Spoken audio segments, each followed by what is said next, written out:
The show will start in 15 seconds, and this is your last audible warning.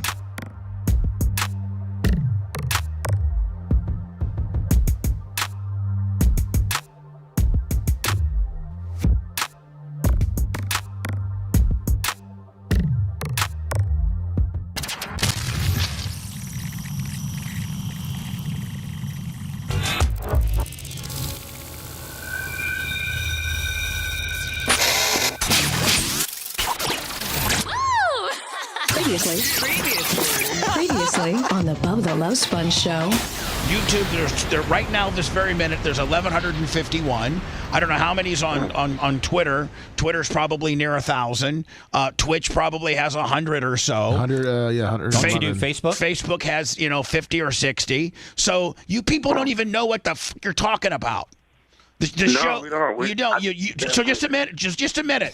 I don't know what I'm talking about. I don't know what I'm talking about. Say it. I don't know what I'm talking about. There you go. That's a good way to go into. Wow. You're listening to the Bubba the Love Sponge show. Broadcast rights for the Bubba the Love Sponge show have been granted to this station by the Bubba Radio Network and is intended solely for the enjoyment of our listening audience. Any rebroadcast, retransmission, or other use of this production without the express written consent of the Bubba Radio Network is prohibited.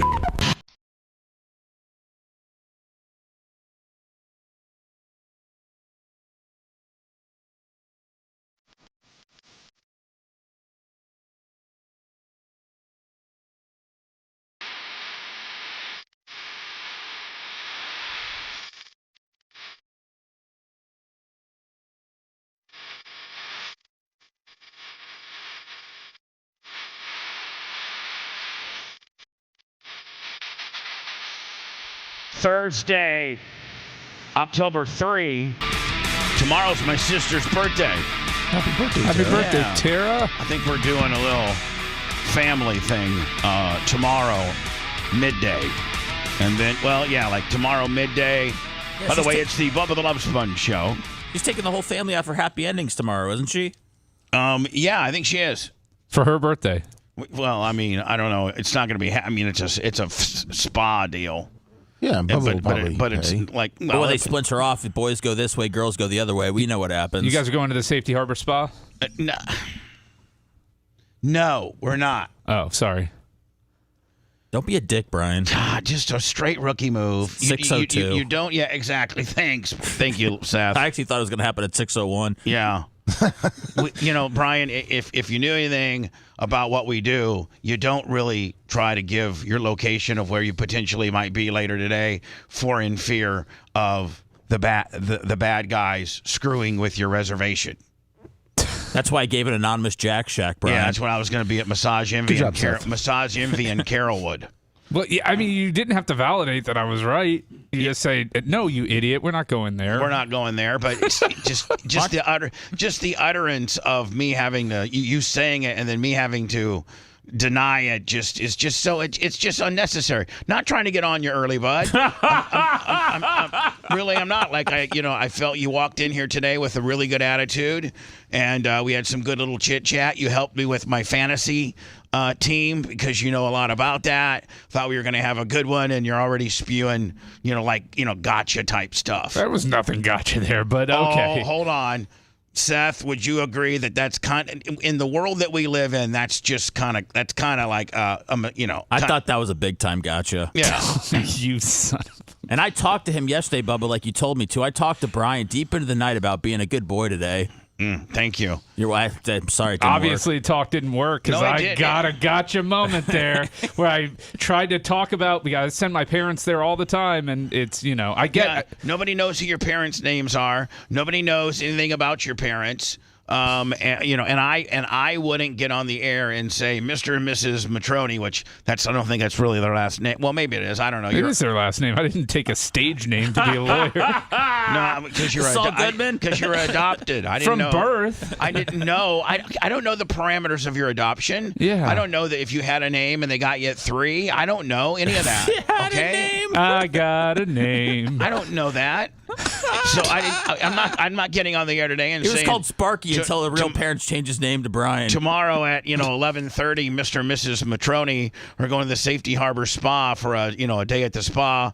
Next thing you know, one of these haters calls up and cancels them. Your poor parents go down there and they're like, "Oh, we're sorry, Mr. and Mrs. Matroni, but there's a bomb threat at 8:15." Yesterday morning, as soon as the reception desk opened, somebody called. I'm sorry, Mr. Matroni, you called and canceled. And then they're sitting there with their, they're sitting there. Oh, I wonder how they found that out. They found that out because these people are very bad, Brian, very bad. I don't think in terms of badness. I have a good brain. I have a good heart. I have a good mind. I'm the best attorney in Tampa Bay. Is that going to your head now, Brian? Oh, I'm a mark for myself. Like this is new level, man. I got chat cancer. I'm a mark for myself. Woo! Well, he was feeling good last week at the award show. Well, not only that, but yesterday he tripled down, like he was getting heat in chat, then called up and got heat, and then went back to chat and got heat. Come on, man. So I apologized about yesterday. I did. I texted you immediately and said, look, I didn't realize it was that sort of thing. And that was that. I didn't, that was it. Here's the deal. I was gonna use this analogy. If we're in here, listen, we're all in here dancing together. We're all working together. We're all trying to be funny. We're all trying to, whatever. But when in the overall wrestling world of working together, if you just if every one of your high spots on me, if you just sit here and beat me down, then the beat downs become less effective. Whereas if you calculate your beat down, then we can dance together. I can get a little heat, you can get a little heat, and your heat means more than just straight heat all the time. So I was calling in from heat, like cheap fake heat, about me feeding homeless people, which I would never do, and that was what caused, because it was like 3 days in a row I was hearing about how I was the cause of this homeless guy being around here. Listen, Brian, I was just trying to, honest to God, get some insight and some of your opinion based on having dealt with this person.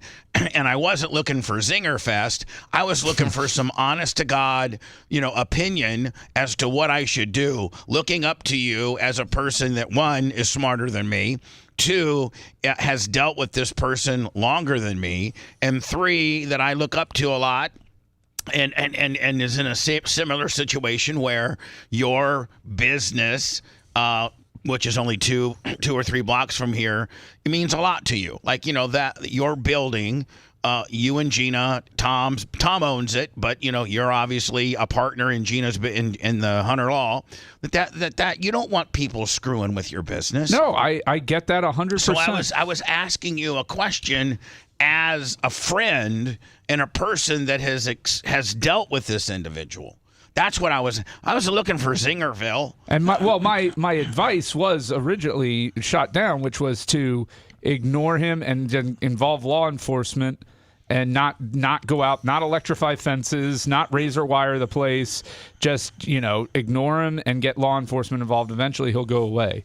Well, I mean, although he won't go away. He won't go away, bud. Was he here yesterday? Yep. Guess where he slept last night? Right by the mailbox. Where's the mailbox? I don't even know. You're outside the gate. You know where the keypad is to get in? Yeah. The mailbox is right by that.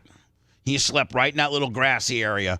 Right into my blink cameras were going just crazy because that's about the extent of how far it gets. It gets the gate, and he walked up to the gate a few times last night and yelled, "Goat, goat, goat."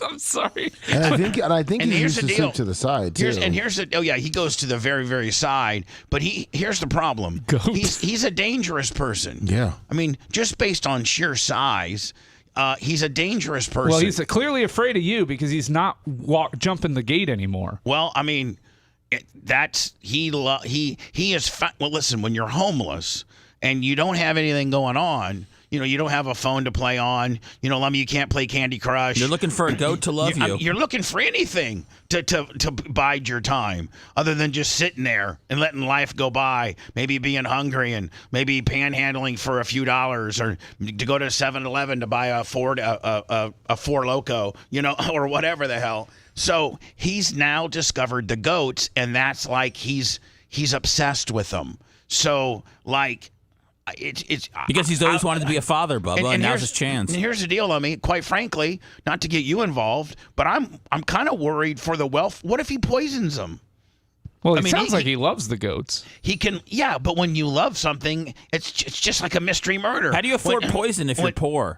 Well, I mean, battery acid. Well, you think the goats will just eat? Well, I guess goats eat anything, yeah, right? those goats will eat your shoestrings. Yeah, they will. So you just soak your shoestrings in battery acid. Listen, it's hard. I mean, if you took ideas. if you took an oak.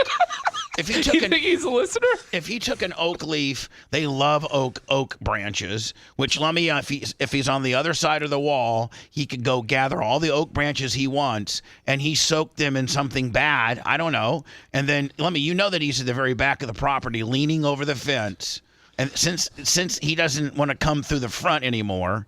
Oh, yeah, and he asked Merch Crick, too, when she was giving the slides to him, do you like what I did with your basketball goal? And he lowered the basketball goal and was acting like he was dunking and all this kind of stuff. I feel so violated because if I wanted this parking lot and my stuff, available for public consumption, and I was a business that was open to the public, yeah, it's great. But this business is not open to, like for instance, Brian, your business is open to the public. You can make an appointment, or you could even stop on by there, walk up the stairs and say, hey, listen, is this Hunter Law? Yeah, I'd like to have a consultation. I got in a car wreck, or I am going through a divorce. So your place is semi-open to the public, mostly through invitation, but it is open to the public. A person could look up your address, know that they got in a car wreck, and walk into your front desk and present themselves nicely, meaning like, not some homeless person, and say, hey, I got in a fender bender and I'd like to talk about it. My place is not open to the business at all. I mean, open to the public at all. So I'd like for my stuff to stay secure, and him, now being enamored with these goats concerns me. Borderline, I'm not going to say I'm scared, but kind of scares me that now we're his new shiny object. You know what I'm saying? No, I hear you. And so, I mean, Lummy, I know you will come you'll borrow one of my guns to blow his face off if he does anything to those guns. If I don't have my own at that time, yes. I mean, I torture him. So, Lummy, here's the thing. I'm thinking about electrifying the gate, but not the front gate. Okay. I'm just the side. Okay, and not even the front gate here where the gate is to go into the goat pen. Not that gate, because that's not open to the public. But for the three sides of the back. Yeah.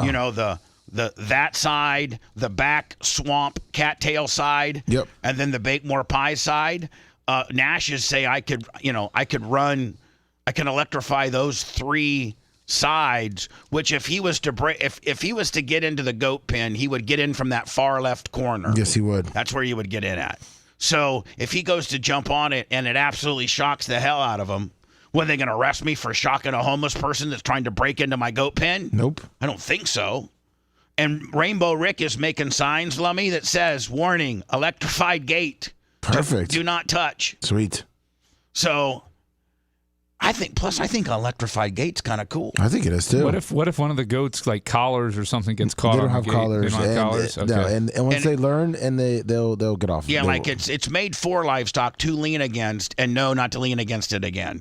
Like it's made for livestock. It's actually made for like coyotes and things like that try to jump on top of your fence to get into your livestock area and kill your livestock. So once one coyote gets up there and gets his ass shocked, he tells his boys, because they can't clear it.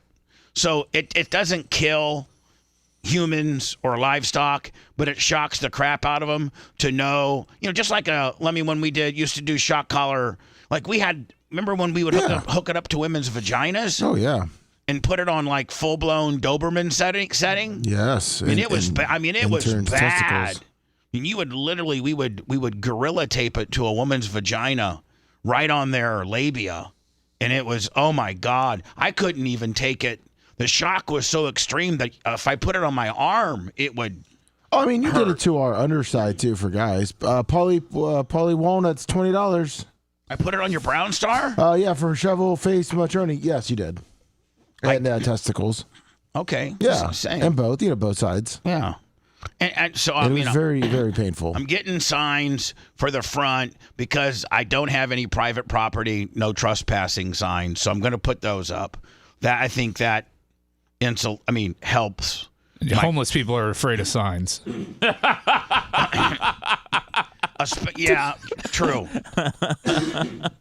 So If you don't think that's funny, Bubba, neither do I. no, I do. I think it's funny. Okay, cool. Me too. I mean, I think it's funny. I sent him a list last night of things that were okay to make fun of. No, see, you don't have to do that. But I did it on your behalf. I thought it would take heat off you. No, Brian's naturally very funny. But he needs a guide, Bubba. And do you want me to tell you what I sent him last night? No.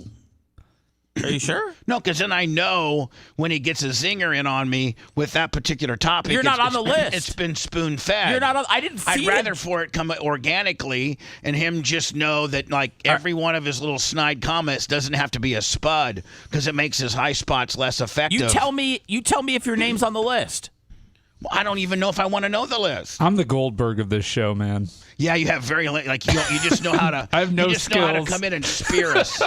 All you know is you have one move. I have one the move. flying spear. And I hurt people. That's I was it. actually watching something, and it was The Undertaker, and The Undertaker. If anybody knows anything about wrestling, he ran the locker room. Clear up until he left, he was he was kind of Vince's mouthpiece, and he always did what was right for business. Well, I guess when Goldberg came up to WWE, after WCW and WWE, after Vince bought WCW, he inherited the roster, and I think Goldberg stayed for a little bit. And Goldberg didn't know how to work. He legitimately did not know how to work. I just saw something on YouTube about that also, Undertaker and Goldberg's match. And how bad it was. And so I saw a podcast a few days ago of Undertaker said, and he went up to Goldberg and said, "Hey kid, this is a whole different regime than WCW. They allowed you not to be able to know how to work, and you just went in there and had little 2-minute crush matches where you speared a guy. But that's not how we do it here. And we work here. So I think they threatened to send him to Ohio Valley, which is was their developmental league.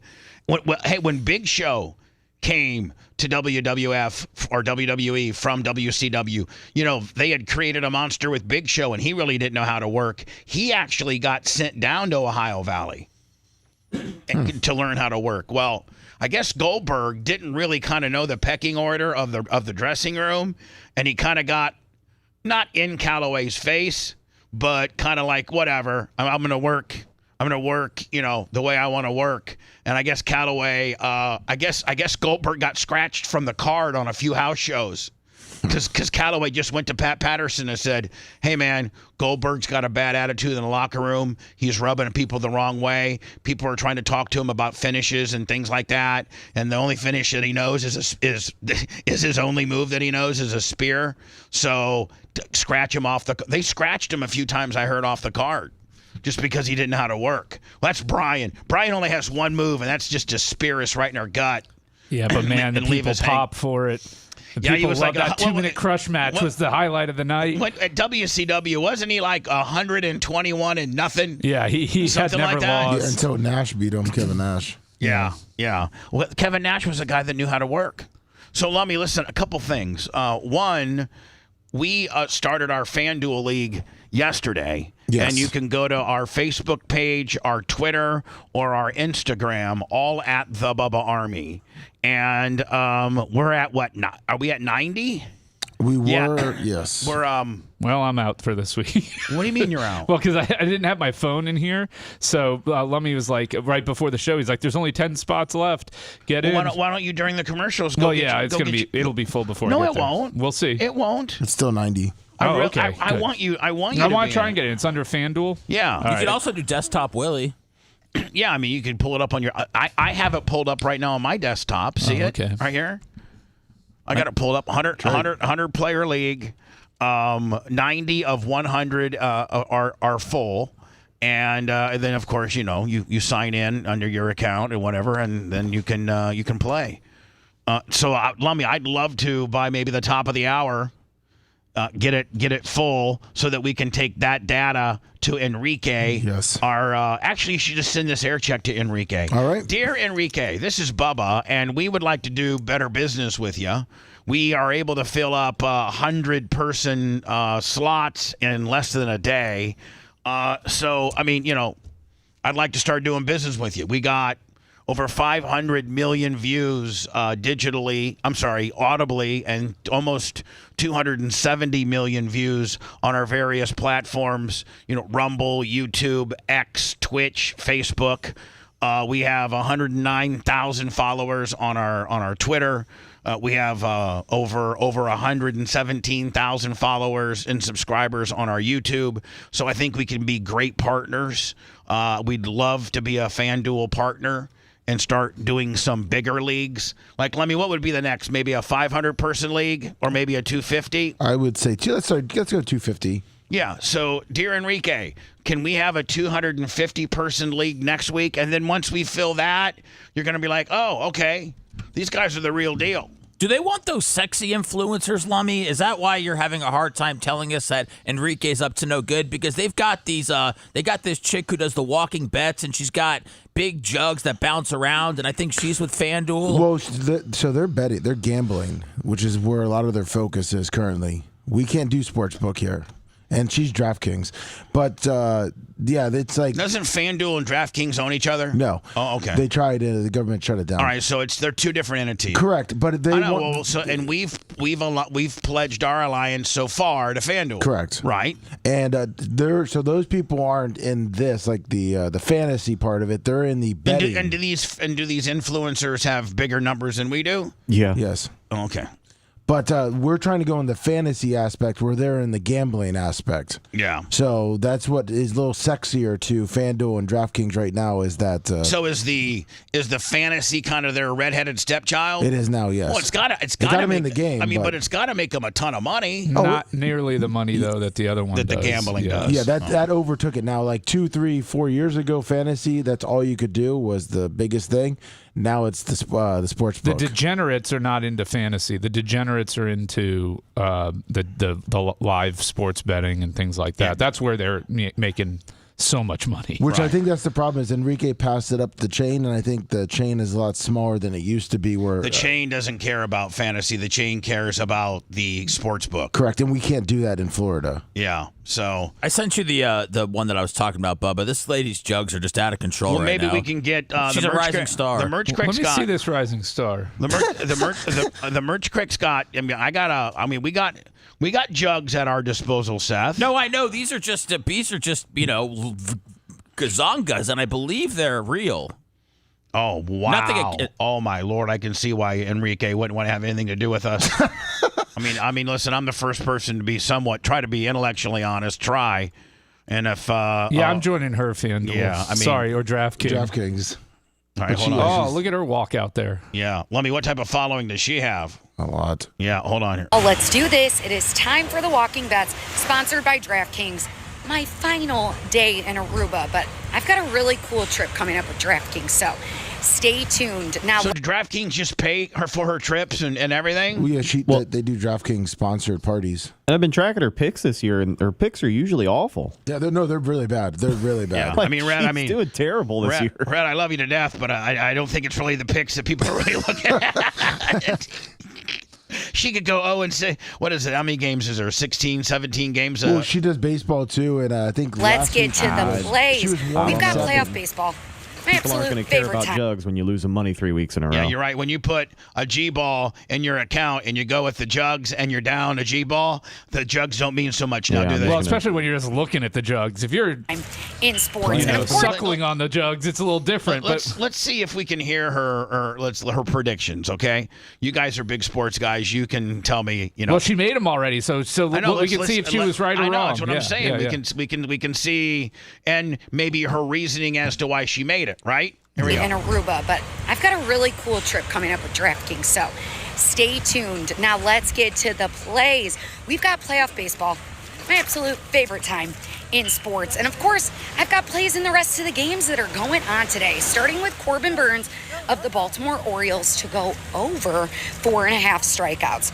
The reason the Orioles got Burns is for situations like this. He is the go-to guy, and he better step it up in a position like this in the postseason. In September, he hit this over in 3 out of his 5 last starts, and he's got a 1.20 ERA. The Royals, I just can't buy in on them right now. I'm sorry, guys. I've seen a lot of people on the Royals as dogs today. I don't like it. They're just 3-7 through their last 10 games. They've got a bottom 10 K rate against right-handed pitchers. Picks? Yeah. Through the last 15 days in baseball, give me Burns to go over 4.5 strikeouts. How'd she score on that one? I'm looking now. Did Burns go over? Nope. He got 3 strikeouts. 3 strikeouts. And now, All right. So let's have, we have sound effects for these things. We need to start and using. these are the picture of the day before. What's that? These are the picture from October 1st. All right. So you guys can really analyze them. Yeah. Now, Babyface, was her reasoning with this? Was it? It seemed like she was babbling off a bunch of information. Like it was. She clearly. I don't think she's making her own picks here. I think she's reading a script. If I were to bet, and I'm not going to besmirch DraftKings here, but they are telling her where they want the action to go, and she is following suit. Right. And so if they have a lean bet or a bet that they feel really good about, they're going to have her promote it so that they can they can make their money. So this is almost like strategically placed. Yeah, because it was close because she said over 4 and he had 3 strikeouts. It's 4.5 and he had 3. Yeah. But which means he has to get 5 to win. I got a real problem with this because ESPN's in the betting game now too, and their coverage can directly influence the betting market. Yeah, I hate it. It is a real problem. Like more so than I would. I don't have a problem with the NFL having a partnership with these organizations, but I have a real problem with the news organization that people go to, ESPN, now being involved in the betting game. Meaning you're supposed to just get your unbiased, information about who's tweaked, who's not, who's looking good, who's not. Right. From ESPN, who we've all every one of us would at least agree we've all grown up with ESPN being a news source, so we can get our news information sports wise from somewhat unbiased from ESPN. But now they're in the they're in the gambling business, so perhaps the news they give you could be slanted for that business. 100%. And the way they present it and all of that, the volume of news that they give you about certain games and matchups and things like that. Right. I'm just not a fan. Well, here's of the that. deal. I mean, I think you're correct in the fact that they want to push this game. So I doubt that a hot-looking MILF like this really, really cares about how many strikeouts a Kansas City Royal pitcher has. Do you know what I'm saying? Like, this is strategically placed by the people that are paying her. Let's continue on. So I think I'm the Brewers today over the Mets, but I do like Severino to go over 16.5 total outs in plus money right now. And last but not least, give me the Padres on the first 5 money line, the money line overall, and give me Michael King to go over 15.5 total outs today against the Braves. You cannot convince me that after a doubleheader yesterday and traveling to the West Coast that the Braves are going to get things done. Be sure to sign up for the DraftKings Sportsbook app right now. Lummy, can you do me a favor, Lummy, and find me, because out of all the sports that are going on right now, maybe with the exception of preseason hockey, I know the least about Major League Baseball, playoff Major League Baseball. And what I knew the most about, just as a casual fan, is the NFL. That's the sexiest new shiny object that we're all enamored with right now. The season's still very young. Everybody is watching the NFL. I can probably be able to. Is that her name? Taylor Mathis. Yeah. So maybe I can. If you can give me her last week's NFL picks, then I would be able to wrap my because I Can I be honest? Yeah, please. There's no such thing as a gambling expert. There's people that are able to defy the odds and win more than others, but that's like being a lottery expert. She's there because she gets people to sign up for DraftKings because she has massive jugs that talk to you when she does the picks. Yeah. And to me, this is all for entertainment purposes because I just truly don't believe that there's 10,000 gambling experts on Twitter. No, there's not 10,000. There's about 10. I'm going to tell you. There's 10 people that when they put money on games, the lines move. There's 10 experts and there's 9,990 posers behind them. Yeah, but here's the deal. I mean, this is A+ marketing for DraftKings because just like Seth said, this is great all marketing. she's doing is driving business to the website. Right. This is, quite frankly, for FanDuel or DraftKings, whoever she's with. She's DraftKings. She should just start her own called Only Bets. I mean, it is brilliant, right? I mean, look at her numbers. 554,000. This is on Twitter. 554,000. 571,000. 151,000. 75,000. 1.2 million. Well, look, because somebody said she had a gut, and then so she posted that picture. Oh, okay. I mean, these dudes are just listen. Well, you come on, listen, they're incels at home. These are the same ones that are on Reddit, giving Bubba crap. It's just the way it goes. Here's the deal. There's really, let's just be totally honest. There's really only one group of people that really know what's gonna. I mean. And we sit here and scratch our heads, Lummy, game after game after game. And that's the odds makers that work for Vegas and the sports book. For some reason, man, maybe Brian will be able to tell me, but they just know. I mean, it's not even about knowing. So first of all, they have very complicated algorithms and everything like that can process the data and come up with the most likely scenario. But what they're targeting is not getting it right. It's getting the betting public to bet both sides of it equally because that gets them their 10% juice. They actually don't like unbalanced lines because that creates risk for them. Like, for instance, the Colorado minus 14. I mean, I'm sorry, the Colorado. Yeah, when they were getting plus 14 and 80% of the money comes in on the Buffaloes, that is bad for Vegas. Did you see my mybookie.com? I won, what was it, let me 15,000. I won 15,000 because I put like $5,000 on the straight Colorado wins, the money line, and then I put like another 3,400 on the points, and then I went on the over and just smashed them. Yeah, but they hate those big 14, 15, 16 point deals. That's where they get killed. Some of them they don't let you bet on them. Like Hard Rock, I think for college football, if there's a spread over 15 points, they won't let you put any money on the outcome of the game. Yeah, I mean, I'm trying to get. I got her football. Oh, well, she went 3-3. Did you send it to me? Well, you were scrolling down. You're almost there. But think about it. She went 3-3 on the football. She just went 4-3 on the baseball. That is 4-3 on the baseball. She was, because she said Severino to go over 16 outs, which he did. She said King to go over 17 outs, which he did, and she had the Padres over the Braves. So she hit on all three of those. So I'm sorry, she went 3-4 on the baseball. Yeah. But that's what DraftKings wants. They want her to be. They want that. I sent it to you. 50-50 because that's the sweet spot for them. They get their 10%, 15% juice, however much they're squeezing out of the bettors on their juice there. Brian, we brought up the odds makers. Do you feel like it's a weird season for the NFL? Because parity in the NFL gets brought up every year, but this year especially, there's just a lot of surprises. And me and Lummy were looking at the games this week, and I feel like there's more 1.5, 2-point spreads this week than I've seen in a long time. Yeah, there's not a lot of big spreads. You don't see. There's not a single double-digit spread. No. I think the biggest one was 7. Yeah, it's 7, which is nuts. I mean, yeah, it is crazy the amount of parity in the NFL right now, and it's probably got Vegas a little bit scared because they, how do you stop from taking huge swings every week? You don't want that. Here's the bouncing jugs chick. For last week's football picks. That would be easier for me to comprehend. Happy NFL Sunday, y'all. Sponsored by DraftKings. Their day in paradise here in Aruba. Let me show you guys. How old is she? Is she a MILF? She looks like to be in her late 30s, maybe her mid-30s. I was going to say she's like 34, 35. Yeah, she looks good for her age. Listen, she's beautiful. And I think those jugs are natural. Oh, they're absolutely natural. I think those are baby jugs. Those are having a kid, and then you filled them out nicely. Oh, there's no kid. She's 31. There's no kid on that body. There's no kid on that body? No. Speaking of advertisement jugs, did you see that Dr. Squatch, the deodorant, got Sydney Sweeney now? So they're doing commercials with her. No, but in kind of the same vein as this. Do you know who she is, Bubba? No. Oh, man. Somebody send it to me if you could. To the Walking Bets, sponsored by DraftKings. And when you guys sign up for DraftKings Sportsbook, use my code Mathis.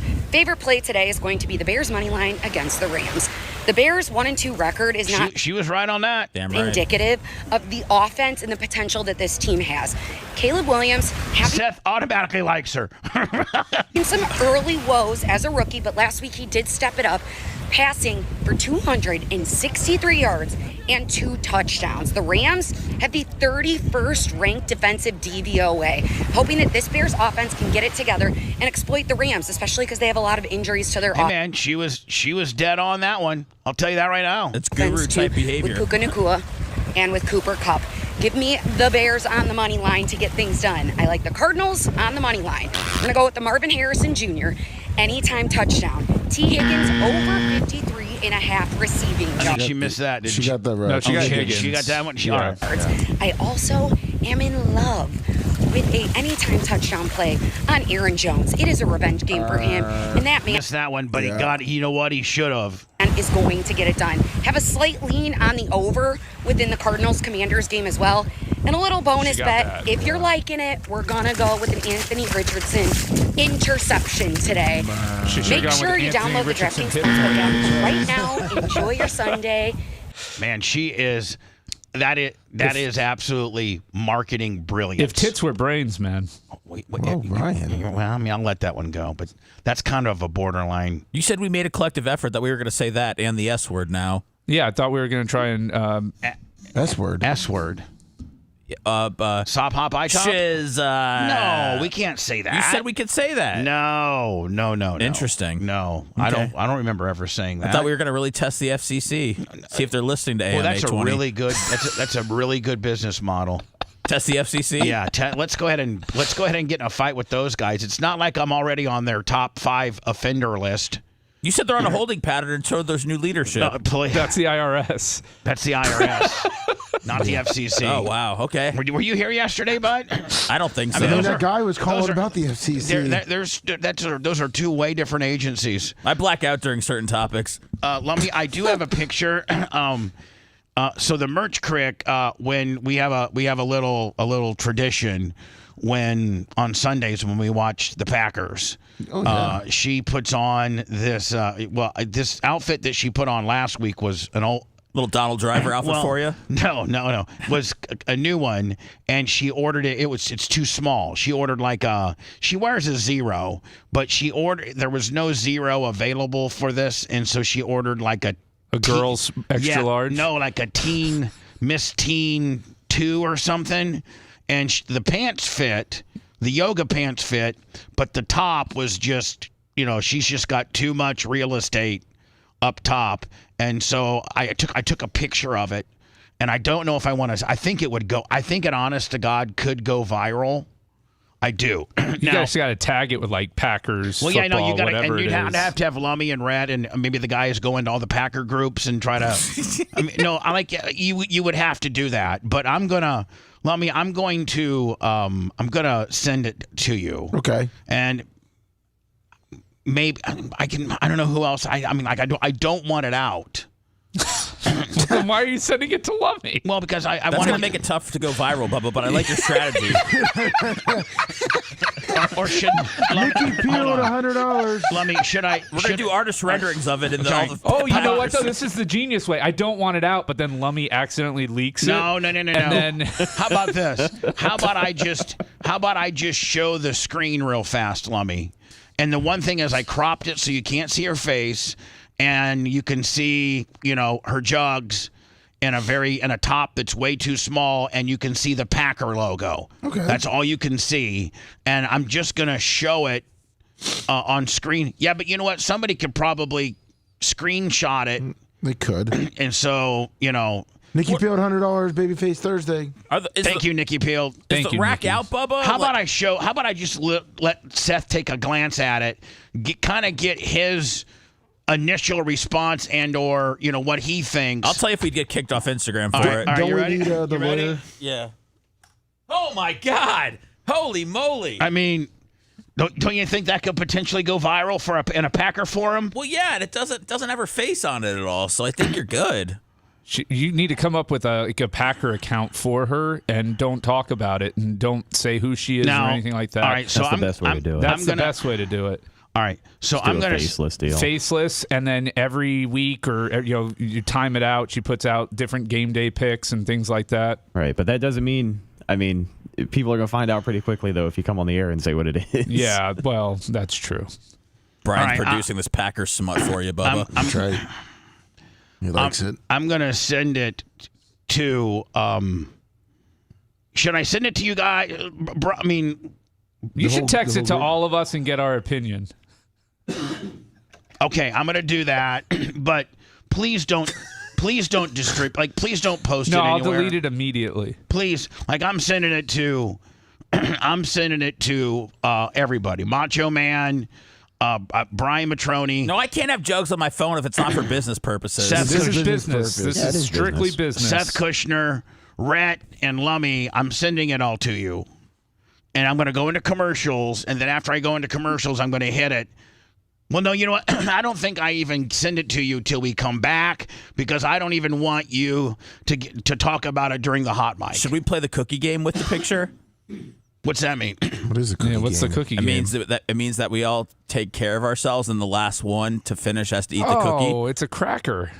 What and baseball players did that back in the day. That's gross. I thought it was firefighters when they had downtime. I don't know. Hold on, you get into a circle jizz. Yeah, you got a cookie in the middle, and then everybody's looking at the picture, and then whoever finishes last has to eat the cookie. Man, I thought I was a sexual freak. I never even heard of the circle jizz cookie. It's been around for a long time, Bubba. Oh my God, that seems kind of. Moses did it. That explains Seth's recent weight gain. If you liked that segment, then you'll definitely like the new redesigned BubbaArmyHQ.com. We'll be back to the Bubba the Love Sponge show after this.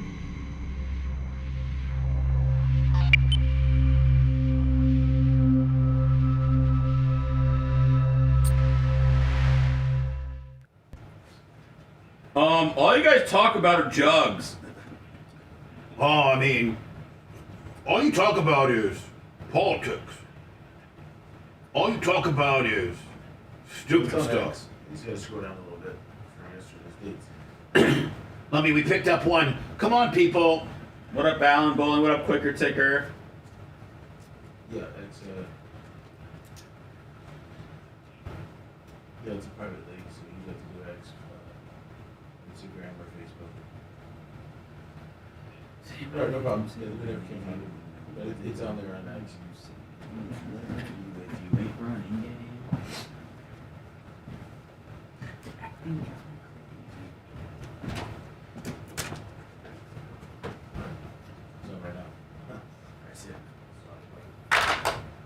So the guy said it was created in prison and it was on a biscuit. He said what? Dude, you look great. It was created in prison and it was on a biscuit. I'm on the list. The jerk off thing. I'm on the list. Are we keeping out vampires, or what's with the salt on the door line? It was on a biscuit and it was in prison. Don't change my story. Yeah. Cookie. That's what a collar is. Collar?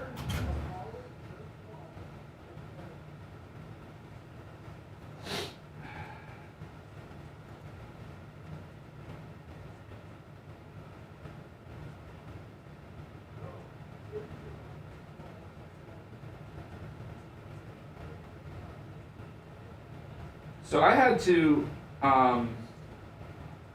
clear out my FanDuel account because my password kept getting compromised, only for FanDuel.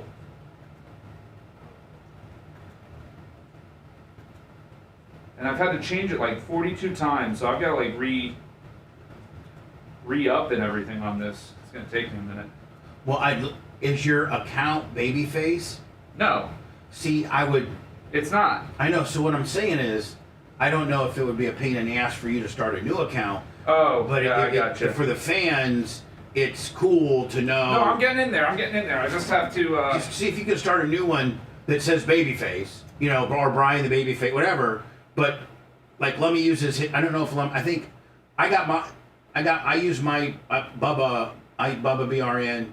Lummy I think is Lummy. So I just want them to,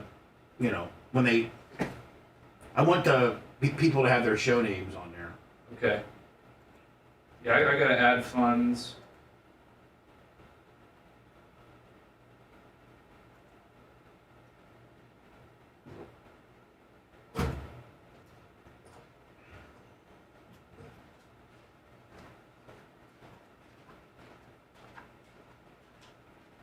Hey, Lummy, can you text me the link to the FanDuel thing?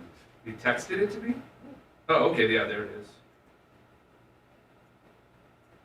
I gotta transfer money. Lummy, did you see the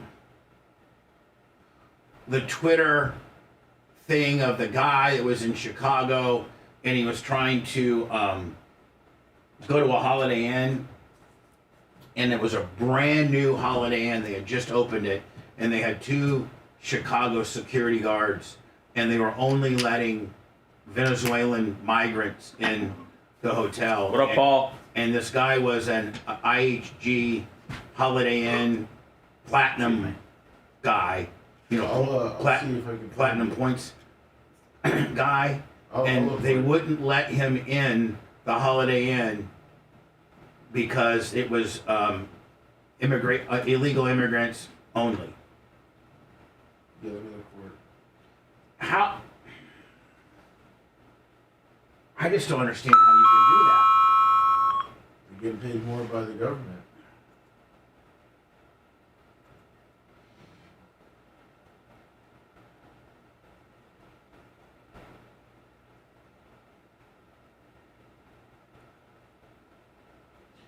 Bubba, what if I got that girl on the air to do like walking bets for the show each week? Oh, she's so above us. She's not above us. What are you talking about?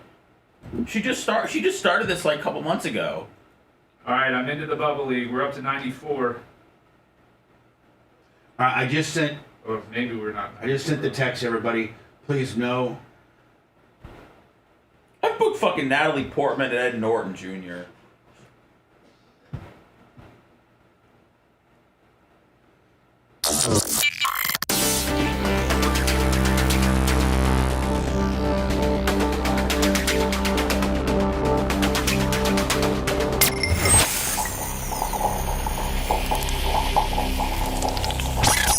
Broadcasting live from the Aquabito studios. It's the Bubba the Love Sponge Show. He's toothy, he's smarmy, he's a pain in our ass. But we put up with him, because some of you love him. He's Brian the Babyface Matroni. Show your support now. PayPal, Venmo, Cash App, all at the Bubba Army. The BTLS show now returns.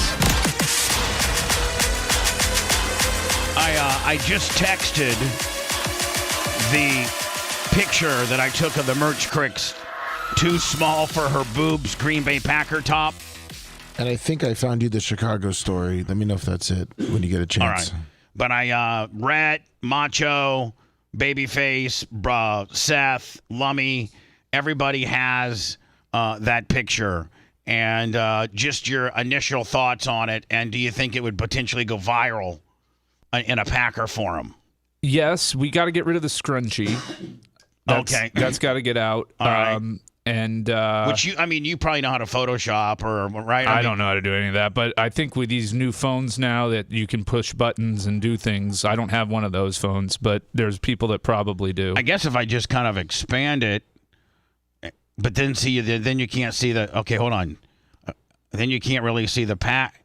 All right, there we go. Let me do that. The hands are unnecessary, so we got to get those out of the way in the future. Now you're getting into Rhett territory. I can't do. Yeah, no. I'm just saying. I think this is a good starter. If you can't whack off to this as is, dude, are you even a man? No, you're not. Rhett, could you, with your skills, could you maintain the Packer logo in the shot while taking the hands and the scrunchie out in your little editing world? I think so. Okay. Could you do that? And first of all, what do you think about it? I mean, like, I'm not trying to ask you to, get weird on my girlfriend's boobs or nothing, but I'm just saying, like, I think we could. That might go viral in a Packer forum. Sure. I don't know. But you have to have a game plan, though, Bubba. Like posting a random photo and like, what's the goal here? Is it to build up an account for her? No, I think who's just posting it? No, me, I think I'll post it.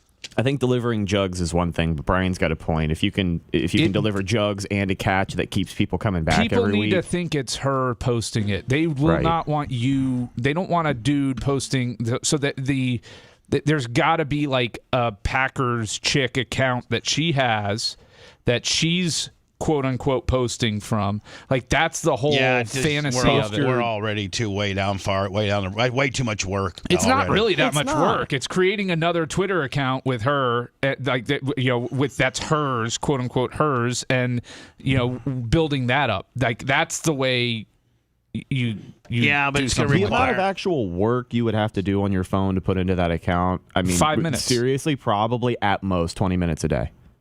That's a lot. Okay.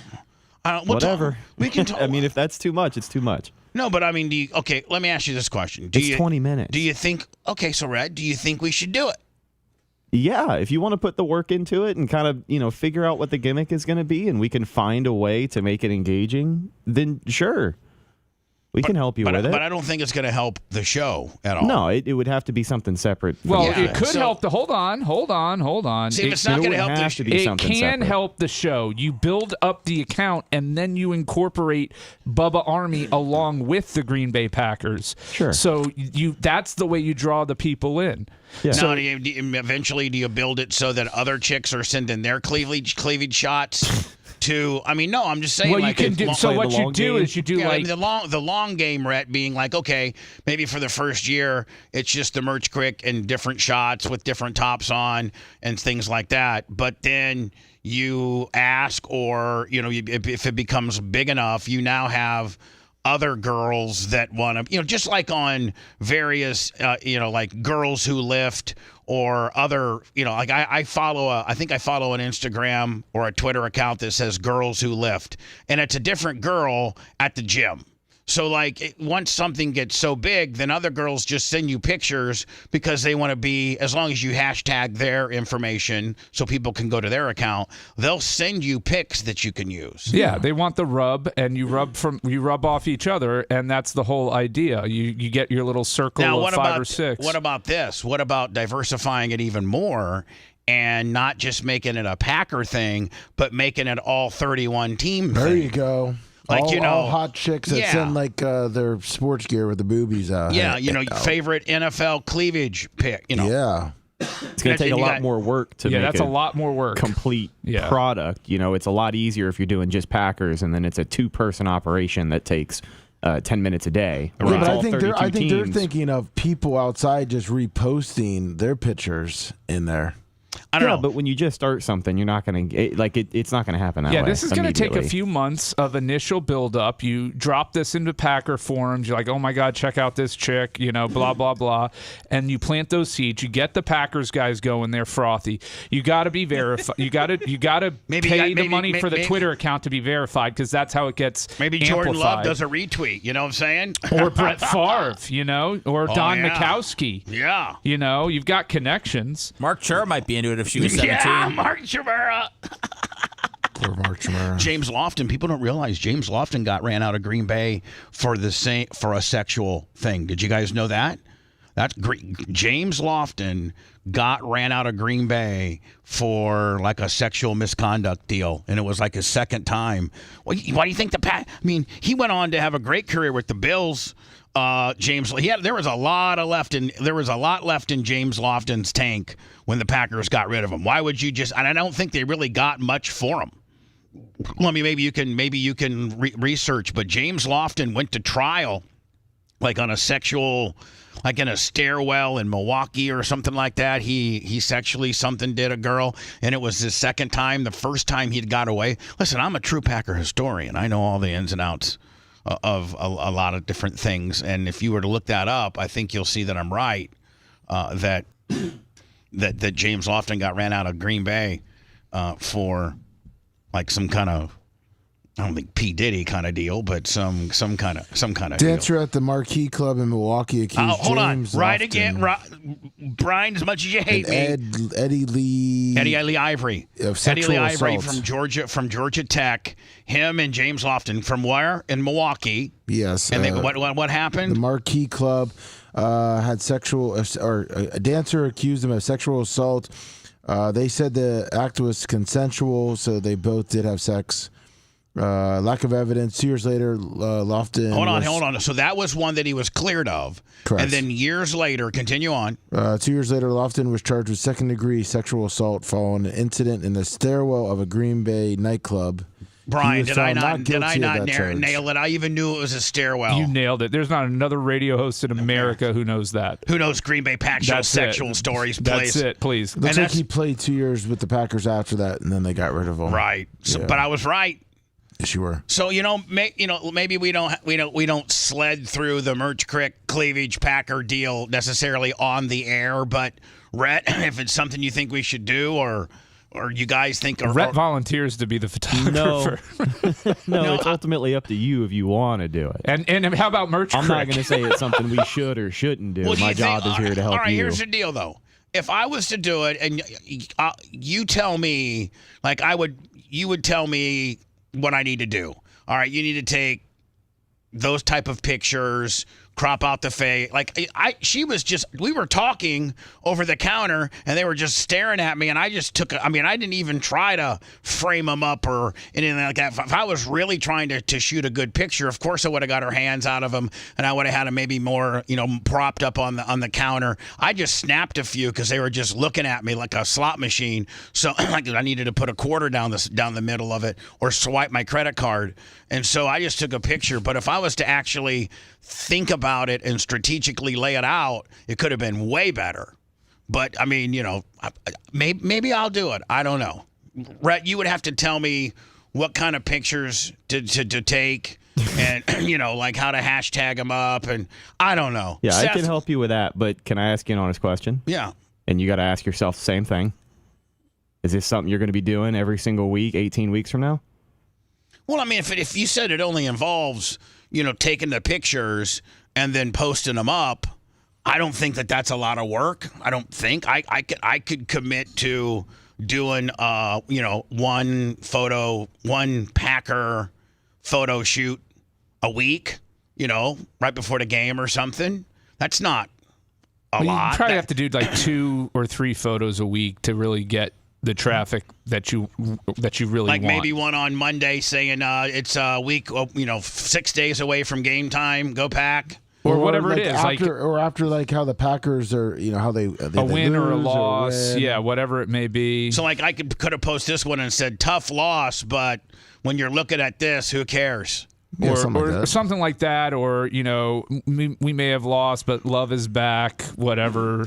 Right. Something like that. Whatever. Let's not use the show to brainstorm ideas. Let's just, I don't know. Why don't we just make it an OnlyFans?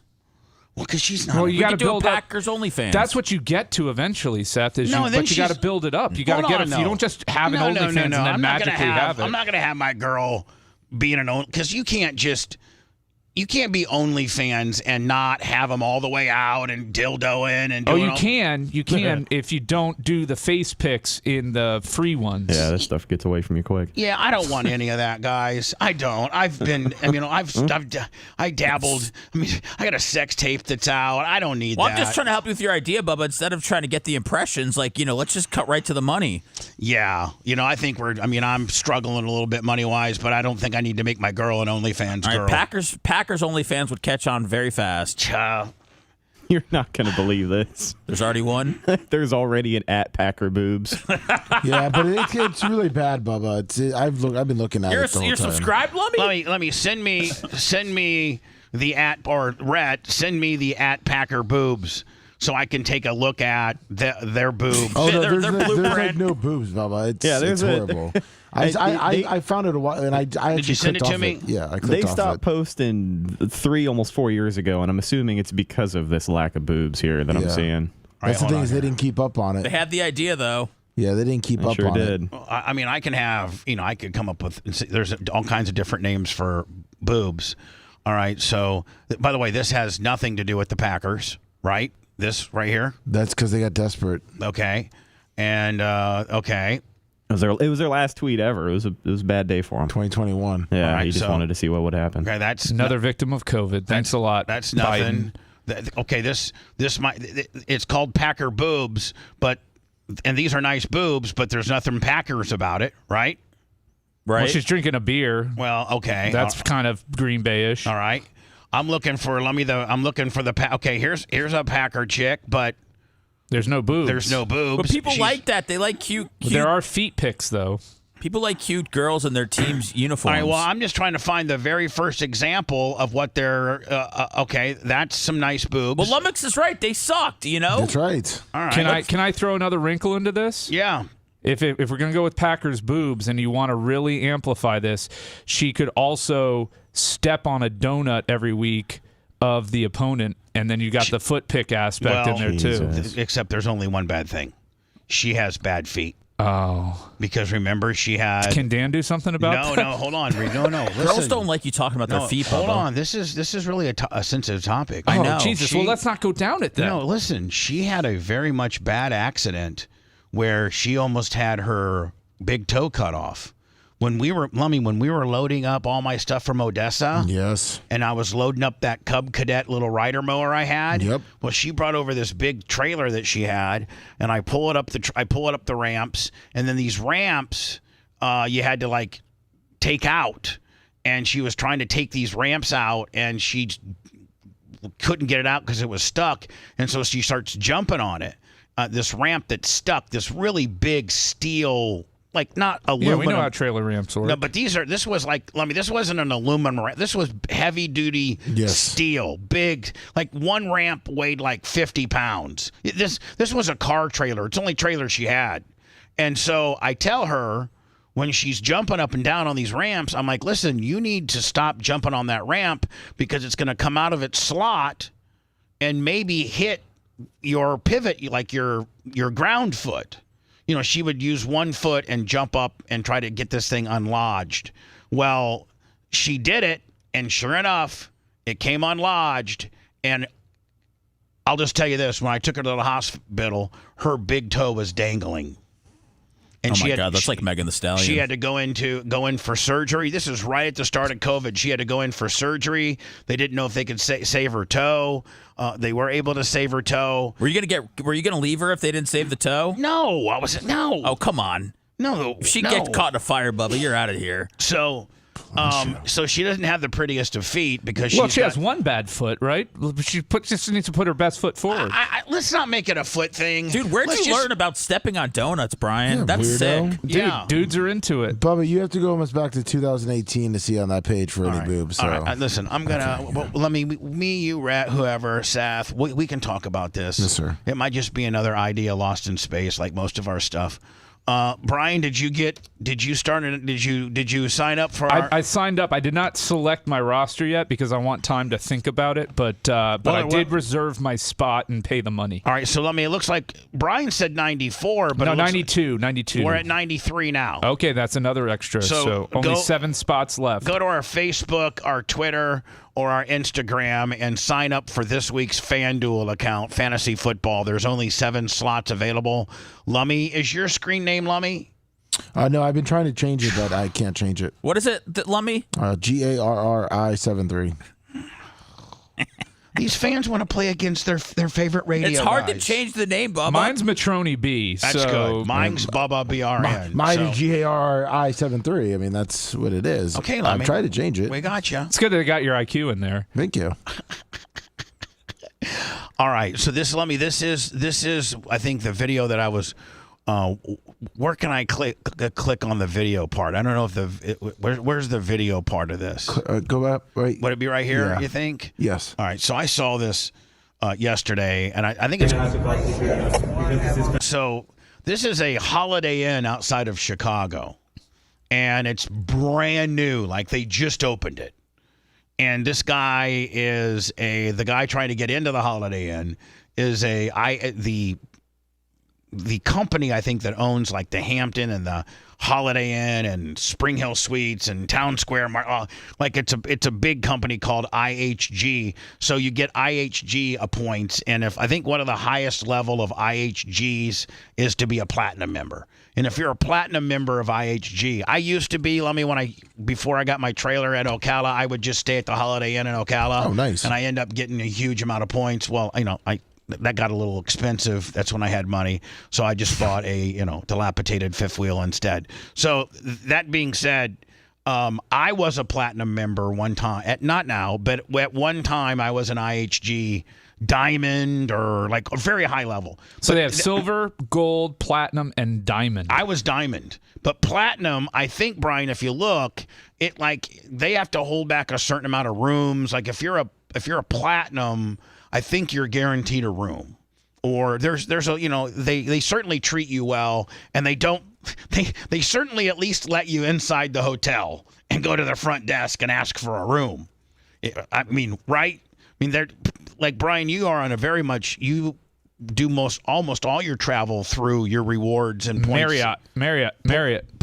Points system. Yep. And they really take care of the people that are on these levels of. They take care of them. If you're a platinum or a diamond guy on IHG, they really take care of room upgrades. Member benefits, free breakfast each morning, breakfast credits. You get if guarantees that if like the hotel somehow booked up and they didn't have a room, they will help you find another room and pay for it and take you there and all of that. Right. Yeah, you get some good treatment when you're loyal to a brand. And this guy's the second highest level you can become within the Holiday Inn world. So here it is. Platinum is guaranteed a room available if you book at least 72 hours in advance. He didn't do that, but he should at least be. If you're a platinum guy, you should at least be able to enter the premises and talk to the girl working the front desk. She get on her computer, say we're sold out, but let me see if I can find you another property that's close. You should at least be able to get that. Yeah. Right? Is this Chingy at the front? What's that? Chingy? I don't know. Okay, go ahead. This is not federal property. This is not federal property. What is It's that? not federal property. Wait. What does that mean? It's federal property. Why y'all just can't go home? Now there's the inside of the Holiday Inn. By the way, it just finished construction. It's brand new. And you can tell it's brand new. Like it's nice. It's modern. Don't touch me. You touching me? You push. Get out of my way, boy. You pushed me first. No, bro. you did. It's on camera. You No, pushed me did. first. He's been violent with the other officer. I'd like to party at the Holiday Inn. Well, just go ahead. Fun. So these people won't even let this guy in. You want to just go ahead? Thank you. No, look, I don't want to cause any problems with you guys. I think it's interesting. Be calm. This is no longer open to the public. You all can find another hotel. So This is no longer open to the public. This is a liberal ass city, Bubba. That's what the Federal problem bill- is. Well, I mean, These liberal-run cities. A lot of these cities, you said liberal, a lot of these cities Brian? are sanctuary cities, and they are filling up their hotels full of illegal or immigrants. Federal property. This is federal property is what you're saying. No, and hold on. The Holiday Inn is not federal property.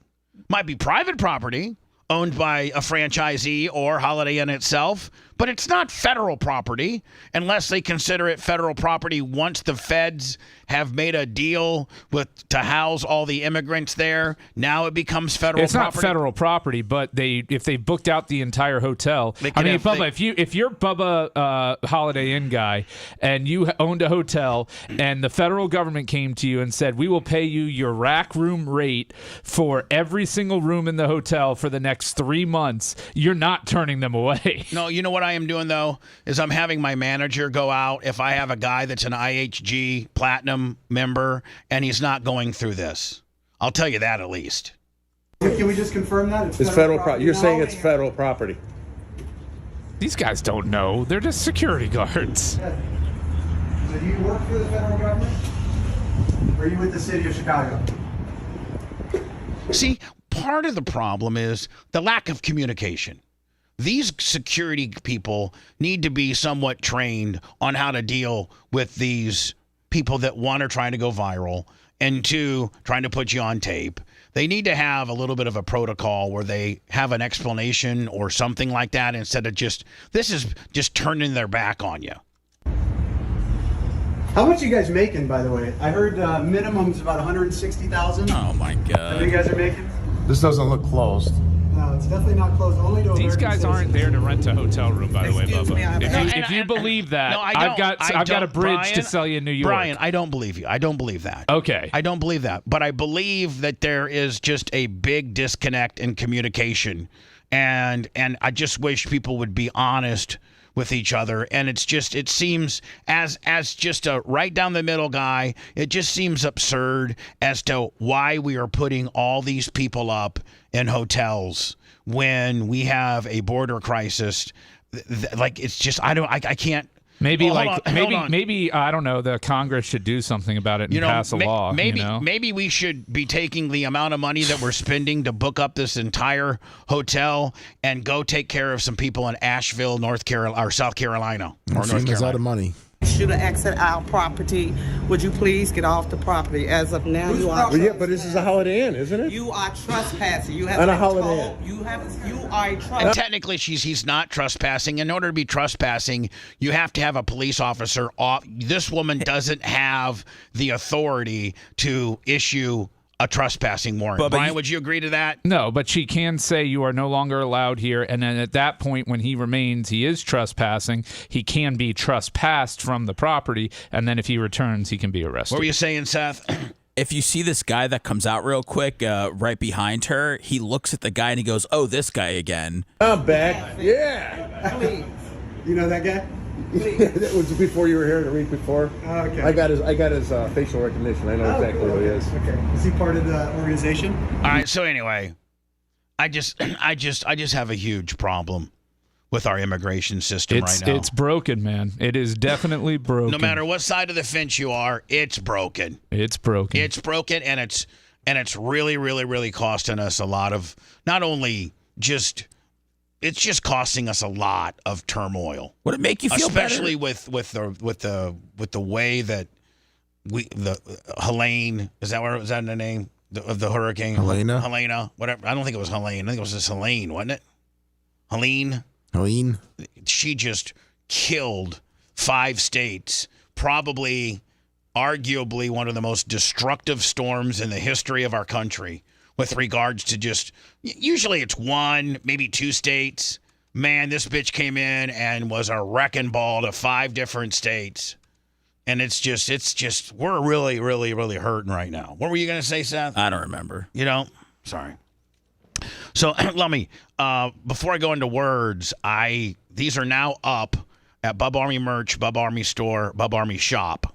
And you wanted one. Yes. And Macho wanted one, and Rhett wanted one. And it is an Brian? Well, I don't know that Brian is an 8-inch utility knife kind of guy. I'm more of like a 6.5 incher. No, I think, and so Seth, when I was handing out the Still knives. about average. It's a little and by the above way, average. most regular dudes have like a pocket knife with them. Yes, they do. Most guys need a pocket knife for various things they get into. Whittling. This is Well, sweet. I mean, opening up a package, or skewing or scoring something, or cutting something. So now let me. This is nice. This is and I priced it. You already got one? Yeah. Yeah, he handed one to me, and I just opened it. And if you look, This is sweet. It's got the Bubba Army logo on the blade. It's Yep. got the Bubba Army logo on the. It's an 8-inch. It folds up nicely. It has a clip, for your waistband or whatever. And so I wanted to see what comparable pricing for a knife like this is. And so I looked around and I got a good deal on them. I wasn't able to buy. I don't have that many. I think I got 100, maybe 125. Oh man, they're gone already. And the guy he had an overrun, and he was able to, private. Look, it's got the Bubba Army insignia there. Let's get to some slashing, baby. Hopefully, Where's mine? Hopefully, Rad will put this up for me. Seth, you didn't get one? Nope. Well, hold on. Here's the thing, Seth. It's the official hobo killing knife of the Bubba Army. And so good let me. I idea. carry around a box cutter. Let me show you. What are you? What are you, terrorist? No, just in case you ever need to open a box or cards or kill somebody. Yeah, I found this would be great for card opening. Great for your card. I know, but opening I'd like to business. be. I'm afraid you're going to get hurt with it. Really? Yeah, he doesn't even know how to open it. Yes, Bubba, come on, man. Let me show you. Hold on. Let me.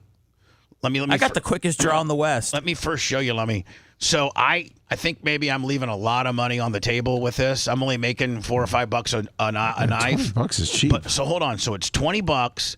So I tried to find one comparable online. And so if you look, these two are almost identical. So look, see how this knife has a point here and then has that right there? Yep. This is a Klein Tools. Maybe the brand makes it worth more. This is $40. And if you look at mine, look, I got the same thing. I got the thing there. And so this is the one that is closest to what I could find. $40. Ours are $20. And Seth wants one, but I'm afraid to give him one. Seth, here, I'm going to hand this knife to you. Hell yeah. Now, do you even know how to open it? Yeah. Okay, you got to show the camera. Okay. So, hold on. Babyface, do you feel ready? left out?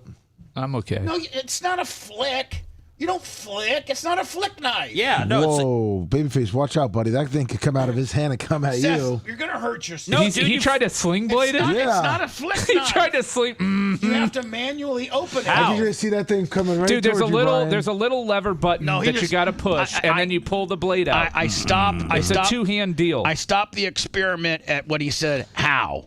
Yeah. And I know he's not Indian. So, But I thought or you Hulk Hogan. I thought you sling it open. No, you open it up, and then now you have your Bubba Army utility What'd you knife. press? I what's that? What'd you press?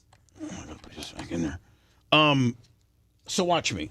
See these two little things right there? Yeah. You just go like that. This one doesn't even have anything to press. This is super easy to open. And then you can lock it. I was looking for some lock on it, but Yeah, no, there's a lock on it. You got to kind of work the lock a little bit because it's brand new. So here's the thing. I'm going to lock it. Well, my lock's a little stiff on it. See if you can open it. I'm just afraid Phoebe's going to call me later today. Oh, it took her a while to get used to the box cutter. look but now at she how loves them. sharp this is. This is Nature Valley. This is not cheap plastic. Look at that. Like a hot butter. It's sharp. Like hot butter. Plus, real men keep their knives sharp. They got to sure show. do. They, wants to die, bitch? I got this open. he does. Seth's stabbing himself later. Steph, please give me the knife back. Please. Okay. I don't. Dr. Diaco's on standby to stitch up Seth. Yeah. Stitch you up. Seth, I mean, if you want one, I'll get you one, but I don't think that Why would you're- I not want one? Because you're going to hurt yourself. I want to hurt others. Again. I want to take my life back. We're also coming out with a Bubba Army medical kit for all the people who are going to cut themselves in the If you want a deep dive into the Bubba the Love Sponge show from the past, go to BubbaArmyHQ.com. We'll be back after these words.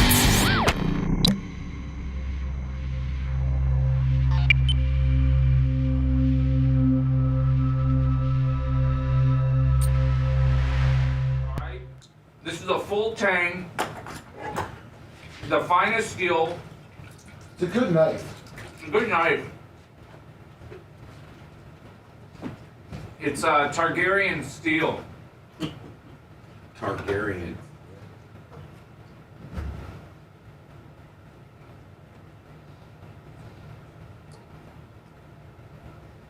Is it bad luck to close a knife you didn't open? I did not know that. I did not know that either. Hello, YouTube. I'm over here for a second.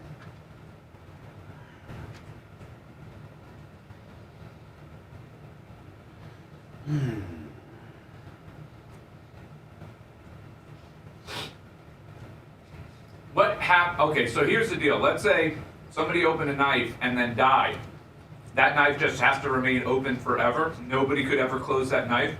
Or do you have to go to like a special priest to close it? Like, what's the deal in that situation? A knife closing priest? Yeah. Apparently it's bad luck to close a knife you didn't open. Where does that even come from? What's up, Permagrum?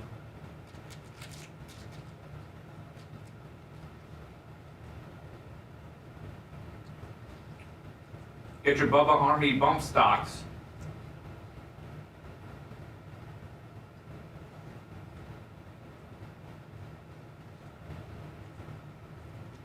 I'm not superstitious XXL gaming, but I'm a little stitious.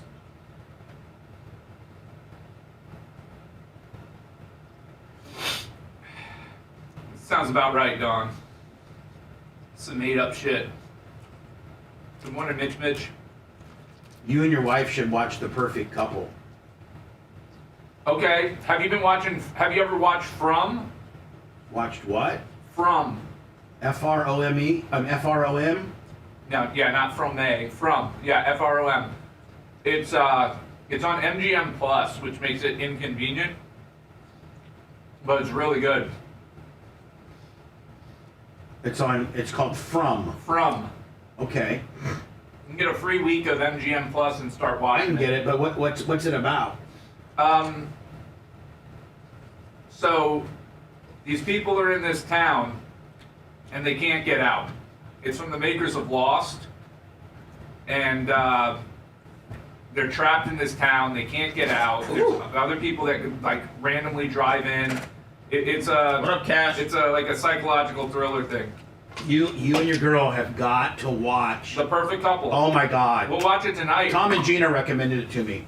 We'll watch it tonight. No, it's only 6 episodes. Okay. 6 episodes. Might take you 2 nights to get through it, but oh my God, it's a with Nicole Kidman and a couple other famous. Yeah, try getting through without catching a bone, you pervert. I love 55-year-old Australian MILFs. But it is fucking great.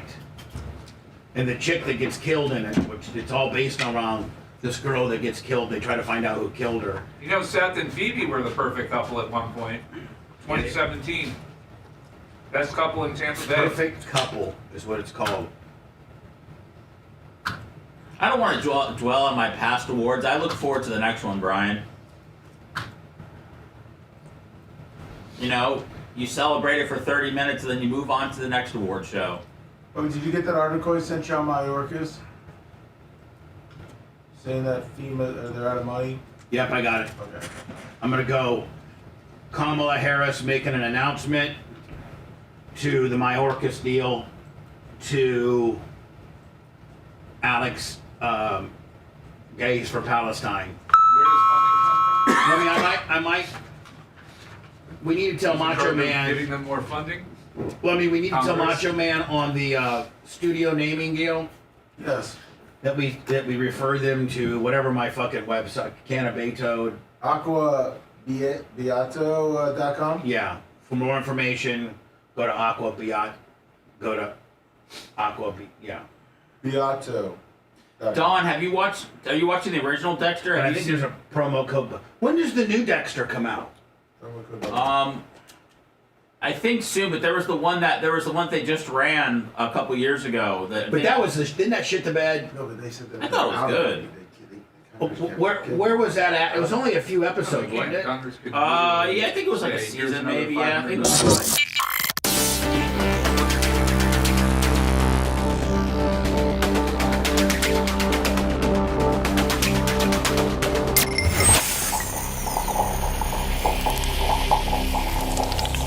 Broadcasting live from the Aquabeto Studios, it's the Bubba the Love Sponge Show.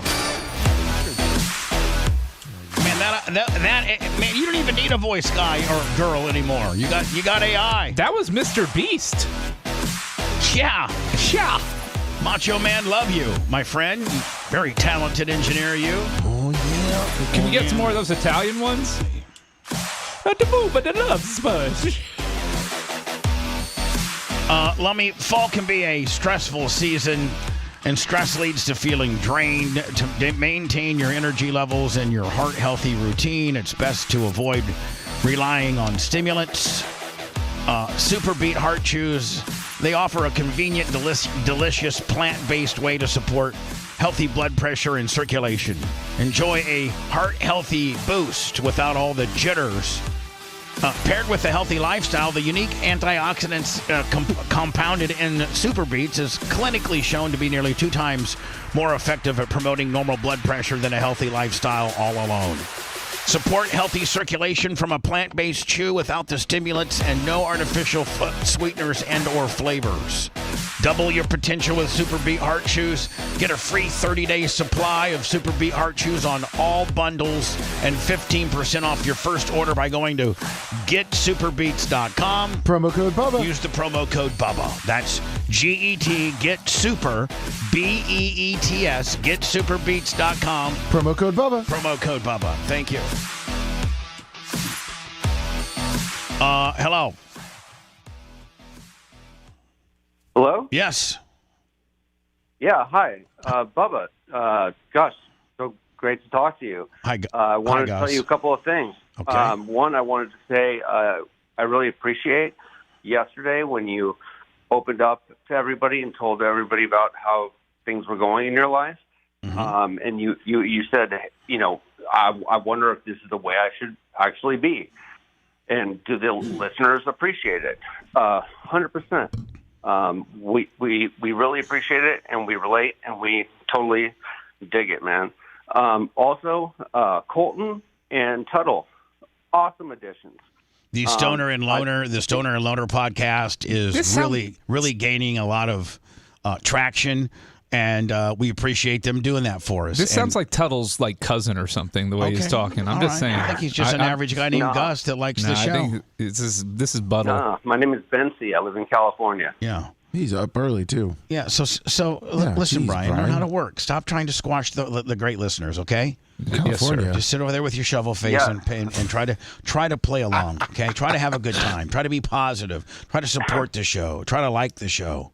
Try to like the product. Put it over if you could. This Do a guy's up job. at 4:25 calling in and marking out, and you got to make. What are you doing up so early? And there? I don't even feel like there's an I got you moment coming now. No. I mean, I really feel like this guy's being genuine. Yeah. Bubba, I've been with you since '06. Why am I up so early? Well, honestly, I had to go to the bathroom. I decided to call. I had to do some work, and I just. And this is the Bubba Army that's not going to be at Barb, that doesn't contribute any money, that really is just a straight and listen, this is what a lot of Bubba Army people are. They just like the show. They like the show, and that's all that we ask for them, just to somehow, way, shape, or form like and be able to consume the show, whether it be through our Facebook, through our YouTube, through Bubba Army HQ. Through our podcasting. This guy, how do you get your daily fix of Bubba Army? How do you listen to the show? By what means? Well, gosh, I mean, that's a long story, Bubba. I mean, I started with the Sirius headphones. No, I know. I don't need to know the backstory. I just need to know the modern day, how you cum or listen to the show modern day. Well, I'm waiting for, I guess, the HQ app to come out. Right, which should be soon. Yeah, oftentimes I'll just do it through YouTube. Yeah, because that's just oftentimes easiest. But I have contributed, and I would love to give you $2,400 today. I would love to come to the bar. No. But see, a ring. But listen, bud. We appreciate, Wait, did we just are we turning it down? No, we're not turning it. I love Seth's the money man. He's sitting there quiet. As soon as he hears my whoa, stop the clock. But there's a lot of guys like this dude that can't afford it, but they've got to get their fix of Bubba Army, and those people are not very much accounted for or recognized, and there's so many of them.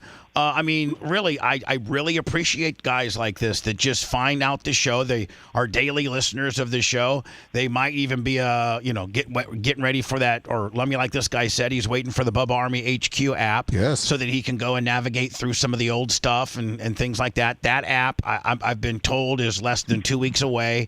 They've worked out all the bugs on it. And so this guy, for the most part, people don't know who this dude in California is, but he's a daily listener, and I really appreciate, I appreciate you liking the show. Well, thanks, Bubba. You've just been such a great help in my life. Well, you should add him to the council. You, the Bubba Army, you're the reason. You and from the John Costicas to, did you say your name was Gus? No, my name is Bency. Bency. From John Costica to Bency and everybody in between, man, that's what keeps me getting up every morning at 3:40 and hauling my ass to the studios and trying to put on a good show. And so I thank you very much, Benzie, for being Bubba Army.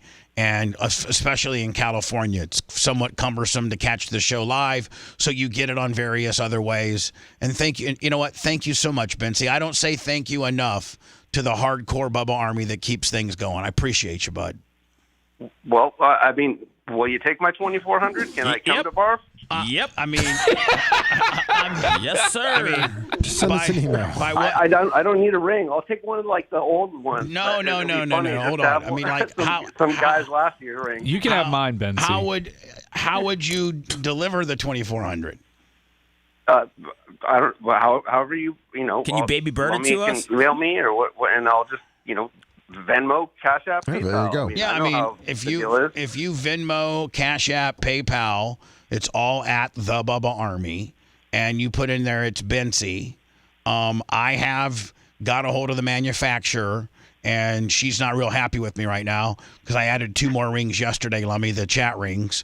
But you would get your ring. It's still not. It is too late, but Lummy, I'm doing so much business with her that she'll cursing you out in Mandarin. She'll put together if you would want Benzie or whatever you would want on the ring. Indeed, we could get you handled, and of course I would hope that you would attend the party, and we would send you the link to the host hotel, and you would be here, second, third week, whatever it is in January. You do drugs? You like to get weird? That's a yes. I think you already know the answer to that. Yeah. Well, Benzie, he's a P1, Seth. Come on, Benzie. So PayPal, Venmo, Cash App at the Bubba Army. If I see a Benzie flash up today here with a 2400. Let me. Maybe I need to put him on hold so that you can. You want to see it in real time? No. So that I can.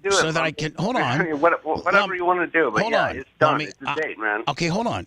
Lummy, I don't want you to suck him out of his money. If he wants to send his money to us, he knows the means that he can. But I do need his name, how he wants it spelled on the ring, what his approximate ring size is, and then his email so that we can send him a link to the host hotel. So there's some information you need to get privately from him.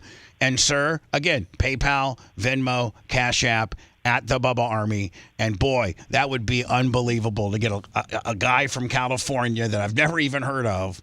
Last minute Willie comes right under the wire. That would be great, Benzie. I look forward to potentially seeing you at the party. I'm going to throw you over to Lummy. Real quick, Benzie, who's your +1 going to be? You got a lady in your life? You got a Mrs. Benzie?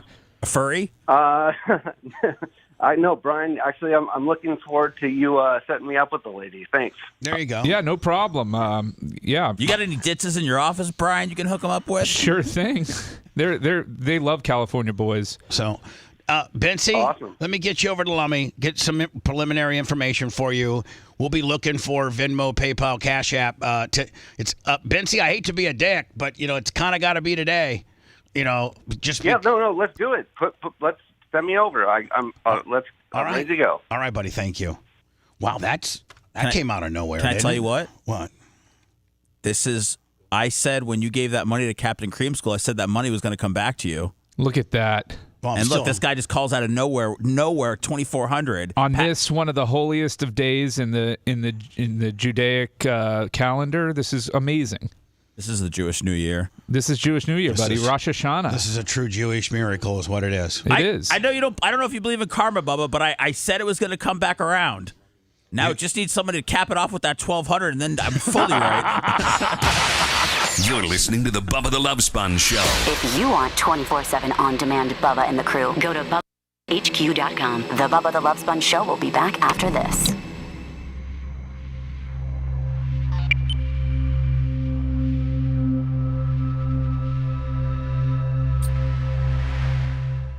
That's feeding Broderick. Yeah, they're gone. What do you mean? He murdered them.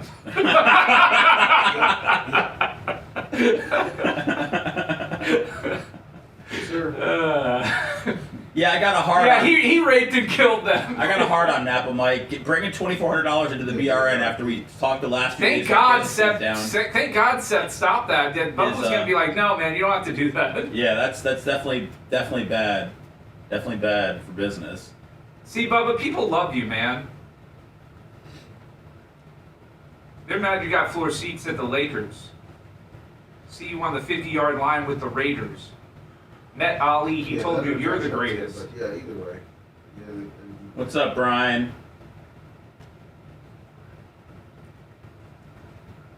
Woo, woo, woo. Getting jiggy with it. What's your favorite Will Smith song, Seth? Getting jiggy. Either Welcome to Miami or Men in Black. Oh, yeah? What shit rap he put out? Dude, those were hit songs. They were fucking awful, though. Dude, welcome to Miami. Benvenuto, Ami. Bounce into the club when the heat is on all night. And you just said getting jiggy with it. Like, that's, I mean, it's... Oh, they're awful songs, but they're catchy. That's hurtful. I always thought that he was a Swiss Army knife. He could do it all.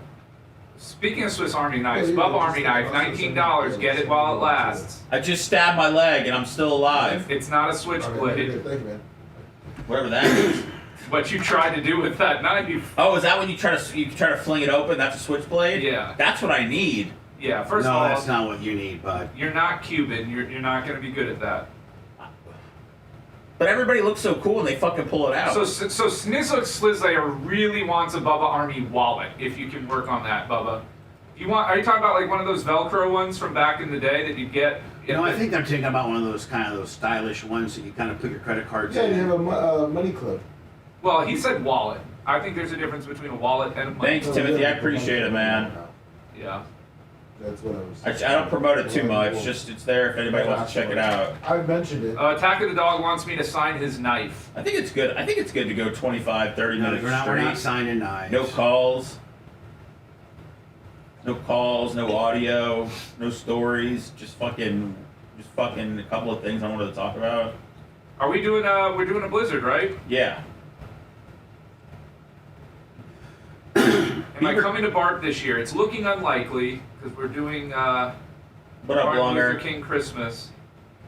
Beavertail, I don't know how to But we'll check see. Bubba's email. We'll see. Thank you, Rob Green. I don't have access to Bubba's email. We're not that close. That would be weird to give somebody access to your personal email. Well, Beavertail saying he sent an email. Can you make sure he got it? I was like, I can't make sure he got it. I think he sent it to the show. Good morning, Nick the Gun Guy. How you doing, buddy? All right, Beavertail. He said he thinks he read it. It was very nice. It was very nice. And I'm very thankful for his support. And he's thankful for your support. Who the hell is this grateful, not hateful man? And kind words. And kind words. Thank you, Beavertail Beavertail. sent an email. Wow. It's from Southern Indiana. Southern Indiana, Beavertail. Iggy, you just sit at the front anyways and flirt with Heather Wiz. Thank you. I don't want to hear it. There, I delivered the message. Now give me a switchblade. Bubba, I do love your attitude today, man. You are in such a good mood. It's making me happy. It's warming my cockles. That's because you haven't made fun of him yet. It's because you've been dancing with me, bud. I'm the dancing queen, man. Alba wrote that song about me. Let me. Our list is full. We're done. We're done. We're done. We're done. FanDuel's done. So let me, tell Enrique, if you're just gonna shit on us, and there's no. Tell him we're gonna go suck off Taylor Mathis or DraftKings. There's no way for us to, be able to be a partner or work with you. Then we're gonna stop. Yeah, you're gonna lose our fucking business. Well, no, I mean we're just gonna stop. We're gonna just, Well, there's other platforms we can do it. They got it, Beavertail. He got it. He got it. So we got FanDuel or DraftKings. I like that we do the Blizzard every couple weeks. The Blizzard's good. We do it. I mean, it was like not last week, but we've Yeah, I done it know. almost every other week. I think every other week we've done it.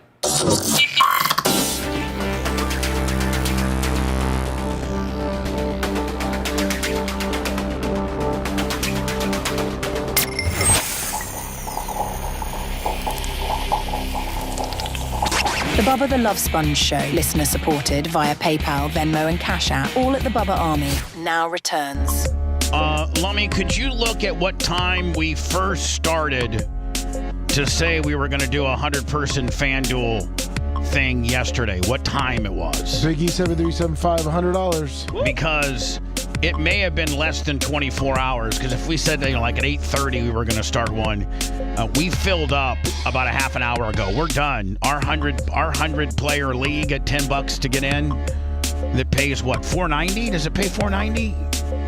I think it's $4.25. Yeah, Napa Mike won last year. It's completely full. Nice. And so, if FanDuel doesn't appreciate us, then and there's not an avenue for us to make a little bit of money when we could probably fill 250 to 500, maybe even 1,000 if we started on Monday. Yes. If they had us set up on Monday, but if they're just going to sit here and jingle our niz, then are we going to send this to Enrique? No, Lummy should probably. I already got the first one we did. Because straight up Enrique's being a bitch. 270 is the first place. Just title it Bubba Threatens FanDuel. So Lummy, I just want to let you know the reason why I don't want to give, and hopefully you guys can maybe do an ISO on me here. I have the Bubba Army knife. Merch Creek says we're halfway sold out on them right now. I think I ordered 125 or 30. I just bought 7. And so it's the 8-inch Bubba Army pocket knife, and and listen, everybody that's a real man, they have their own. They'll sharpen it themselves. They'll even resharpen it after. But just stock. Check this out, Lemmy. Just stock. And you're going to be able to see there. It goes right, and a lot of times paper. It's tough to cut a piece of paper with a knife because it'll fold over. You know what? Look, I think I had it down. Wait, I'm sorry, Bubba. I don't think it was on. I don't think it was on camera. I think I got to lift it up. Yeah, it was a little low, but we saw the aftermath of it. This is Look at that, right? I just lifted it up and did another one. That's impressive. That's a real Post-it too. It's not. That's not some generic like fake. Check this out. Watch this out. Yeah, that paper's thick. Look at that. That's a pocket knife, brothers. Sure I'm just is. telling you. I'm giving them away to trick-or-treaters. I ordered them all.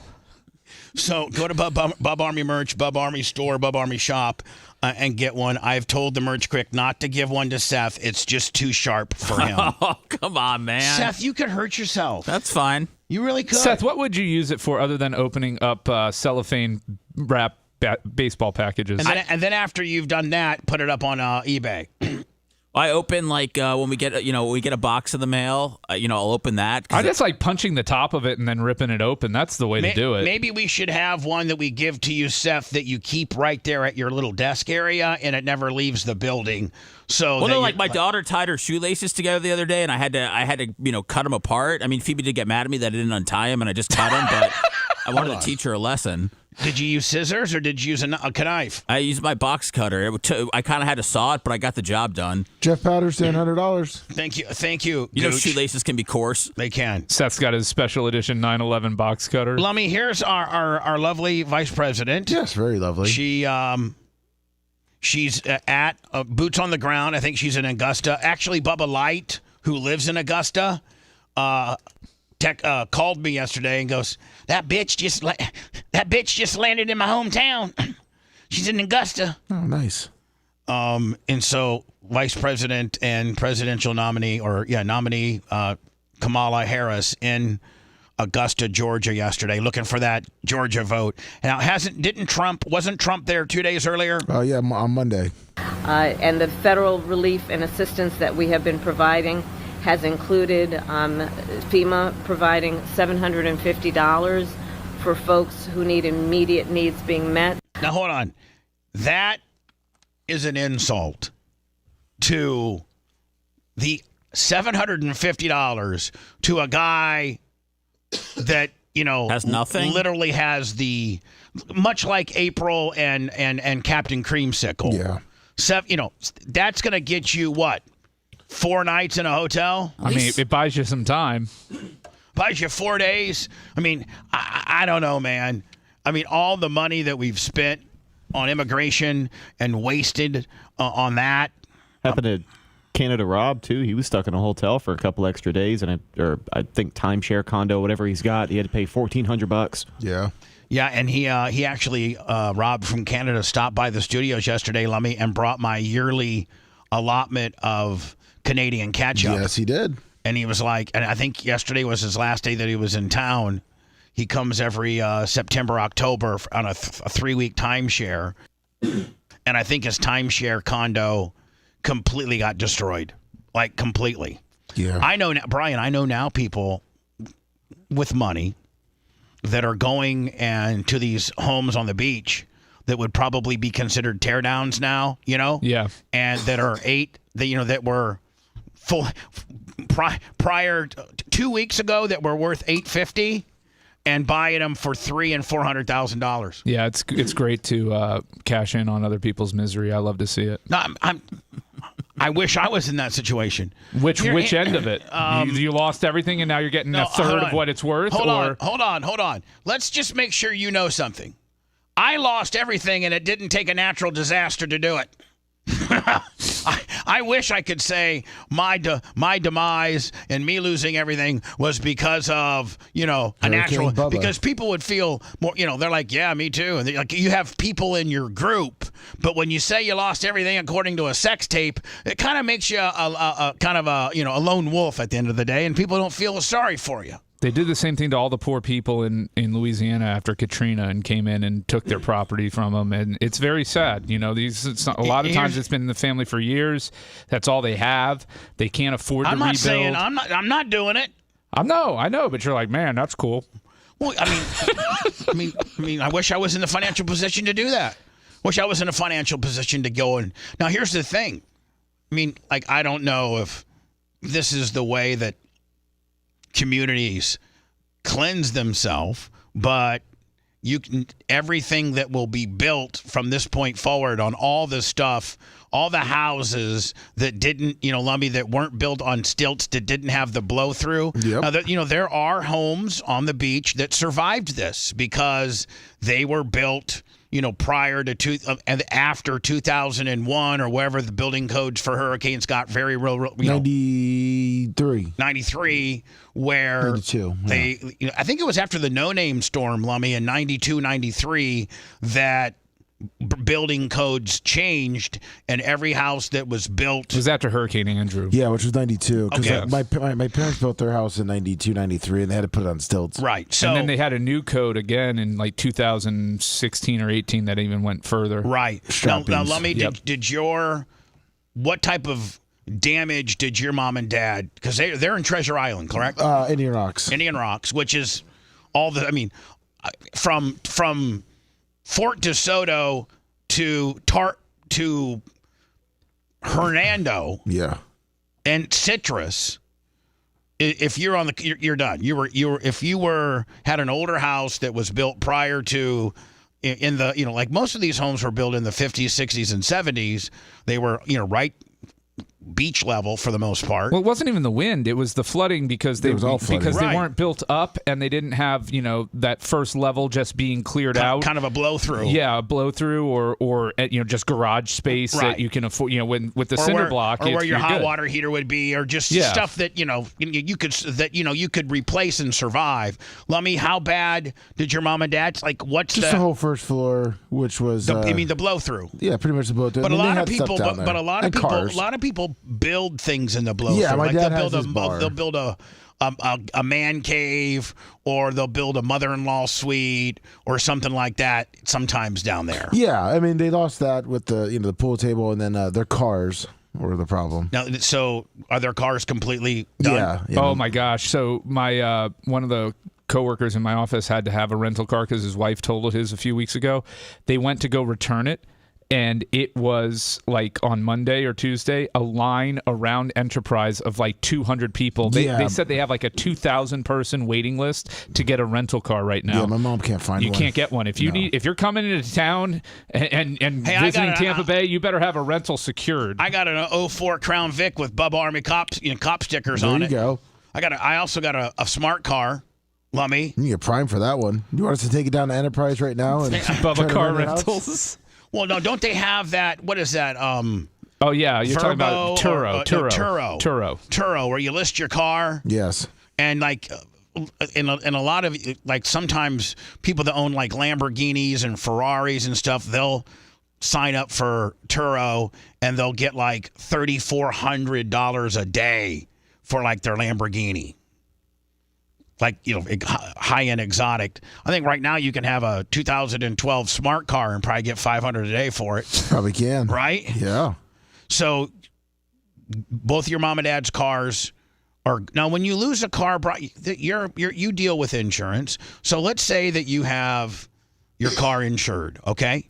Yeah. And you have just good insurance. Maybe you don't have the full-blown, uninsured motorist, but does pretty much all car insurance cover like a natural disaster flood, or do you have to have a flood kicker on it? No, you'll be covered for total loss of your vehicle.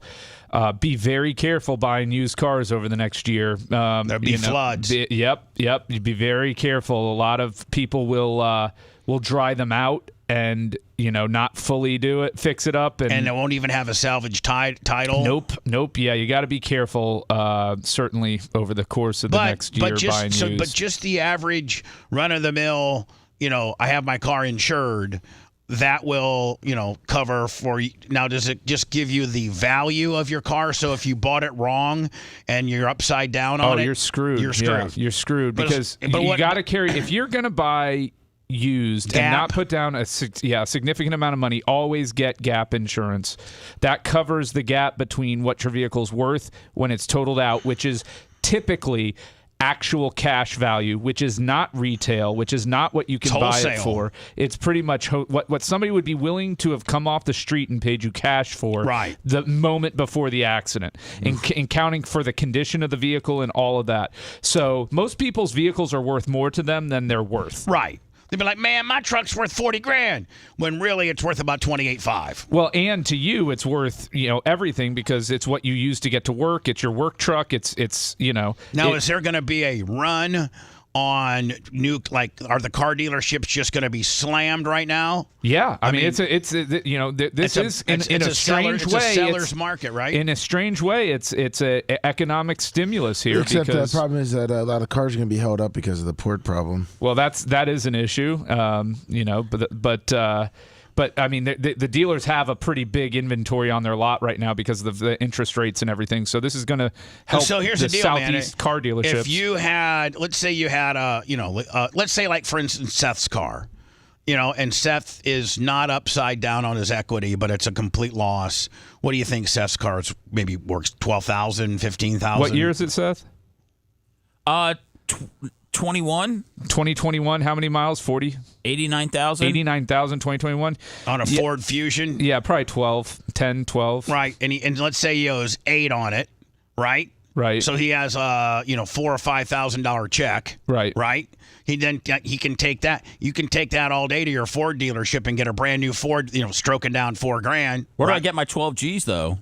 You don't. Oh, okay. You have to pay that. No, you see, the way it works, Seth, is you owe money on the vehicle if you have a lien holder. So the insurance company will pay the bank off and then send you the difference if there is a difference. Oh, I thought if I got gap insurance, then I was cool. No, gap insurance covers you when your vehicle's worth 10 and you owe 15. Right.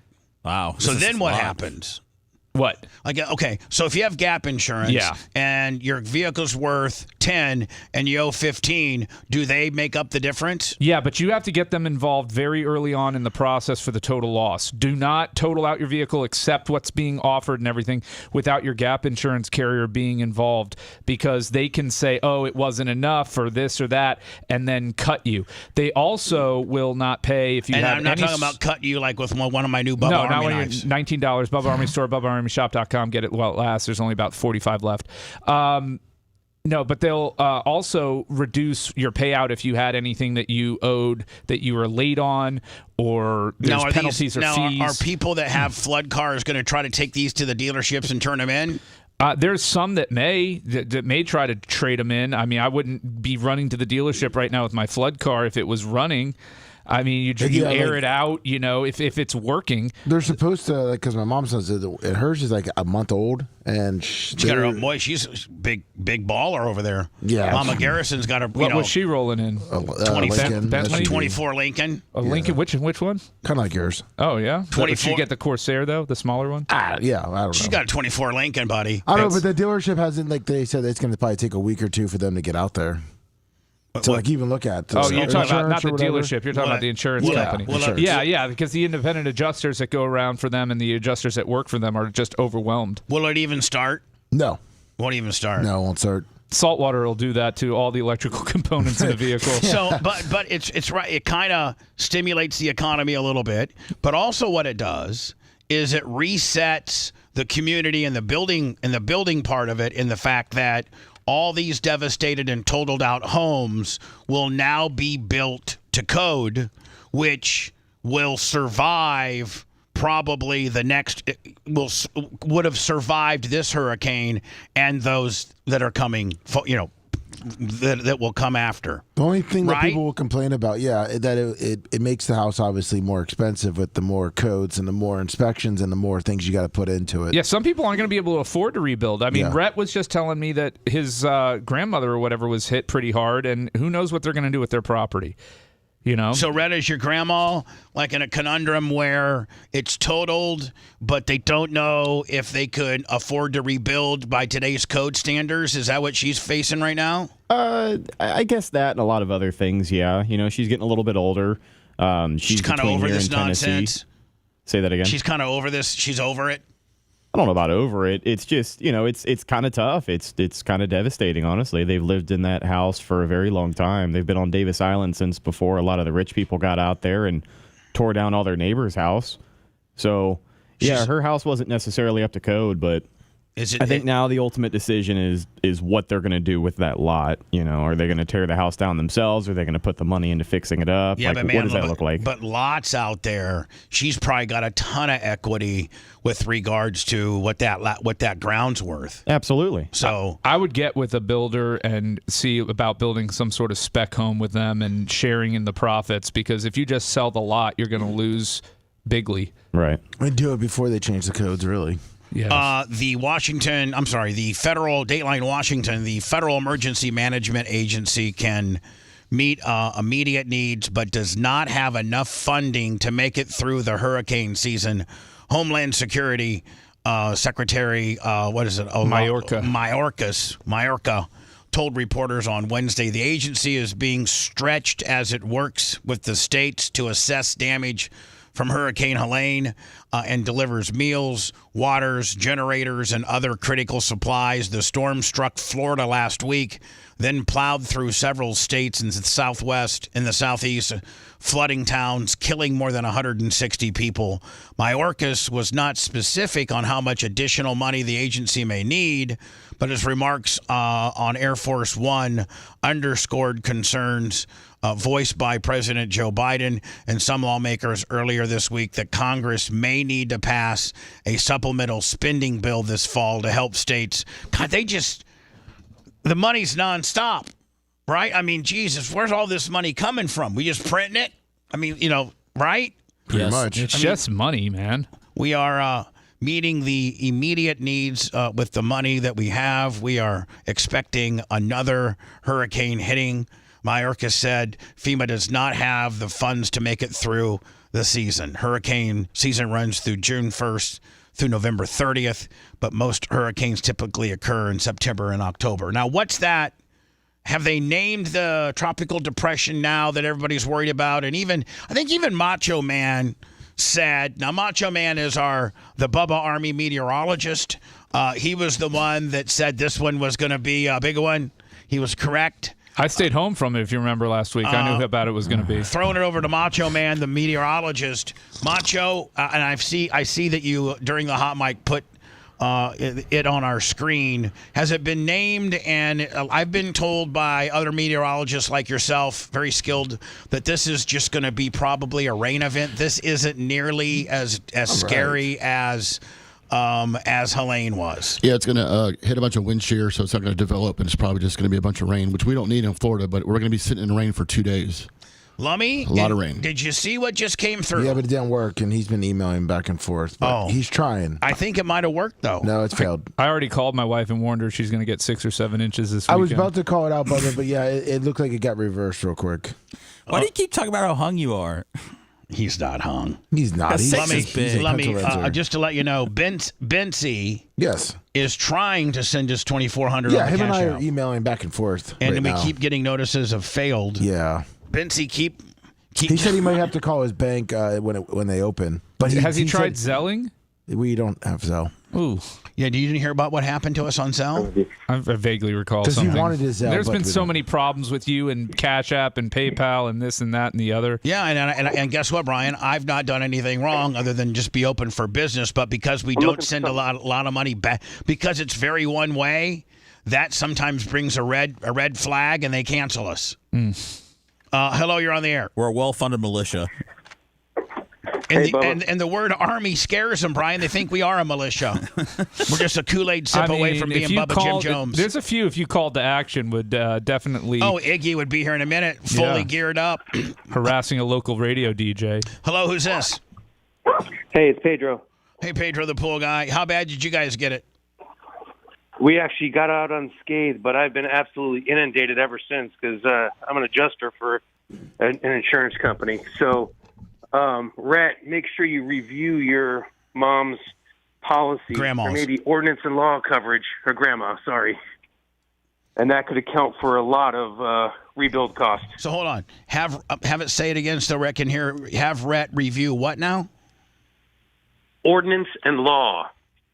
If you have ordinance and law coverage, it means that the policy will pay to bring, to pay a certain amount to bring your old ass building up to current code. Even if it's all washed out. Yeah, the problem is his is a tear down. This isn't like recoding, to get it back up to code. His got a full rebuild going on. Rhett's Meemaw needs a full blown rebuild. So it's I understand. It's going to be whatever her coverage is for rebuilding. Well, I have fire losses, and that comes into rebuilding or the policy limit. If you can have someone go in there that's confident. What's the biggest? What's the biggest check as an adjuster? What's the biggest amount you've written down so far? I've got a fire loss that's over 700. 700,000. Yeah. Yeah. Was that the house caught on fire in lieu of because of they had an electric car or something? No, actually a battery operated mower. Oh, an electric caught fire in their garage and took out the house. Like one of those Ryobi push help, like the one that Seth has. Us real men one call of that those- natural selection. Listen, I can't discuss it. It's in litigation. Okay. But yeah, it's one of the larger brand mowers caught fire overnight and burned the house down. Well, because of the lithium lithium saltwater reaction caused a fire. It was on the charger. No, it's just the And the battery. battery So, exploded. sir, you don't have to confirm this, but did that person who owned it have a big ego? Not as big as yours, Brian. Yeah, No, exactly. I'm just trying to get at what the brand was. Trying to help our listeners out, buddy. I know. I'm serious. I can't discuss it, man. I'm sorry. I've got to be a witness in it. So Sure, we understand. We don't want them to. No, don't want any trouble for you. Don't want Pedro, any how's your trouble. wife's health? She getting better? yeah, we've had a couple hiccups, but we're doing good. See you later, kiddo. We're thinking about you. Thank you, buddy. Hopefully, he wasn't saying goodbye to his kid going to school. He was I saying think he goodbye to was. me. Oh. Hello. Does he call you kiddo a lot? No. I thought he was being demeaning, like calling us home slaves. Hello. Hey, Ka. Bubba. Yeah. Hey, it's Florida Grand. Hi, Florida Grand. Hey, so my friend, a few of my friends, they live on the beach. So I went to help one of them out yesterday. He's been, and so he's on the ground floor. Two houses down, another friend of mine, he lives in a newer, he actually owns the place, but it's built to code, so he's up. He didn't lose anything in that house, but my friend who's on the ground floor, it was like a 5-foot surge. He lost everything. He had renter's insurance. The insurance did not cover anything because it's flood. It was crazy. I think with renters, you have to have a flood kicker up and beyond your renter. Exactly. Renters is just like the contents and things like that. And if you're a renter, I don't know that renter has anything to do with structural damage. That would have to be the owner of the property, I think. Brian, you might be able to clarify. Yeah, he may be able to qualify under the homeowner's policy if the homeowner had one as a tenant. Right.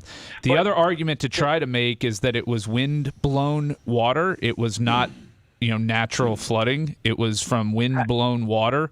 I helped someone out in the past with that on a claim when they said it was flood damage. And how does he go about, because he had already asked the insurance adjuster about it, but how can he revisit it? He's got to read the policy and see what it says, and then try and make it fit under whatever that policy coverage language is. Okay. All right, bud. It was a crazy story. All right, thank you. Thank you. Go to our merch place and get you a new pocket knife, my friend. I've been told that they are selling quite briskly. They're using them to help rebuild on the beaches, so get them while they last. Shut up.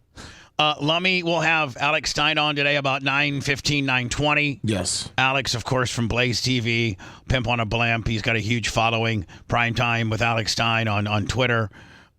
He posts, he's the guy that goes to city council meetings and he's just, he's just that guy.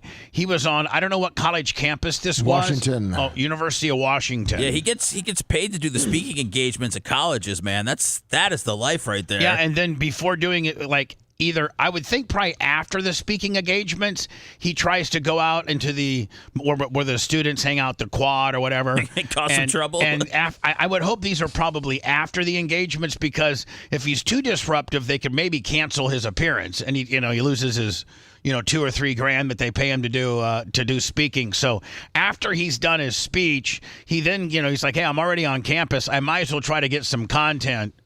And he's big on this. One of the things that he goes to the well with a lot is Gays for Palestine. Yes. And asking people how you feel about Gays for Palestine. Now, Gays for Palestine kind of was a thing, but it seemed like it's died off. Like it's not. Well, the point he's trying to make here is most of these people that are protesting, the war and supporting Palestine are the alphabet people.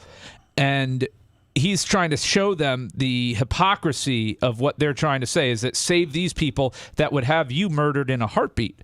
In a heartbeat.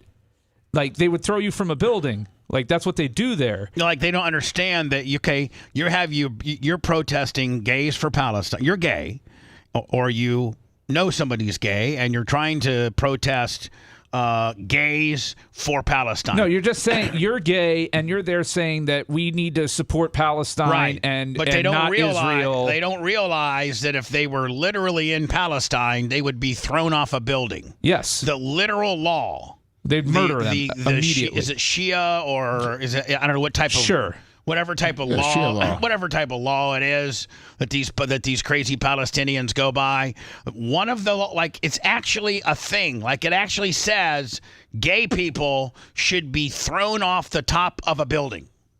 Like that's what it is. Hey, like Netanyahu said, that's like chickens endorsing KFC. Yeah, he was looking for a big pop from that one on the floor of the UN or whatever it was. But it doesn't even make sense. Like that brings me back to what I've said all along. Some of these people that are, to the river, to the sea, all this time, all these people that have protested against Israel for Palestine and so forth. Do you even know what the culture is over there? Do you even know what you're protesting for? Or are you just some gay American that wants to, support anything that's anti-establishment, anything that's anti-American or anti-establishment. Yeah. And so, do you realize that if you, being a gay person, were over in Palestine and you're trying to support them, that they would throw you off a building and kill you? So, doesn't that make kind of idiotic sense that you're supporting those people? I don't want to support anybody that wants to kill me. Well, that's what he's trying to highlight is their hypocrisy. All right, guys, we're at University. I know we'll have Alex on in about an hour and 15 minutes. Washington. 10 minutes. 10. We're here. We're queer. We support Palestine. Yeah. Gays for Palestine. You guys support Gays for Palestine? I'm a gay for Palestine. She likes it. Gays for Palestine. Stand with Palestine. All right. hard trolling, isn't it? That's hard. Yeah. Maybe think of a better shtick, huh? You think? I love this dude. He said, "You're hard trolling. Maybe you need to think of a better shtick." I'm gonna tell Alex that one dude kind of owned you a little bit. Did he not? Well, he put it in. I mean, he knew it was good. He didn't edit it out or anything. That's hard. Yeah. Maybe think of a better shtick, huh? You think? Gays for Palestine. No comment. Nobody wants to say anything. Look at that guy. I would love for somebody that came up to him and said, "Well, isn't that somewhat, moronic in the fact that Gays for Palestine, if you were in Palestine, they would kill you?" Well, I think, look at Alex. He's not exactly the person that you would think would be the face of Gays for Palestine. So I think most people see it for what it is. That it's He's being clickbait. followed around by a camera guy, and he's got a sign. So they're not going to be looking to get themselves internet famous for no Right. reason. Like the dude said, trolling, get a better shtick. Yeah. Conehead Live. Do you go to school here? Yeah, I do. I'm a student. So what is this the guy that wears a cone head on? He wears he wears a cone while he walks around school. Do you go to school here? Yeah, I do. I'm a student. So what does the Conehead represent? I have dangerous ideas in my head. Okay, that kid's on the watch list. He can't get a gun. I have. I mean, right there. If I'm the Aren't they escaping through the top of the cone? If I'm the head. It's like a dangerous idea chimney. It's being your dangerous ideas are being condensed and then going out the top of your head there. Like what happens when you take the cone off, man? Yeah, I'm just massive amount of ideas that just come out of your head like a shotgun. It's a dangerous idea hot box. If I am the head of security for the University of Washington, I'm identifying this guy and I'm going to go talk to him. Yeah, he's your next school shooter. This is your next, Virginia Tech guy. It's always the ones wearing the cones on their head. And wasn't the Virginia Tech guy an Asian man? Yes, he was. Thank you very much. And transgender. I have dangerous ideas in my head. Gays for Palestine! Assalam alaikum. Fuck, I'm not racist. It's okay. You guys will still be doctors one day. Who are you? I have 18,000 subscribers on TikTok. All right, guys, we're at University. Yeah, it didn't work out too well. Who's that guy? That's the other guy. That's his camera guy. I think they switched spots. Yeah, because nobody was going to come up to him in a suit and tie, looking like he does, as the most white. I mean, he makes white Brian look like somewhat dark Brian. It looks like that Devontae Adams, formerly a Packer, would the Packers get like a second rounder for him? Who did he get traded to? They're saying that he's trying to go to the Jets. He's trying to go to the Jets. He wants to go to the Jets. I heard Jets, Steelers, and Cowboys. And possible. But are you Saints, are you hearing that they're only asking for a second? That's all. I mean, his contract, his production, he's over 30. I don't know that he's worth much more than a second at this point. Are you serious? Yeah, I'm dead serious. This guy doesn't warrant a first? No. Not with his contract. For real? Not with his contract. Why is it 30? Is it 30 yeah, plus? it's like $30 million a year. I think it's worth it if you're Pittsburgh or you are the Bills. I think it's worth it to overpay for Devontae. Oh, if I'm the Bills, I'm not messing with anything right now. I think that their offense is where it needs to be. They got rid of the target, and now you have to cover the whole field rather than focus on Stephon Diggs and Gabe Davis, which is all they threw to. What does this do for an Aaron Rodgers-led Jets who... Nothing. He's cooked, man. Rodgers is cooked? Yeah. Yeah, no. I would have never drafted him in fantasy.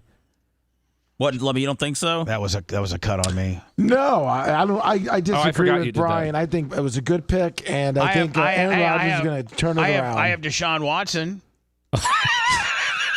Hey, he had an 80-yard touchdown wiped out by... Dude, you have a great fantasy football team in 2020. In 2019. Maybe that's the last time I played, bitch. It's showing. Who's your tight end one? Kelsey. Okay. Yeah, that's it. He's going to bounce back. Actually, this very good week for Travis Kelce for those fan duelers out there. I think this is going to be a good week for very good week for him. Aaron Rodgers, too. You think so? Yes. This is the week he busts out. There's a lot of people that picked Christian McCaffrey first overall. Well, that's criminal, and there needs to be a full-scale investigation by the Department of Justice into why and how the 49ers hid the fact that he had 2 bad Achilles, did not report it fully, did not say that he was going to be on injured reserve. I mean, this is criminal behavior. Because I had one league where I drafted Christian McCaffrey, and that is messed up. Well, you remember when they hushed up and shamed Jordan Mason, too, for telling people that he was told he was going to start? Yeah. This was a conspiracy. Now, that coaching staff completely threw him under the bus, did not stand by their player and what he had said. Now, didn't they give up 2 number ones for this guy? No. They gave up Christian like a second and a third. Christian McCaffrey was cheap. No, they got him cheap because From the Panthers? Yeah. And by the way, I mean he was a stud. But I mean, he's a stud, isn't he? Yeah. But he's just running to the ground, though. Yeah, that was kind of what they did in Carolina every year. This is probably has a lot to do with high use, right? Well, yeah, and he has injury-prone history, so he's most likely been favoring knees because he's blown out knees, and other parts of your body start to fail. It's what happens. As you favor one, then another part of your body's got to work a little bit harder to get that to favor that deal, which then now you're straining that. Yep. Is sometimes how it goes. Well, so is he gone? Is he done for the year? It's looking unlikely that he's back before week 12, and at this point, with this news that it's in both Achilles, it's looking like his career may be over. Someone said we'll find out next week he's got no legs. He's a double amputee. Yeah. Von Miller, formerly from the Broncos, big time stud when he was with them. He's been good. He's been good with the Bills, hasn't he? Yeah, he's played very well. Third down specialist, goes in there, disrupts. Really good. I mean, just in the last decade, probably one of the top he's a Hall of Famer. five linebackers. Good. In our lifetime, suspended for 4 games for what, yoking up his girl? But like 3 years ago, right? Yeah, like his pregnant girlfriend. So he yoked her up in Dallas during a bye season. This happened 3 years ago, and they're just now processing it, or what? I think the NFL waits until the whole criminal justice thing is done, but I don't think it was recent. Well, hold on. While it's unclear what exactly led to the suspension of the 35-year-old future Hall of Famer, the punishment comes almost a year after authorities issued a warrant. There it is. For Miller for allegedly assaulting a pregnant woman, later identified as his girlfriend. The woman eventually recanted her story, and the case was never pursued. Yeah. So why would that? Because the NFL does their own investigation, and then they punish. So they said, okay, although she played, I'm not gonna press charges on my baby daddy. We just. Yeah, the NFL doesn't have the same standard of evidence as the burden of proof as the criminal system. Kind of like what Major League Baseball did to the Trevor Bauer guy. Well, that's completely messed up because he got screwed. He got totally screwed. And if Wonderland Franco, well, no, that's totally different. No, what I'm saying is, like, even if he was to be found not guilty in a Dominican Republic court, I don't think the Major League Baseball's ever going to give it. If they didn't ever let Trevor Bauer back, they're not going to let. And Franco, there's far more substance to that than the Trevor Bauer deal. Yeah, but you got to remember, Bubba, not guilty does not mean innocent. You're right. I'm just saying. Wow. It's not, I know. I wish I had the liner to play right now, but I You don't. can get philosophical. Well, let's get philosophical on this, but if you so choose. I just don't understand how.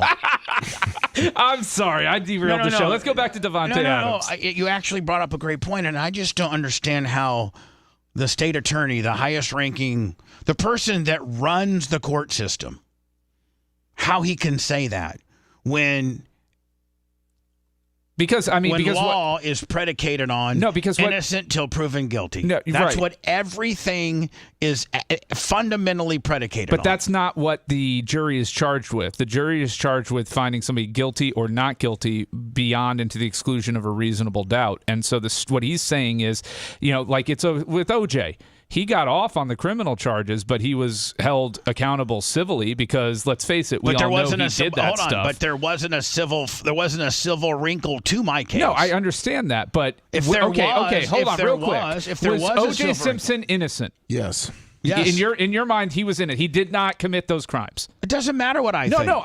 This gets into the philosophy of what Mark Ober was saying. So since when does the state attorney, who's supposed to go by the book and not get into, we can get all philosophical? That's not what your job as the state attorney is to get philosophical. Your job is to apply the letter of the law, right? And he did, and he said you were found not guilty, which is different than innocent. O.J. Simpson is the perfect Casey Anthony, perfect example of that. Do you think Casey Anthony was innocent? Do you think she didn't do anything wrong? Or do you think she was just found by a jury of her peers not guilty because the state failed to adhere to that burden of proof? And how many of those prosecuting state attorneys came out and said the things that after their career's over? I don't know. That Mark Ober didn't say this when his career was over. I thought he was off the. He was no longer the state attorney when he said that. No, he was sitting. Yeah, this was what he said. I think this is what he said to the jury in the MJ case. Because he was on the witness stand and he was asked, "Wasn't I found not guilty by a jury of my peers?" And the prosecution innocent. Greg said, "Wasn't Bubba found to be innocent?" Here we'll just play it. Well, we can get very philosophical. Yeah, Greg said, wasn't Bubba found innocent by a jury of his peers with regards to the cruelty to animals case? Yeah, and nothing that Mark Ober says here is inaccurate, Bubba. I mean, I understand where you're coming from, but it's not inaccurate. We can get very philosophical if you choose to. The jury verdict says not guilty. Yes, sir. It doesn't say innocent. I know you can, but how unfair... He should have never been testifying in that case. How unfair is that with your job position that you have? You can make that statement if you're anybody else but him. No, I think as the state attorney, you can make that statement because it's factually correct. He should not have been testifying in that case to begin with. That's a different discussion. But what he is saying there is legally correct. Whatever. If you love that segment, then check out BubbaArmyHQ.com and do a deep dive on past shows. Wow. The Bubba the Love Sponge Show will be right back.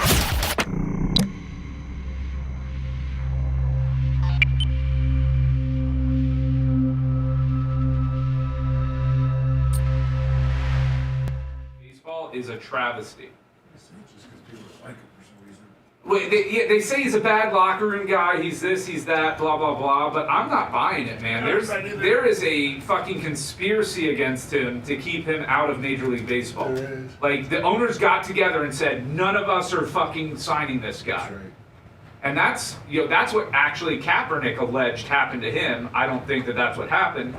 But that's what he alleged and sued over. I think Trevor Bauer absolutely could have that lawsuit. That's right. He was pitcher of the year in the Mexican Baseball League.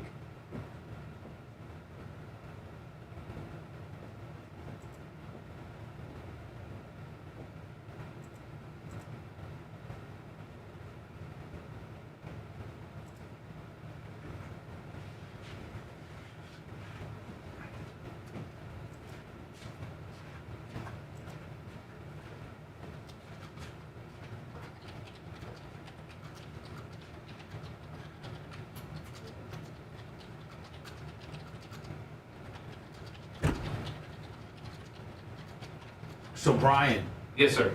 After the show, before you start the blizzard, I want to show you something. Okay. Hopefully it's more Green Bay Packer picks. Yeah, it is. All right. Now you're talking.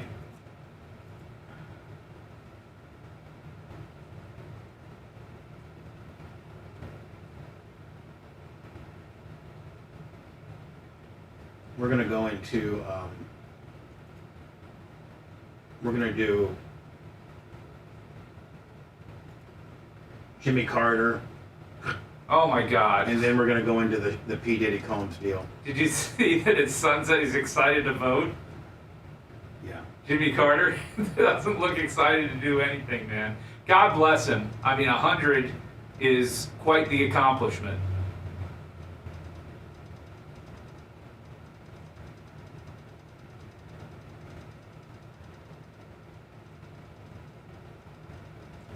Good morning, Bubba Army.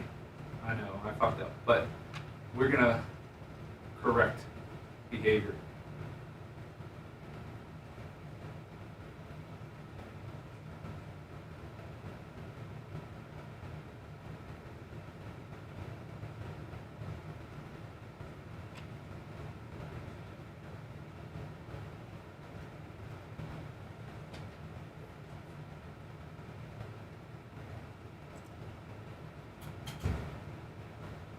I agree with you too, Bubba, because I heard you talking about the vice presidential debate yesterday. It was refreshing to see two people go up there, have adult conversations, and shake each other's hands afterwards, you know, clock in, clock out type of thing. You know, if we had that on the other end of the deal, Yeah, I would fucking have more respect for both of them. right. I mean, it was, I In was, fact, I'm for. I think those two had so much presidential decorum that I'd rather flip flop the ticket right now and let those two fucking go after it. yeah, I agree. I mean, it was refreshing. The Vance Walsh. Yeah, I gather context clues. What? Huh? Yeah, Context clues, I hear. you're smart. I know that. You're not Gary 73. Who's Gary 73? Oh, that's on the. I'm gonna have my dog's name. I don't. Good morning, Gilson. Yeah, Brian just attacks before you ask anything. Typical liberal.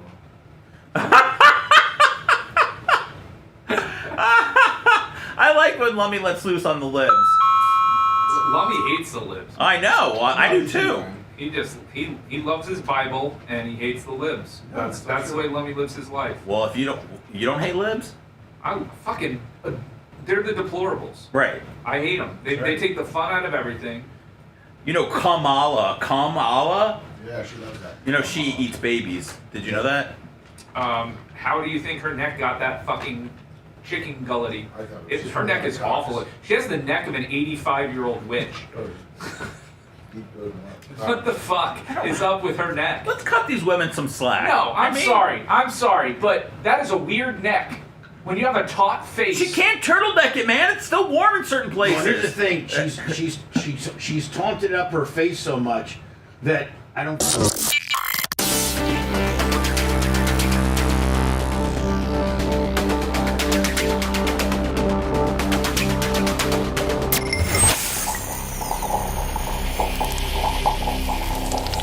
Broadcasting live from the Aquabeto studios. Aquabeto.com, promo code BUBBA. It's the Bubba the Love Sponge Show. Macho Man coming through. I love to have an engineer, Lummy, where you say you need something done, and I don't have to remind them for 2 weeks in a row, and it just gets done. That's right. Love you, Macho. Thank you. Seth sent this to me today, and we were watching it before the show, and he was like, what did we just watch? And how much of this is just dudes that are putting on lipstick and trying to get clicks? I think this is I don't know if this is real or not, Bubba, but I really see now that people are, there's this the one guy, Josh Sittler, whatever, who was on The Bachelor, The Bachelorette, or something like that, who's acting like he's a trans and a girl, and he's trying to be ironic, and this looks like a fake person to me. So listen, I think you're doing it just for attention is tough, man. I think that there are a lot of men out there that maybe want to transition and are making an effort to do it, and that's fine as long as you're an adult. That's 100% on you. But I also think there's a lot of men out there that are just putting on lipstick and trying to get some clicks. And that guy from The Bachelor is one of the guys that I think that of. Like I really don't know how much his heart really is in it. And it seems like he's just putting on lipsticks and trying to act, talk feminine to get clicks. Oh, he's an attention whore, and all he's seeking is clicks. attention and clicks. I mean, it's very obvious. And listen, I'm not trying to feel sorry for anybody or be a flake, but it does take away from people that are trying to really do it. I mean, there's people that are really trying to do it. Yes. And it really kind of takes away. But those people aren't on social media looking for clicks and going out and looking to try and get reactions out of people. Or compete on a girls softball team. They're just trying to be. They're trying to get through life. They're trying to not kill themselves. They're trying to look like the way they feel inside. And there's people that are legitimately trying. I don't know if this one's one of those. You're the college Democrats. You're the president of the college Democrats. Yep. How you feeling about the enthusiasm? Your name and how you feeling? My name is Rose, and I'm feeling great. This is going to be a great debate. Oh, sorry, I touched you there. I'm so enthusiastic. Walls is going to do so well. All right, I guess we're gonna have to wait and see. I really appreciate talking. Again, I mean, I don't know if this reporter's thrown off. So I played it, and Seth's just like, I just don't know what to think here. I'm gonna play it one more time. You're the college Democrats. You're the president of the college Democrats. Yep. How you feeling about the enthusiasm? Your name and how you feeling?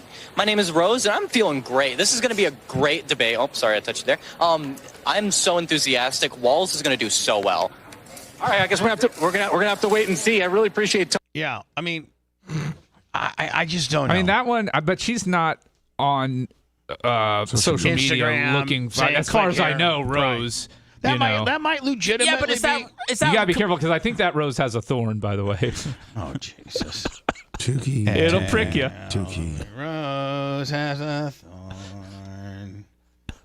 The Z Morning Zoo on Z100. Now, does anybody here? We don't usually agree on much. None of us do. We all come in different shapes and sizes, religions, backgrounds, what we're into and what we're not. Political affiliations and what have you. I'm a Muslim for MAGA. You're a Muslim for MAGA with a Jew kicker. That's right. Muslim for MAGA with a Jew kicker. Happy Rosh Hashanah, Lashana Tova. Yeah, all that and more. But do you think that Jimmy Carter, who by the way yesterday turned 100, congratulations? Do you think and they did a military flyover to celebrate? He's the only president in the history of our country that has made it to 100.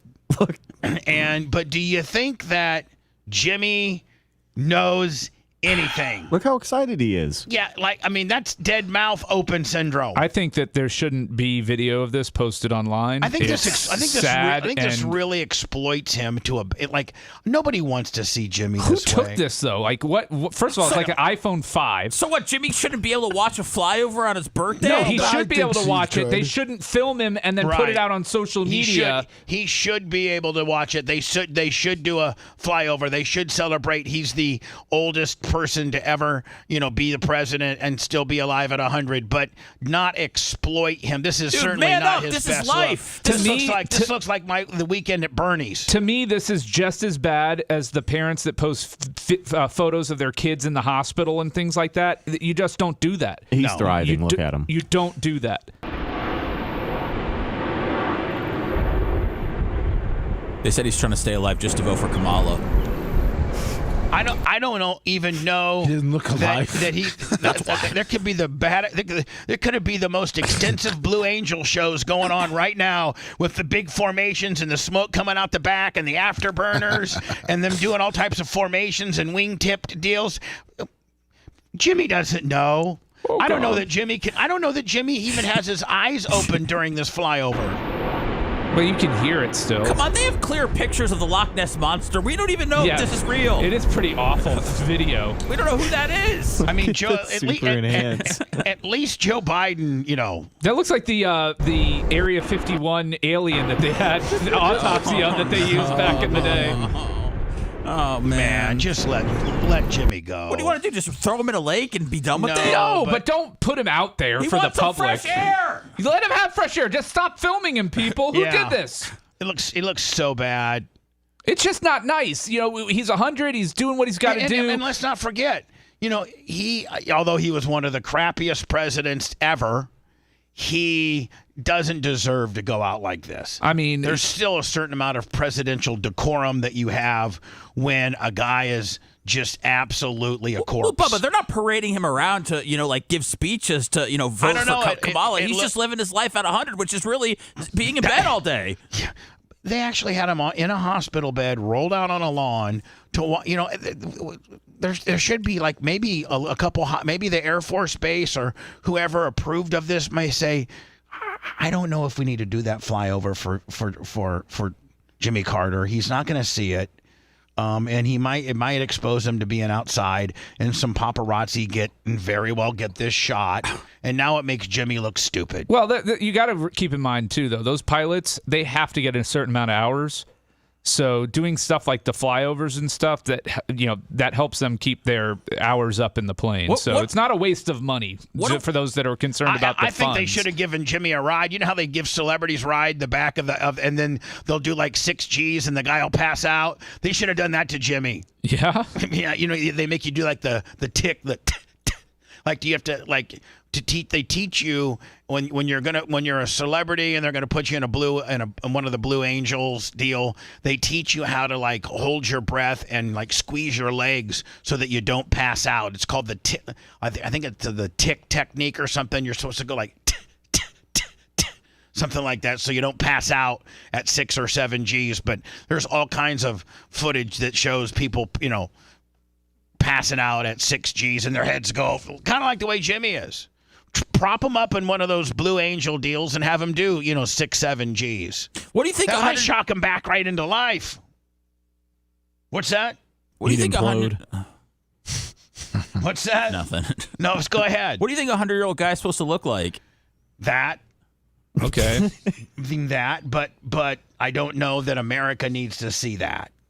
I tend to agree. Unless he wants it, unless his family wants it out there, then that should not be out there. I've seen file footage recently of him when he was doing some Habitat of Humanity deal, giving away houses, and it was like 20 years ago, and he was still pretty spry. He was walking around with this green Habitat shirt on and, doing housing stuff, building houses. Like would nail one nail into a 2x4. He was doing it all the way up to like 93. I know. He was pretty. He was, But I don't think we need to exploit him like that. And whoever came up with that idea is stupid. Well, the flyover thing's fine. The filming him and then posting it on social media thing is cruel. With his eyes closed and his mouth wide open. What if a fly got in there?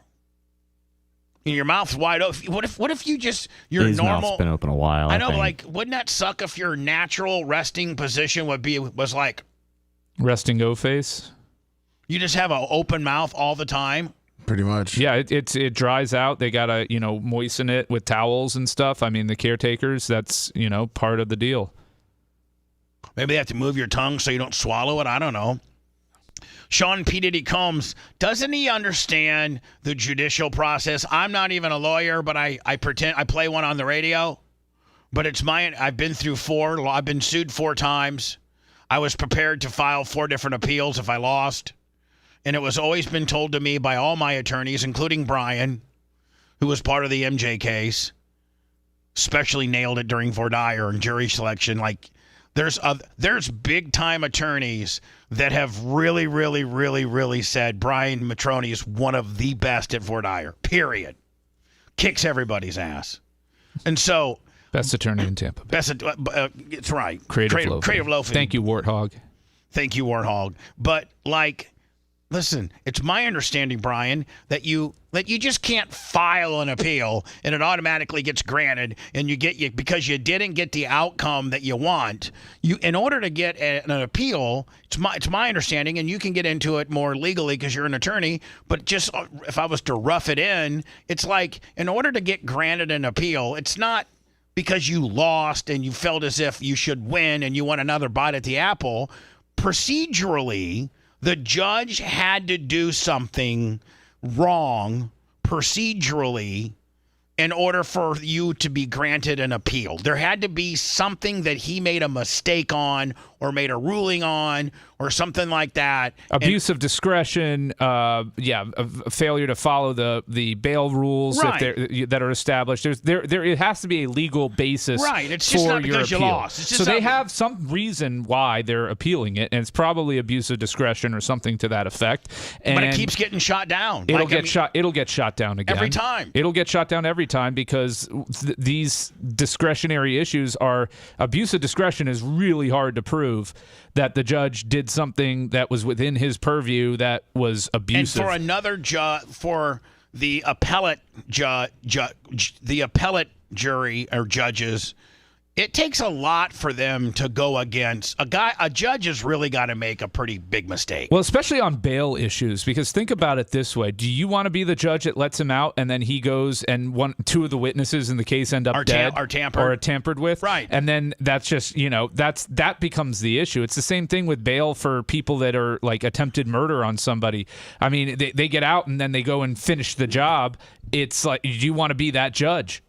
So I don't know. Diddy can keep appealing, but just because you're not getting the outcome that you want doesn't mean the judge made a mistake and putting your bond at whatever. Well, I think he's no bond, isn't he? Yeah, he's no bond. He's no bond. He was denied. And listen, there's not a lot of wiggle room to make mistakes on no bond. Well, I don't think. The biggest problem he has is that while the investigation, before he was indicted and arrested, while the investigation was going on, he was tampering with witnesses. So that is what kills his request for bond, because now it's hard for him to say, I won't do it now that I'm actually charged. Yeah, now he actually did something that really is a big no-no, and one of the reasons why they keep you in jail is so that you cannot contact witnesses. Well, he did that pending this investigation. So if you've already done something that causes them to grant you no bond, and that's part of why you're in trouble, they're not going to let you out. You've already done what you're not supposed to do. You've already done what they're scared of you doing. Yeah. So, secondly, you have so much money. You're a flight risk. You got to be a flight risk, right? Yeah, there's an element of that. He could get on a plane and find a country that he could fly into in the middle of the night with no passport. Could he not? Yeah. Morocco, I heard, is the nicest time of year. He's been around the world. There are many countries that don't have extradition treaty or agreements with America.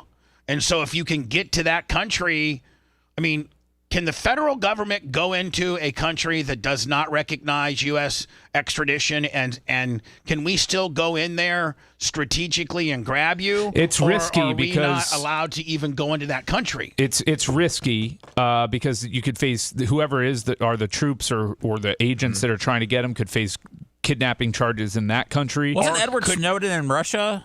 He's there now. Okay, so let's say he can't get out. He's snowed in. Let's say, for real. You missed the good one he had though earlier, Bubba. Oh, I may have missed it by design. Like I just let it go. No. He said Puff Daddy's been around the world. That's one of his songs. Been around the world. Yeah. And I've been playa 18. And I raped a 9-year-old. So now let me ask you a question. Remix. So what's one of the non-extraditing countries off the top of your head? Russia? Malaysia? I have no clue. Russia? If P. Diddy goes to Russia, like an up and coming country, I think would take Diddy if they could get. He would pay them. So here's countries with no or limited: China, Cuba, Switzerland, Ecuador, Bolivia, Nicaragua, Zimbabwe, Venezuela, Iceland. All right, so let's say he goes to Iceland or Sweden. Well, Iceland has a treaty, but sometimes refuses. All right, well, so the only place he can go, like he could go to Cuba, he could go to China, and that's about it as far as countries that. All right, so you go to Cuba. All right, you're in Cuba. We have intel that you're in Cuba. But what bureau would we send to go get him? The FBI? In Cuba, it would be CIA would be probably operating to get him. All right, so you got one of our big-time agencies going to get you, right? They have a task force. Well, at the end of the day, they're not in the country legally. Probably not. Right? I mean, if they go to Cuba and say, hey, listen, we want to come into your country and look for Puff Daddy, they probably will say no.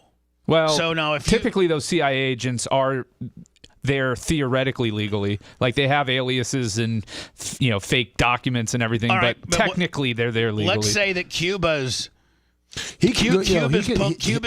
police force or whatever, could they shoot a U.S. federal agent that's in their country because illegally? they have a treaty with us. Brian's incorrect on this one.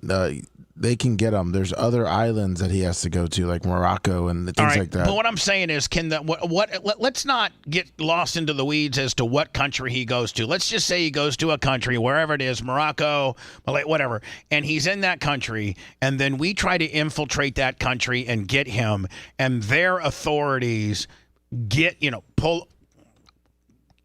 They apprehend or find out they arrest or catch our CIA or FBI. They catch our guys trying to get him. Can they arrest them and tell them to get the hell out of there? Yeah. I mean, absolutely. So say you're in Zimbabwe or whatever, and the Zimbabwe police find a couple U.S. CIA operatives, and they hold them at the CIA guys can't shoot the Malaysian police, can they? They can't. So they handcuff you and haul you into the shop as a federal agent trying to get somebody. I mean, you're now in trouble, aren't you? Yeah. You're facing criminal charges in that country. Right. Yeah, potentially. So that's why espionage is a risky game, man. Puff Daddy is not getting out. Now this was very well distributed, and everybody saw this yesterday, and it really is wetting people's beak on this. But the names that we're going to name, assuming that our investigators confirm and corroborate what we've been told, are names that will shock you. These are individual cases. There are indeed other perpetrators involved. They will be revealed when that particular individual case is ready to be filed. They already know who they are. And I'm talking here about not just the cowardly but complicit bystanders. That is, those people that we know watched this behavior occur and did nothing. And I'm talking about the people that participated, encouraged it, egged it on. They know who they are.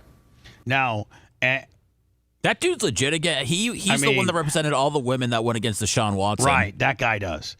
And I think he's saying that some of the names are going to shock you, and that it is a very, very impressive list. I don't know if impressive, but shocking list. Yeah, a very shocking list. And I mean, I think this thing's going to just continue to. This will probably end up being the biggest up until now, probably the Epstein case. Not the Bill Cosby. Well, didn't Bill Cosby have 70 people at the end of the day? Yeah, but there was no mystery of other people involved in his shenanigans. Right. It was just other him big and time, Quaaludes. So we're trying to see if Jay-Z was on the sidelines for some of these group orgies that were definitely Barack Obama. Will they take Barack Obama down? We'll see. This is I think we've seen this. Yeah, we've seen it a couple times. Oh, but hold on. This is, I think, actually P. Diddy making an announcement about we got to get the kids out of here because the Department of Family. I think that's what this is. Hold on.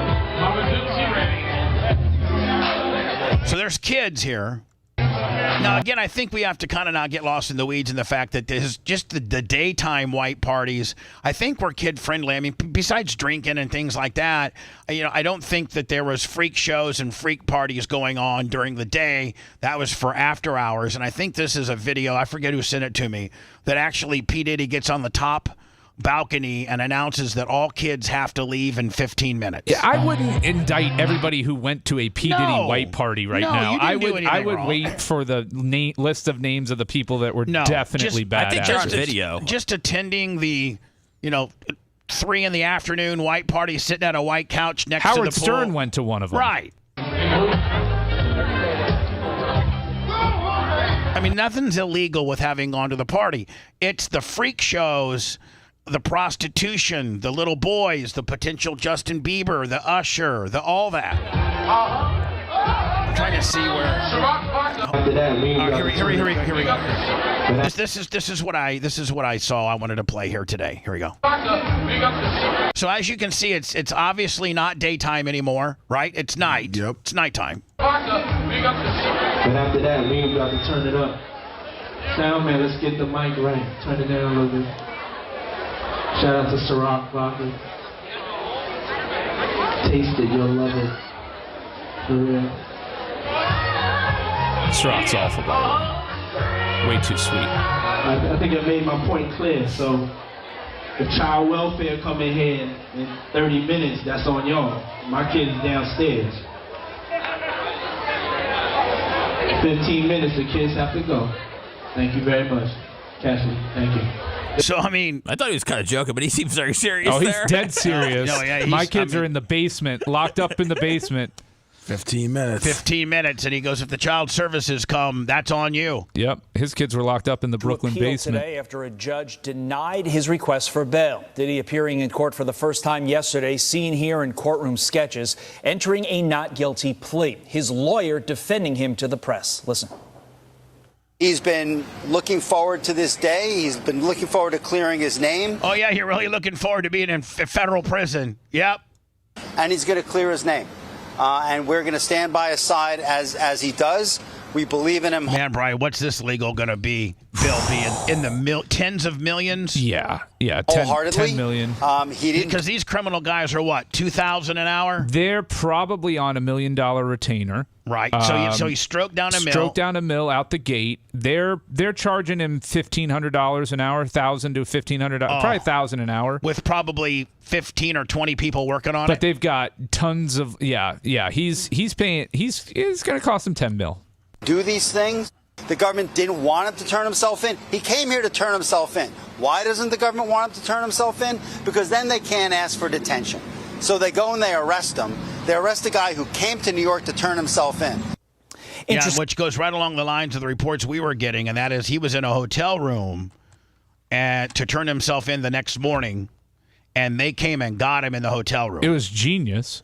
Because then, Brian, like the guy said, it put some kind of kicker involved. Well, no, what they're saying is that the fact that you would allow somebody to turn themselves in is evidence that you trust them, and if you trust them, you can't say to deny bail. That's essentially what they're saying. You didn't think that person was a flight risk because you just let them set the terms of their surrender. So you go get them.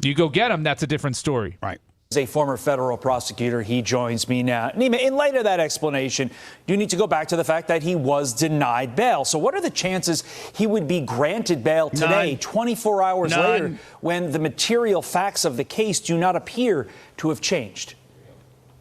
I hope he says none. This is an older report, lawyers isn't it? say all sorts of interesting things. This is from the first appeal that got out. denied. Now he's appealing it to the district court. Yeah, I mean, this was a couple appeals ago. Yeah, that was one appeal ago. Now he's on appeal number 2. Let me get into words. We'll deal with this. We'll do a quick short space so we're not too late for Stein. This is, I love this, and this is exactly. I think you were the first one that said it back during the swimmer days when was it Leah Turner? Leah Thomas. And you said the only way that this is going to get any attention and for somebody to actually do something would be they all 9 of them or 8 of them line up on the starting blocks. The gun goes off, the starter's gun, and 8 of them just step off the plank. And Leah or whatever the hell, she's the only one that swims, and everybody else says, "Screw, we're done." Yep. Well, that's what now volleyball teams are doing against the University of Wyoming. I'm sorry, San Jose State, who has what people believe to be a man playing on the women's volleyball team, and the University of Wyoming became the 3rd school to say, nope, we ain't playing. That's what it's going to take. It's even going to take more than just we're not going to show up to the game. It's you send your girls out there and then they just walk off the court. Right. That's the way. That's the or image. They serve it. And they just when you let don't the have ball. an image and you just have a forfeit, it may But the image of them walking off the court united like that, or better yet, University of Washington serves the ball and they just let the ball bounce. But they just and turn around and walk back to the locker room and walk right off the court. Yep. If you want 24/7 on-demand Bubba and the crew, go to BubbaArmyHQ.com. Right now. The Bubba the Love Sponge show will be back after this.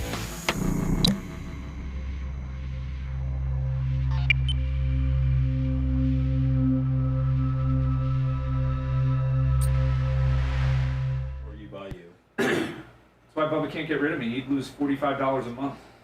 Can't afford to lose that. We can if that guy gets his 2,400 in. All of his credit cards have been declined. Yeah.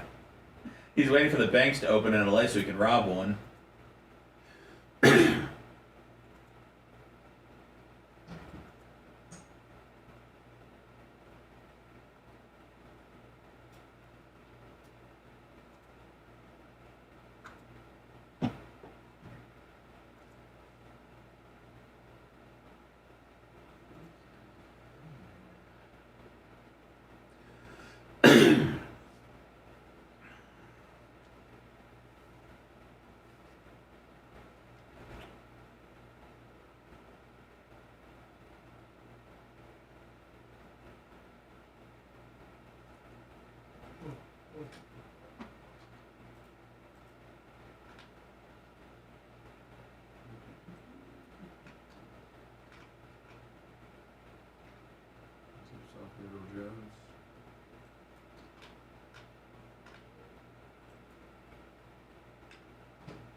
What up, Hoss?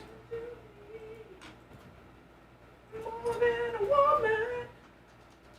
She hands when she pees. Search 311, 65 months. I want to be close to you. Well, yeah, we'll be close soon enough. Is this your cock ring? Oh fuck, man! I haven't even seen a cock ring, so. You've never seen one. No. Okay. Guessing you have a few. I don't have a few. It's okay. It's all right. A few? It's okay. A few? Well, no, I Let's don't just say I have many cock rings that have Junior Caminero cards, okay? Oh, man, you got a rookie cock ring? I have one on at all times, because you never know. I'm like a Boy Scout, all right? Always be prepared. Are there people that wear them around? Yeah. Bubba, you got a cock ring on, right? No. Oh. Am I the only one? It's a lonely island. Let me. What did we make? And what did we do? I had to triple Did we wrap do it. like $97 Insta last month or something? Aren't you in charge? Or no, Brian? Who's in charge of Insta? I am. What's up? What did we? What was the numbers like? Are you looking for money or for followers? Text me what we made. Oh, okay. For September. Like money that we made. So I'm closing the books today. I gotcha.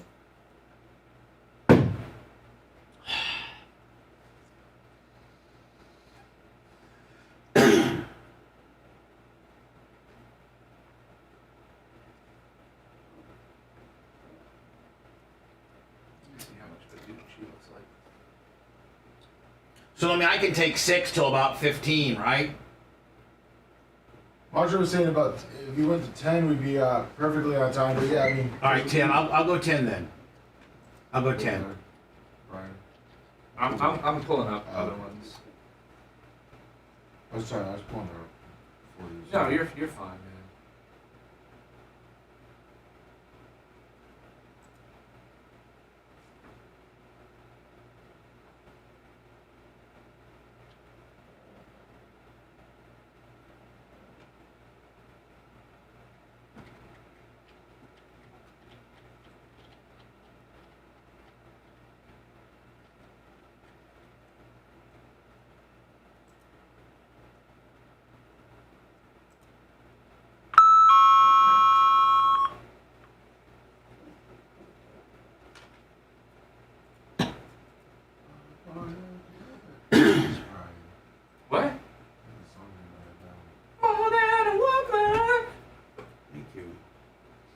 'Cause she stands when she pees. It's a great song. The Bee Gees are good, man. What's your favorite Bee Gees song, Bubba? Staying Alive. Staying Alive? Maybe Dancing Queen. Oh, no. Dancing Queen? That's ABBA, baby. Oh, I'm sorry. I started a joke that started the whole world laughing. That's a good one. Okay. But I couldn't see.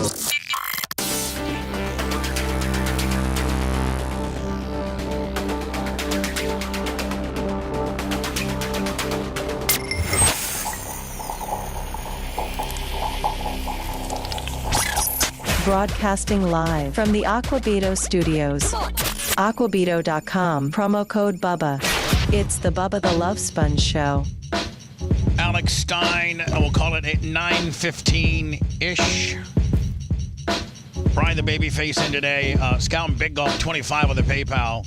Thank you, ladies. Stay safe out there. Big supporters of the Babyface. I really think the Babyface has done great today. Thank you. I had one, not even really a slip up, but we moved past it, and I'm sorry, and we're good. I don't even remember what it was. Good. Then it's great. Then we're right where we need to be. Yeah. Back to the University of Wyoming being the third school to refuse to face San Jose State in the presence of biological male Blair Fleming. Now, is this Blair? Yes. I mean, I got to tell you. Yeah, if you see some other The pictures. front shots, yeah. That's a good shot of her. Yeah. Right. Him. I mean, like that shot, is a better, not bad. Now, I'm assuming that is it Blaine? Blair. Blair. It may have been Blaine, but now it's Blair. Now, is Blair? Do we know the her transitioning timeline as to what? Now, listen, I don't have any problem with a transitioning male to female playing, female sports if you've.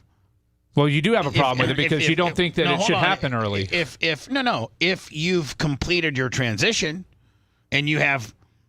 Oh no! But you still like if you have a penis, you can't do it. But if they went through puberty as a male, Bubba, and developed the bone mass, the bone structure, the muscle mass, the strength that pubescent boys acquire versus girls, then physiologically they have gained an advantage. Yeah, I agree. I mean, that's. I just have less of a problem if they've gone. If they've lopped it off? If they've lopped it off, they have a vagina, they have boobs, and they're taking estrogen, and they're really, really. And see, you're more liberal than me on this one. Well, I think that's going to be such a small percentage of people that it doesn't really matter. What my opinion is, it's going to be because most people that do this don't follow through all of that. In fact, people are speculating, has Bruce Jenner or Caitlyn, I don't want to be disrespectful. She identifies as Caitlyn. Has Caitlyn Jenner made the full transition? There's conflicting reports as to whether she has lopped off her penis or not. It hasn't. She hasn't. She has come out and said that she did the whole thing. She has? Yes. Can you send me now? You say this is one of the better pictures of Blair. Yeah, I'm trying to find Brandon. That's it. That's the first name.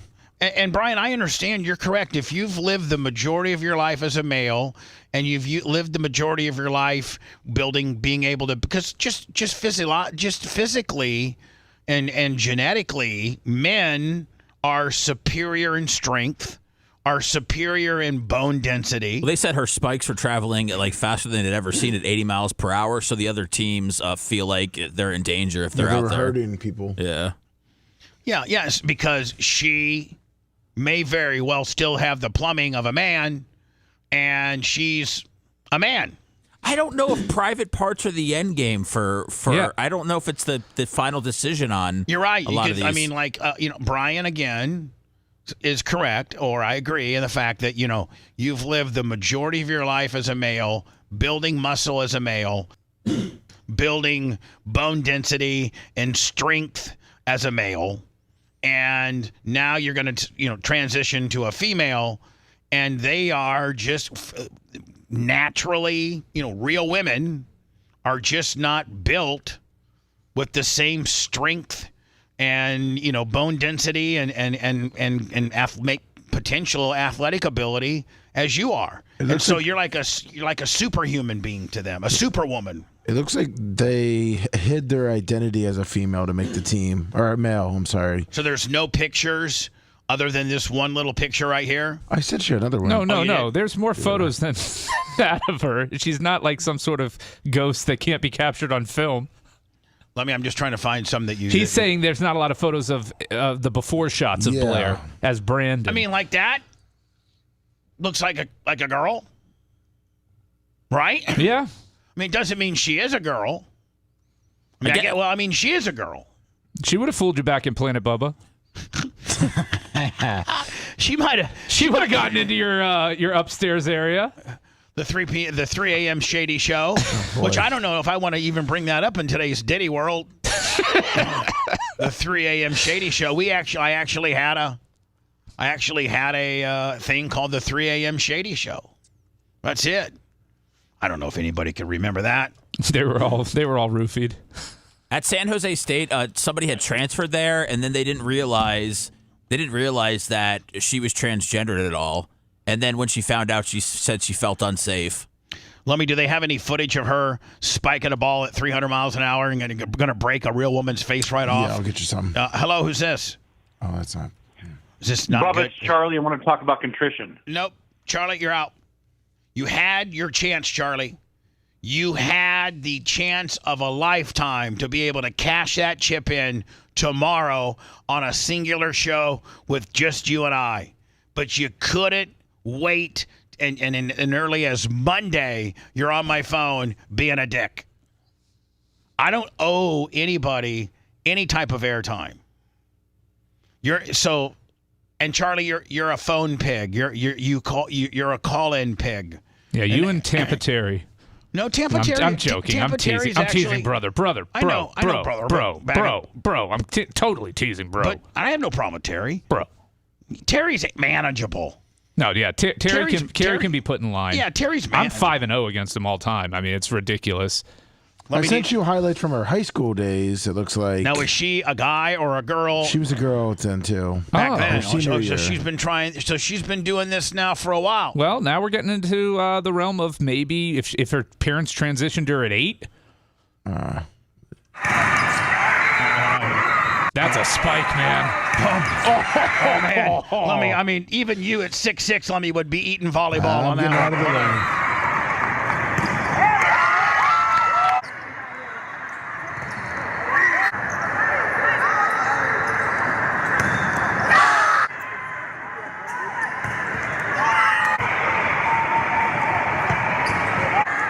Volleyball's fun. It is. Did you know it's the 5th most watched sport in the world? Yep. Field hockey's number 3. Well, it's because those chicks volleyball chicks got those teeny tiny little booty shorts on. No, it's men's volleyball that's the most popular. I'm sorry. Those men have the bulge. So now we get to the point where Brian, maybe what does I would say opinion... anytime before puberty. All right, it was after puberty. It looks like. How early? Like 17 is probably 16. too late. Yeah, it looks like after 16. See, that's probably too late for me to feel comfortable with it. For a boy, not that I'm a doctor, I'm an expert on any of this, but just that having been a boy, you really start. Your testosterone really starts firing off about 13. So between 13 and 17, 18, if you really, really start exercising and lifting weights and doing physical stuff, not that any of us did, we should have a lot more than we did, but man, your body is just really, really reacting to any type of that stuff. And, if you've made it through that, if you didn't start transitioning until 17, 18, when all of that testosterone for 3 or 4 or 5 years has just been building muscle and building up stuff, then what's the solution? Where does this person play? The Trans Athletic League. This person, you know what this person does?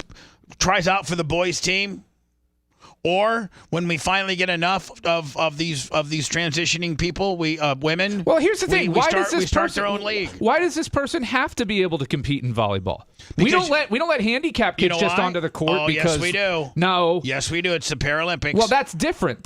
They're surrounded by fellow Paralympians. Because our society will not accept no for no is no longer an answer. Like, sometimes you get tough breaks in life. Yeah, and I know. And things just don't work out Unless for you. you're a white fat ass, no doesn't really have to stick. Well, come on, Like if you're little Johnny and, you are in a wheelchair and your lifelong dream was to score a touchdown, now the football team has a special different quarter. That's different. And they give Johnny the football, and all these guys jump off like they're getting, plowed over by the wheelchair, and Johnny scores a touchdown. That's different, dude. No, it's not different, because back in 1983 when I was in high school, the kid in a wheelchair just knew that he ain't going to score a touchdown.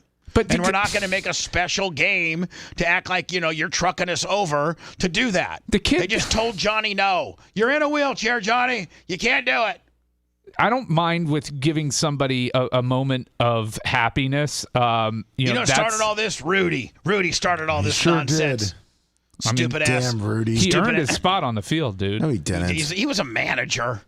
He didn't earn his spot on the field. He was a manager. I heard Rudy's a dick in real life. I did too. The real Rudy. Yeah. Everybody from Indiana is. I'm sorry. Except John Kostika. He's the best. Yeah, John Kostika is the best. When are the states, the Georgias, the Nebraskas, the Oklahomas, the Indianas, the Kansas, the Floridas, the Louisianas that have all these, zero, like abortion is illegal under any circumstance? Well, Kansas, they flip-flopped on that. No, that's what I'm saying. They were one of the first states what I'm saying following exactly what I'm saying is, when are they going to learn that every state, every conservative, evangelical-based state that had the most strictest abortion law, every one of them, when it went and that's what I guess Roe v. Wade, the overturning of Roe v. Wade was meant to do, and that is to throw it to the states. But I think every state has overturned their very, very strict, 0 to 6. I don't think a state yet has upheld it, these states that have those super strict ones, and we're one of them, and we're voting for it, this next in 40-some days when the general election, the presidential election is, is that amendment 3 or 4? 4. And I think it's trending like, 66%? Something like that. It's locked in. It's locked in, and I think weed might be locked in too. Honestly, surprisingly, weed's going to be closer than weed a abortion.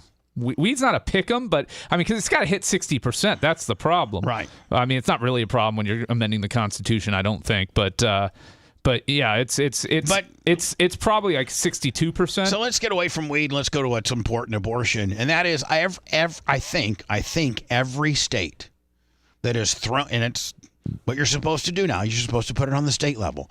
But John Kostika said, Indiana Bubba Army about to kick Brian's ass. That's right. $100. Kick his ass. I said you're the one good person, John Kostika. Well, how about Gooch? And how about Sumo? And how about Larry Plummer? None of those people have ever been nice to me. Scotty Landers. None of those people. Cable Dog. Cable Dog's cool. Cable Dog's cool. So anyway, when are we going to finally learn that every state, even the most conservative, Christian-based evangelical states like Kansas and have all, when they threw it to a referendum or they threw it to a statewide vote amendment, every one of them wants abortion to be way more lenient than it is now. Nobody wants 0 to 6. Nobody. It's almost like Congress should have taken care of this, 50 years ago. Frickin' bums. So I'm just saying, judge strikes down Georgia's ban on abortion, allowing them to resume beyond 6 weeks into pregnancies. Judges are striking them down. It's never going to pass. There's never going to be a state that says, yep, we want abortion locked down, 0 to 6. Yay. No. Even the reddest of states are voting to open up abortion and let women have a choice, and that 23 and 24 weeks is a good number because all major health markers have reared their ugly heads by then. Usually by then you know whether your baby's going to be okay or not. Get out of here, you little fetus punk ass. Oh. Uh-oh. Did Bubba have a grabber? No, I dropped Oh, my goodness. I thought that was the moment. No. It's going to become Seth and Friends in the morning. Hold on here. Oh, my God. His knife stabbed him. He had a grabber. All of a sudden, I just hear the microphone go. I'm like, did he drop down face first? Did it happen? Could it be your lucky day? No, that would have been terrible for all of us. What if I did die? I won't be two-time Best of the Bay attorney. What if I did die? It'd be awful. I'd lose a friend, a lover, a confidant. Think of the views. Should we let Roderick host the show if you die? Who? The homeless guy. Brian's buddy. Why you got to bring that one up? Yeah, Brian. Jesus, Brian. Here's the thing. God. You know, I would love to maybe, like, there's a part of me that would love to have Broderick come in here and do a show and ask and, like, go through his history of homelessness. And I know by the way, he's crazy as a loon. But there's also a part of me that says the minute I do that, he now feels entitled and he can come and go as he wants. And he knows what my I don't want him to know what it looks like. No, I wouldn't bring him in here at all. But Wait, I mean, then he sees the massage chair, and now you're really stuck because now he wants the goats and the massage chair.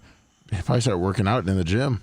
Well, I'd allow that. Again. Let's see your superset. I'll take Roderick to a Bubba Clem man workout. Let's see what you can do there, Jumpy McThin legs. You done, bud? Yeah, sorry. All right. Want to listen to the show on demand and on the go? Enlist today at BubbaArmyHQ.com. Sign up and start listening. The Bubba the Love Sponge show will be back after this.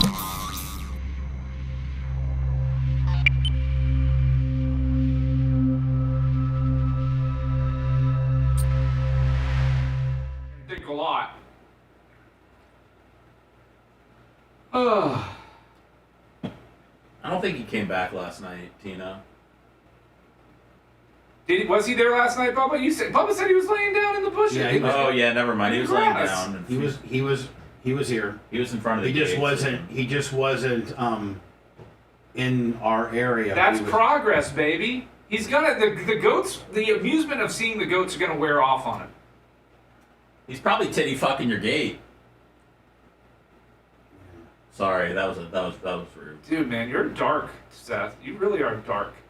Sorry. Your sexual tension is so fucking. Dude, you dark came and over here deep. talking about you had fucking 47 cock rings.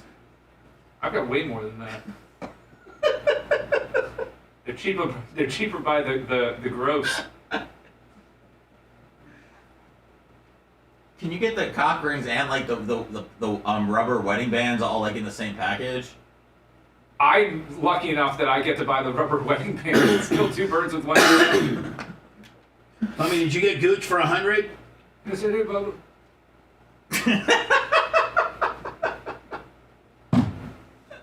Oh man.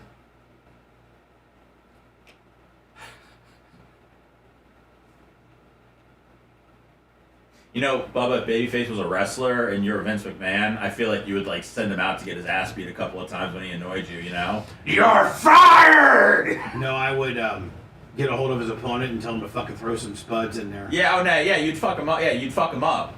Mm-hmm. I'd be like, You put me in the fucking ring with Mabel. Spud the shit out of him.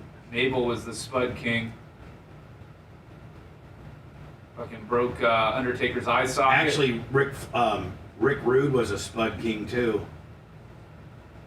But he would do it. But he had technical skill. Yeah. He would just. He was a heavy hand. Well, hey, did you get Gooch for 100? Yes, Jeff Patterson. Oh, okay. Told you. I hope they don't ban the chick. You can really clean up on your gambling. What was it, Gary? I saw they San Jose State's 9-0, baby. They're gonna finish the season 10-0 because nobody else is gonna play them.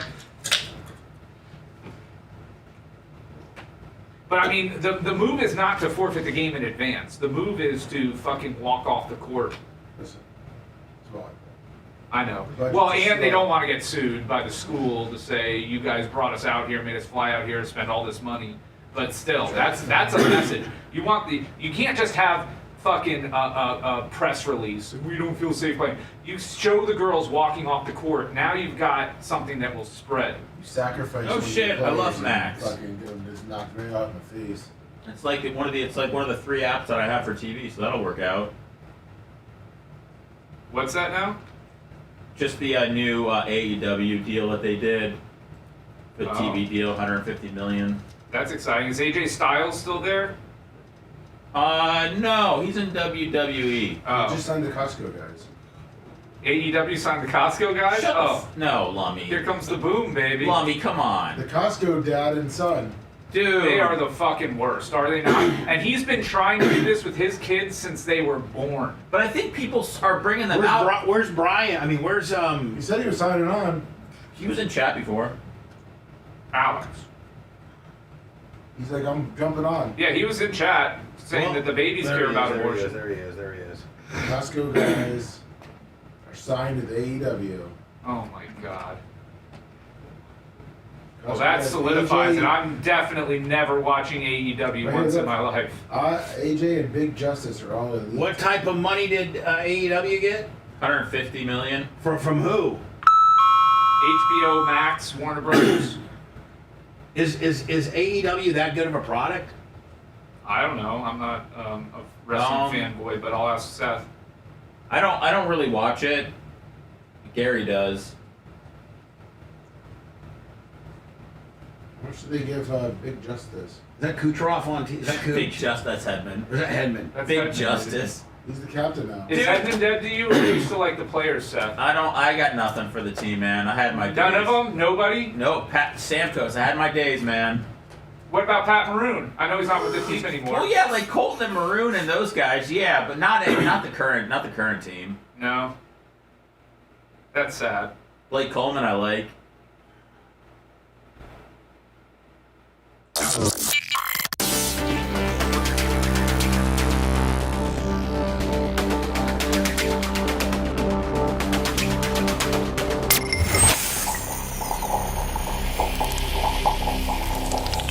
Broadcasting live from the Aquabedo Studios. Aquabedo.com, promo code BUBBA.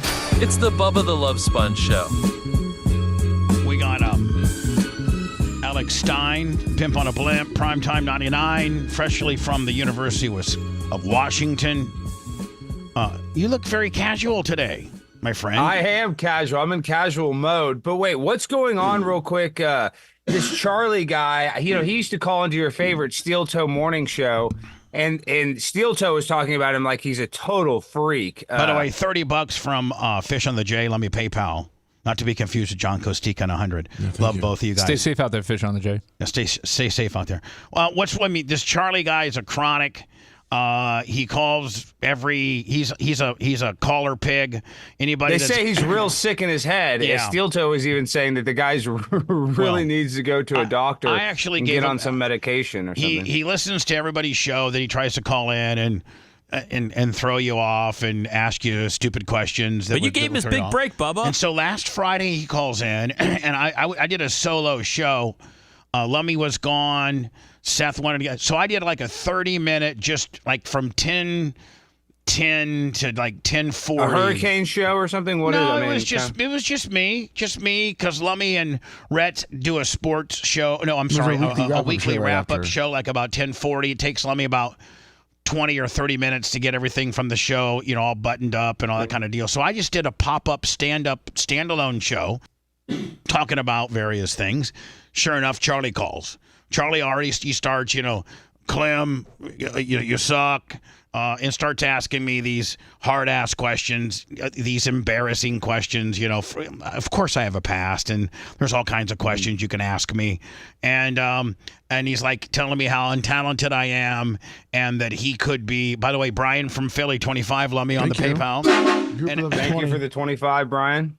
And he starts to tell me that he could do my show better than me. And it doesn't take very much talent to do what I do. And, this and this and this. So I just say, I very calm, instead of just flip, I say, all right, Charlie, I'll tell you what, if you think that you can do a show and he's like, I could be in the studio there with you bouncing off and talking about stuff. And I'm like, all right.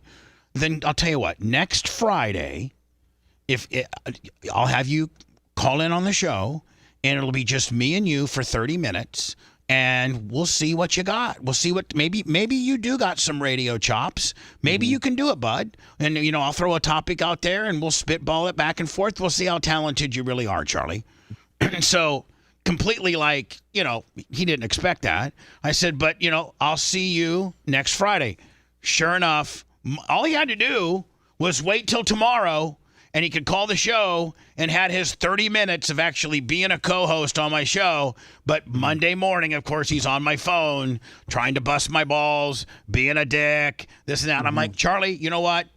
I'm done. Now I will no longer ever take your phone call ever again. Block him. You're block done. him. Because if he burnt the bridge with Steel Toe, then, you can't have him on your network. And that's the other thing is these guys are like, hey, I could do this.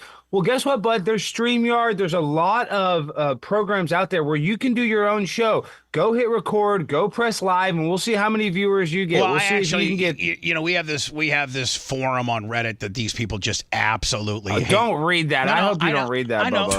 Oh, he absolutely does, and lets it ruin his terrible, week. Bubba. And I'm not the one that I know anything better than you. You cannot read that stuff because there's Reddits and forums about me. As soon as you start reading that stuff, it's worse than drugs. I understand. The way it messes with your brain chemistry. I understand, and I am not reading it anymore. But I am guilty of reading. I'm not going to sit I'm here. having Erica read it to me in bed. Shut up. Well, and this is the thing is, in those hastes, there's a lot of stuff that people are accurate about, right? But then there is some good criticism. Yes, there is some. So but most of it is not good criticisms, right? Most of it is toxic crap that you do not need to fill your mind with. So 10% of it is legitimate stuff that maybe could make me better. Okay? I mean, I'll be, and I've been doing this now for 40 years. So I know when I feel like I'm having a good show. I know when I'm feeling like I'm not having a good show. I know when somebody's irritating me.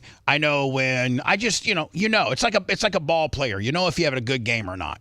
And so, 10% of it's probably constructive criticism that is probably warranted. And the other 90% of it is just straight jealousy, hate. They're marking out their marks for themselves. So with Seth, I said, you know what? Let's do something that nobody's ever done.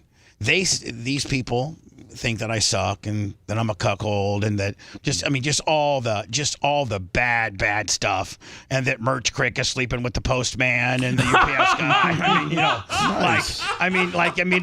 It's just the most outlandish, stupid stuff ever. I'm gonna have to check it out though. So I did. I said, listen. How about you Reddit warriors or you trolls of Bubba or Bubba sucks? One of you guys has to be technically savvy that you could get all you guys around and put together a 30-minute podcast. And you know what? The only rule is this. You can't talk about our children. Other than that, you can say anything you want. You could say you're going to give them the platform to do this. I would suggest not doing this. Hold on. No, you're right. Now hold on. Mm-hmm. So I was like, kill them with kindness. Put your money where your mouth is. You guys talk all this smack and shoulda, coulda, woulda. If I woulda, Bubba shoulda did this. He shoulda did that. He's washed up. He has IRS issues. Merch Crick is sleeping with the UPS man. I bet you Bubba's gonna have the 7-foot homeless man over there and is gonna watch him have just completely outlandish, really cheap heat, mean-spirited stuff. So I said, you know what, guys? You guys are so technical savvy. You can go to a local library and get a podcast studio. Alex Stein has proved that. You don't even need to go to a library. You can do it on a laptop with a webcam, and you don't even need a plug-in microphone on a lot of these laptops. So I'm like, I forget what day. I think this was Tuesday. Yeah, this was Tuesday during the Clem Kush podcast. And I'm like, you know what? You guys put together a 45-minute to an hour-long podcast. And as long as you're not saying like any racial slurs, we're going to have to listen to it to make sure you don't drop the N-word and, you're not talking about our kids, but we're not going to edit it at all.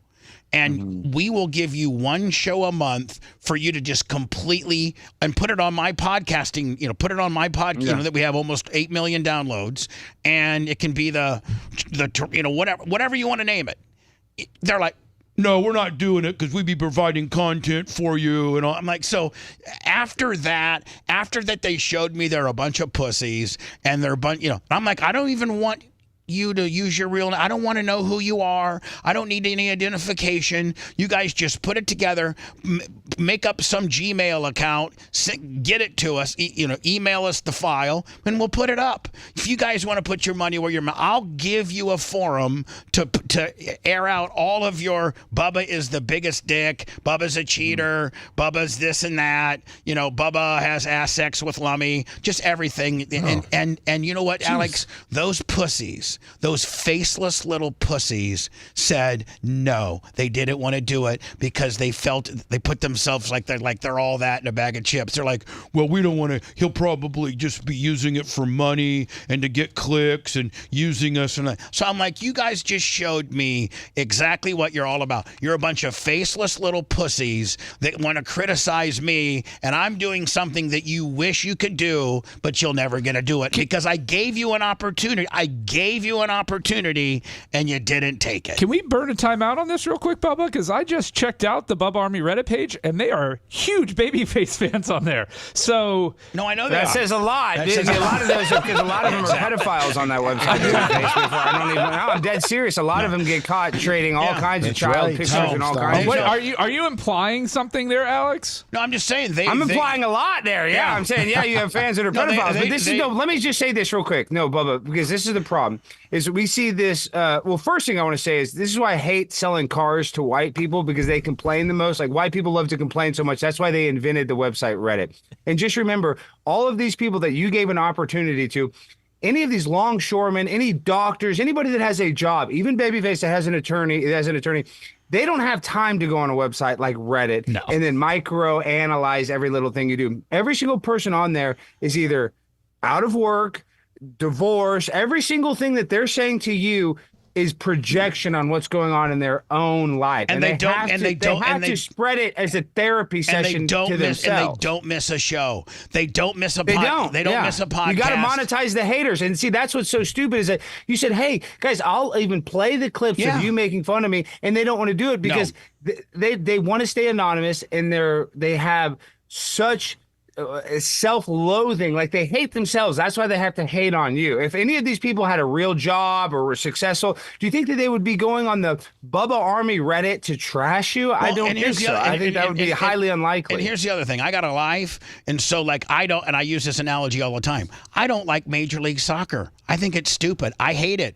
I don't find myself going to soccer forums for me to tell you how stupid your sport is and how much I hate you. I just don't watch it. I choose. But what if you were a huge MLS fan and then they brought Messi in and you thought it ruined the league, and so now you've made it your life's goal to go on there and trash MLS? Hold on. I'm a Green Bay Packer fan. I'm joking. Hold on. No, but that's a good analogy. I'm a big Green Bay Packer fan.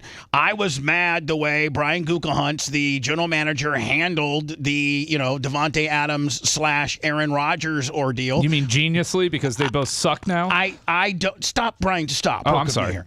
I don't go to Green Bay Packer forums and start raising hell and I don't do any of that. I'm mad about it. And I internally mad, but I don't go out and find places that I can bitch about it. Life goes on. I got a job. I got to get up at 3:40 and do this job that you think I suck at. So, when I gave them an opportunity to have the largest forum that they could ever have, they were a bunch of pussies and they wouldn't take it. That showed me everything I needed to know. I've always had haters. Back when I was with Howard, it was the Stern Fan Network, and Howard actually made Mutt turn that off because it got so bad. It's pathetic. I guarantee you there's not forums that you go to bitch about things that you don't like. Exactly right. And, and anytime, and I go back, actually, and this is why I say this. And I don't want to, it's a long story, but I'll just make a long story short. There's this woman called Amber Lynn Reed, and she has a weight loss channel, but she's gained 600 pounds. She's like what they call like morbidly obese. And she's always like, oh, I'm doing a diet plan. When I was dieting and kind of depressed and I was fat and I was trying to lose weight, I would leave like a mean comment, be like, Amberlynn, you're such a da-da-da-da-da. Then when I lost the weight, I went back and I deleted every comment because my mind was in the right headspace. I'm like, why would I leave these negative comments? Anybody that's leaving a negative comment online, and I'm sorry to say this, has something going on with them. Anybody that's doing well, you don't see Deion Sanders beats UCF. He doesn't go to Reddit that night and leave a comment on the UCF Golden Knights saying, oh, we just beat your ass. I'm saying you don't ever go on these websites or leave negative comments. Now, let me can I ask you a question? You are really depressed. Can I ask you a question? When you were leaving those negative comments, I guarantee you were not doing as well as you are now. You weren't nearly exactly right. I was selling cars. I was not happy. You had a lot of time on you were not a big. You did not have the forum and the platform that you have now. Now you're busy. You're traveling. You're getting paid to speak at places. You're on Blaze TV. He's leading Gays for Palestine. Leaving Gays for Palestine didn't work out so good for you. I like that guy. I went at the wrong time. Matt Adams is great. He's one of my top. But the dude that said, man, get a different shtick. I love that dude. That guy was annoying as hell. That was one of the teachers. No, but I went there at the wrong time. They actually had their like club day earlier in the day, and then we didn't get in till 2 a.m. We took the red eye from Dallas to Seattle. I was so tired. We slept until noon, and I missed it. That was kind of a cluster. Don't even get me started on. But again, when you were leaving these messages on this fat bitches deal, it's because you didn't have a lot going on. Exactly right. You hated yourself, and you were projecting on somebody. These are all things I just said. That's exactly what they're doing on Reddit. Nobody that is successful and that is doing well is on that website leaving comments. No other talk show has ever offered his absolute haters a forum, his forum, to go ahead and just let it rip. Nobody's ever done that. You said it earlier. They're all your unironic fans. I mean, even though they hate you, they hate you. It's this weird thing where they want to watch you. Maybe they want to watch you so they can own you, so they can write these mean comments. But this is the first thing you have to do. You have to stop reading Reddit. I know it's hard. No, I did. I listen. Yeah. I mean, I've not read it after Tuesday. I've not read it since Tuesday. Since like Tuesday night, because you were pretty chippy yesterday. I wanted to see what they said with regards to my offer, and the minute I saw that they were taking a crap on my offer, Bubba's pathetic. He wants to use us for clicks. I then have not looked at it. I promise you that. And I got on the air with Seth the next day, and I go, the Reddit offer is over. I'm done with them. The offer of me giving them a forum is over. I'm done. Have a great day. I wish I could somehow block it on my phone. Maybe I can. I don't know. You can uninstall the app. Yeah, well, I don't even have the app. Yeah, well, a lot of times it directs you to the app once you start, doing NSFW stuff, not safe for work stuff. This guy's 2,400. Sounds like you're pretty familiar with Reddit there, Alex. Yeah, because I've read Reddit, because there's people talking crap about me on Reddit, too. Sure there's probably more about you than me. There's only 918. Yes, I don't read these forums. There's other kind of forums, too, like Kiwi Farms. There's all kinds of these forums. I want to go to a forum that likes me. Where's that? Why? Why even need to go to any of that? Because that's impossible. Right. There's no positive forums, show. Just do your show and live your life, and that's it. Leave everybody else alone. When I get to pooping, sometimes I get bored. Play Candy Crush or something, or text me and say, what you up to, Fleet? Your chat, Bubba. That's where your fans are. No, I know. Yeah. We don't. So let's just stop reading we're digressing here because I feel like it's like Stern Fan Network circa 07, and I'm not gonna go. I'm done. I'm done with it. So I promise everybody, you'll never hear those words out of my mouth again. We only have a few more minutes. Did you see our latest merchandise deal? The knife? The new Bubba Army 8-inch pocket knife. Would you like one?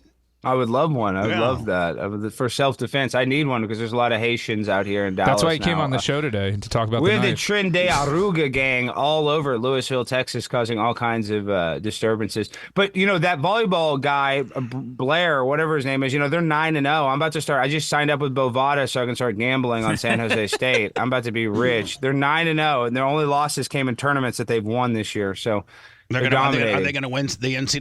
They're going to win the NCAA. They're going to win it all. Because of her?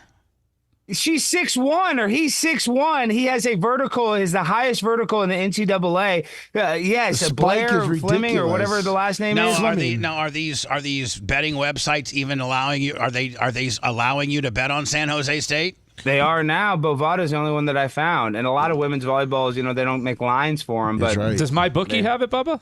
Oh, I don't know. I don't know if my. And then if you guys want to join Prize Picks, you get a $50 bonus with the promo code Alex Stein. But listen, they're not on Prize Picks. So I like Blair. I don't really give a damn about women's sports. What'd you think about the? You know what? I don't know if you heard. You probably didn't hear the show yesterday, but we kind of went through the vice presidential debate. Oh, I watched some of the show. And we came up with this after we watched the closing of each guy. And we thought maybe J.D. Vance did a little bit better. But you know what? They both, I'll tell you, it was refreshing to see them engage in a friendly type give way. Me that. This is WWF. This is Undertaker versus Stone Cold Steve Austin. They're over there kissing each other. Oh, I kind of agree with you. You need to go in there and be like, you drink horse semen. You're this. You stolen valor. Kamala Harris lied about working at McDonald's. I don't need all this. Oh, we're besties. We're friends. That shows you this, and this is why I get mad about it. Is because after Donald Trump, I call myself conservative. All the conservatives coming up after him stink too.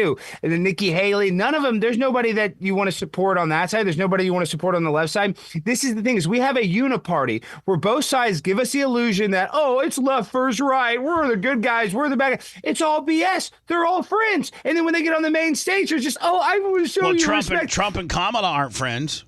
Well, that's why Trump's a badass, because Trump said, I'm going to throw Hillary in jail. And that's why I want more combativeness. And people are like, isn't that sowing division? Well, yeah, no crap. We're not on the same team. That's the problem, is that we have the illusion, Babyface is liberal and Seth is liberal and Alex is conservative. They're all the same. They all are signing autographing bombs that they're going to go blow up people. Seth said he's voting for Trump. Well, what? I'm not even hating. I'm just saying Seth and I are not very different. Seth and I probably all like the same stuff. We just get divided into these sides, which is pointless because, like I was just saying, both Republicans and Democrats sign bombs that they think is so cute that's going to go kill people over in the Middle East or in Ukraine. I don't think that's cool. All of them are the Republicans shut us down during COVID. Same with the liberals. The border crisis. I don't see any conservatives trying to stop Haitians from coming into the country. They tell us they do. We don't like this. We don't like this. Yet they're coming in at a rate that we've never seen before. Don't you think that at the end of the day, that's going to be our demise? The immigration deal. That's going to be the demise of us. Well, it's all BS. It's all BS. And like you talked about it, you pontificated for 10 minutes how much you like abortion. Listen, abortion's bad in my book. I love abortion. Well, I know, which is terrible, but I don't want to get into that. My point is, we're arguing about killing babies when you can't afford the price of a single family home. People cannot afford a home. People in their 30s cannot afford to buy a home. If they got a baby, it's even less. It's even more expensive. Babies are expensive. They cost a lot of money. You got to get rid of them if you can. That's not the case. We need more babies because the only babies. You think they're getting abortions in Haiti? You think they're getting abortions in Mexico? I'm not going to be around by the time that the babies that are supposed to be born is going to be being charged. That's what I'm saying. I don't want to argue about babies. I'm pro baby. You're anti baby. But what I am, we're both pros. Wouldn't you like to own a nice house instead of living in a 1-bedroom apartment near your studio, near the airport in Tampa? Wouldn't you like to own a big mansion again? I can't. I got IRS issues. I would though, Alex. I would. Yes, I'm saying. I would like to buy a house. Seth used to own a home. I don't want to have to live in the duplex next to my dad, even though it's $1 million deal. I'm just saying I would like to be able to afford you want to live by Glenn Beck, don't you? Say it. Yeah, I want to live by Glenn, and I want to live in a nice house, and I want rent to be affordable. I want groceries to be affordable. And this is what pisses me off, is that I'm here in Texas, Midland, very close to me, or about 4 hours. When we were pumping for oil and gas, there was landmen driving Lamborghinis. We got enough oil and gas in Texas to supply the whole world. We have enough oil and gas in Pennsylvania to supply the whole world. So why are we doing it? Because climate change, because we have to help the climate. It's all BS. When we could be rich, we could have money. If gas was cheap, and that we wouldn't have to worry about these longshoremen all quitting. And that's a big scam Did you see too. That guy makes like $900. Yeah, he's a scam artist. Yeah. They found a dead body decomposing in a trunk in the Bronx. A guy that was testifying against him. Oh. The guy's just crooked as a dog's hind leg, as they say. Did you see how the Chinese undo how they have their? Yeah, they got it all remote. to that, China's kicking our ass. I mean, this is what sucks is that the American dream is basically dead unless you're a Haitian immigrant, unless you're like a Venezuelan immigrant. Then the American dream is alive and well. But for Americans that are born here, we are screwed. I mean, we can't afford health care. Hold on, even take it one step further. If you're a white male, you're screwed.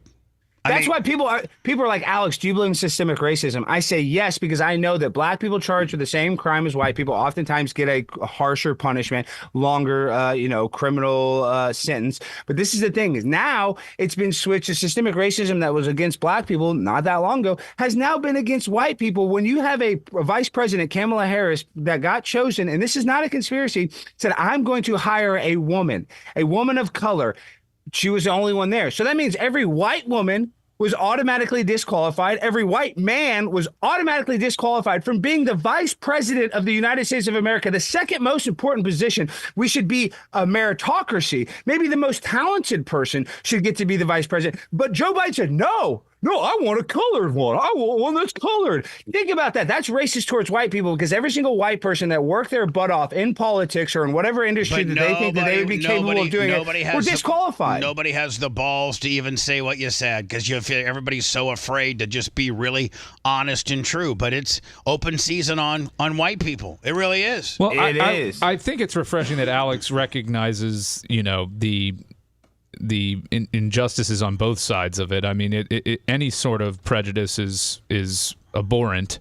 But there's, I mean, the flip side to that coin, Alex, is they've done studies, blind studies, where if somebody had an ethnic sounding name on a resume and somebody had the same exact resume and had a very white sounding name, the white person was like 80% more likely to get a call for that job than the ethnic what kind person. of jobs are those? Because listen, my girlfriend works at a staffing company and the only people that she can hire for these tech jobs are Indian people. So yeah, maybe that was like at a retail place and maybe they don't want to hire, Bangladesh Kadushi to work at the Gap or whatever, right? But I'm just saying, overall, there is systemic racism, and yeah, people with a weird name might be harder to get a job. I'm not even going to debate you on that. I'm just saying that we have a prejudice system, and now it is against white people. It was against African Americans. It was against foreigners. But when it's harder listen, this is what pisses me off, is that our United States veterans, 22 commit suicide every single day. Really? If you want to help somebody, that's a fact. It's been if you want to help fact somebody for years.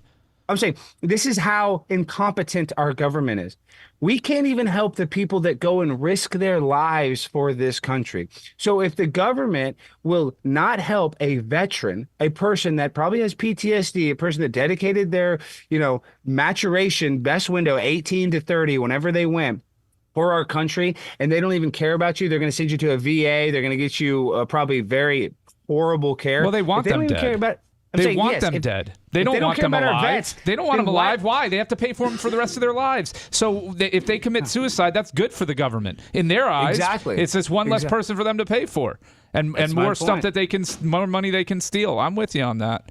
Yeah, so this is why I'm frustrated, is that I would like for on some of these debates to be like, hey, what are we going to do about the 22 veterans that are committing suicide every day, that are all addicted to alcohol because they have PTSD and they're trying to medicate the pain? They never talk about that. They never bring that up. And then every time I see a white guy outside with a sign, you give him $1. Hey, what's up, bud? What's your story? Oh, I'm a veteran. Even when I was doing that library podcast, 2 of the guys were veterans. So we have bigger issues to worry about than abortion. Abortion's a big deal, but less than 1% of the population of women, I think, get an abortion. No, immigration, man. And if we were doing the resource, if we were taking... But I'm not even anti-immigration. Either are you, Bubba. See, that's why New York was great. It was a melting pot, right? I know. But see, this is the problem, is when you come here illegally and you don't have to take a citizenship test, you don't have to go through the proper, red tape, then you don't have pride for this country. Then you can be we let in 15,000 people that we know have a criminal conviction for sexual assault. We have 13,000 people we've let into this country that we know that have a criminal charge for homicide. So we are literally letting in rapists and murderers in this country. And whose tab is that on? And that's in my family. We're in the bail bond business. Let me tell you why it's frustrating. $50. Thank you for the 50. When you arrest these guys, because our judicial system doesn't even want to prosecute them, oftentimes these criminals know that they get to just get deported back to their home country. So think about that. If and let me go back to the abortion thing, Bubba. So I know you say it's not a life, but if a pregnant woman gets hit by a drunk driver, that is called, and she gets killed and the baby dies, that's called a double homicide. So according to our laws, and Babyface is an attorney, if you kill a pregnant woman, it's not a solo homicide, it's a double homicide, because according to the law, we do recognize that unborn baby as a life. But these people that want to do abortions, all of a sudden now it's not a life. So that's what pisses me off, is that we do have laws saying that it's a double homicide if you kill a pregnant person, but now we also have laws saying that baby in there is just a fetus and it's just a clump of cells. Yeah, we were all clumps of cells at one point. Well, some states have differing laws on that regarding the baby and whether or not a pregnant woman. Now they will enhance penalties for crimes against pregnant women. I also listen to that, baby. They have different laws, but they will enhance it. So you just gave me a bunch of legalese BS. I'm not giving you, I don't need to hear. Let's just be real. It's facts. I know, but so if a pregnant woman has a baby and somebody hurts her, is it enhanced or is it not enhanced, Babyface? Most of the time, so I can't speak for every most state. Most of the time, or 99% of the time? Well, most states, I think, have enhancements. I don't know every. I just don't want to give misinformation. Why do they have enhancements? Because they recognize that baby in there as a human sometimes, being. Or is they, that why? Or they well, no, you're so smart. Why would they enhance a pregnant woman, a crime against a pregnant woman? Because why would they do that, Mr. Smarty Pants? They're vulnerable. Oh, because maybe there's a life in there. Is that why? Also, because they're vulnerable, and the same reason we enhance crimes on 70-year-old people. You're asking me questions as Mr. Smarty Pants. I'm trying to answer you. I know, but you're just trying to give me some legalese. No, I'm giving you other examples. Because they consider that a human examples of crimes against children, crimes against pregnant women, crimes against older people. The most vulnerable people in our society, we tend to try to protect. Yeah. Well, why is it a double homicide when a drunk driver kills a pregnant woman? I think it depends on what state you're in. I don't think it's. I don't think that's. I don't think that. Yeah, and again, I don't think that's universal. Is what I'm trying to say to you. I'm not arguing with you whether or not it should or shouldn't be. That's a question. You I need think to take your Xanax today. You're really hyped up, buddy.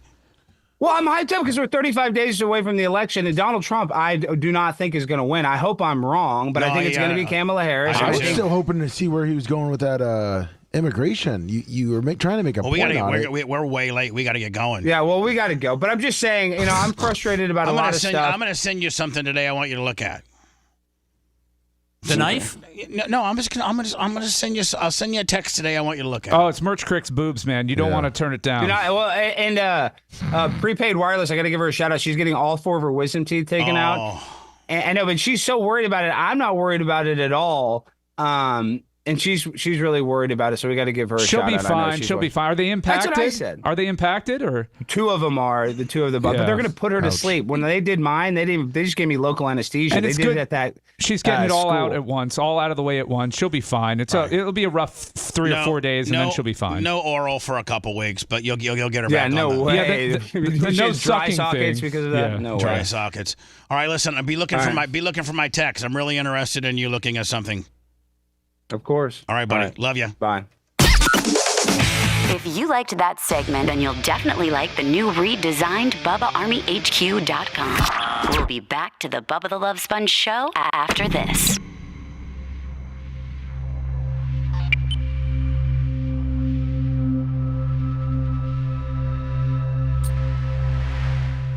Fucking baby faces. I was providing. He asked for a different person. So it's 38 states recognize human fetus as a legal victim of a homicide. And then other states have laws regarding, crimes against pregnant women. That was my point. It's not universal. There's 12 states where it's not. Now, granted, the majority do. But I don't disagree with a lot of what he said. Mm-hmm. Look, he acknowledged that the immigration needs to be fixed. It's broken. And fixing isn't just not let anybody else in ever again, because number one, they're going to find a way in, and number two, you have to solve the problem. The border was secure a year ago. What? Border has. I mean, come on, the border's not secure. I'm just assuming. I know, but I'm realistic about it. I'm realistic about it, man.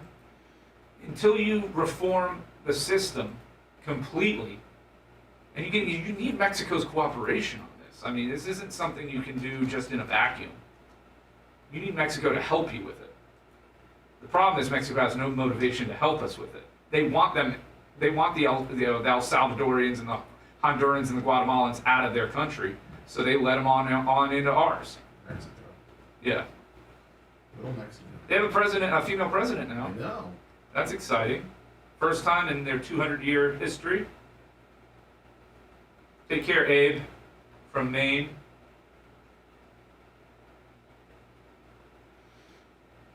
I mean, I've got to poop so bad. Terry, the immigration system's been broken since the 80s, Terry. Go back to fucking Reagan and all of them. It's been broken. Nobody's fixed it. There's no motivation to fix it. Go ahead. For years, the Republicans wanted the cheap labor. Okay, all right, come on. Can you say goodbye to everybody? Yeah. You know, they wanted the slave class. So, I hear you. Has the Biden administration improved it at all? No. Has the Congress under Biden improved it at all? No. But it's been it's not like it broke 4 years ago. Our immigration system's been incredibly broken for decades. Happy birthday, Nev Campbell and Ashley Simpson turning 40. Tommy Lee of Motley Crue, 62 today. Happy birthday, Tommy Lee. Are you doing birthday shout-outs? Yeah, birthday shout-outs from Brian. Tommy Lee, 62 today. Ashley Simpson, 40 years old. Bubba has to poop really bad, so I just told Macho to jump on the thing and then we can just say goodbye to everyone. Is the show over? Yeah. Oh, Well, is he definitely not coming back? He's pooping. So I figured since my thing is 9, so we'll be back at 9:54, and we can technically cut out at 9:54. We'll just come back and say. Okay. Let's do a couple minutes and see how we do. 26 till 56. Hey, buddy. Okay. So let's go 4 minutes. You guys are doing Snowflake Show. Yeah, but we got. What I want to see is how the big show does with the four of us. Let's see how much money we can make in 4 minutes. Yeah. Okay. Let's talk about every topic we're not allowed. Lummy's the EP. Lummy, what should we do? Lummy, Don't listen to Babyface. We'll follow the blizzard. Snowflake, you can lead it. You can talk about whatever. You know what? He can call out all the call the birthdays. Okay. Ashley Simpson, Tommy Lee. Hey, Macho, can you pipe up the "Hey, it's your birthday"? They say it's your birthday. That will get copyright violation for that. I'd rather not. We'll sing it. Macho and Red are gonna get us on for our podcast basically as soon as the show's over. Oh, terrific. So Bubba wanted me for a minute, and assuming his shit's done. Okay, well, I know what he wants to show you, which is going to probably take at least 4.5, so... you got the time dialed down, huh? It's a video. I've seen him show it to 3 people the last 2 days. And he sent it to Alex, right? And he's on the toilet sending it to Alex as we speak. Hey, well, you know what? Line 1's Charlie, so I'll take Charlie's call. Okay, I like how Bubba says, Alex, look out for the text message I'm going to send you today. When you feel like it's over, just do this, and I'll hit the bed. Okay. I might just start whirling this in the middle of a conversation. Also hit that alphabet thing. This is crazy. So I'm bringing us back from the break. Welcome back to the Bubba the Love Sponge Show. Should I do it as Bubba? Yeah. Welcome back to the Bubba the Love Sponge Show. Bubba's pooping. Taking a big old baby face. That's what I like to call it.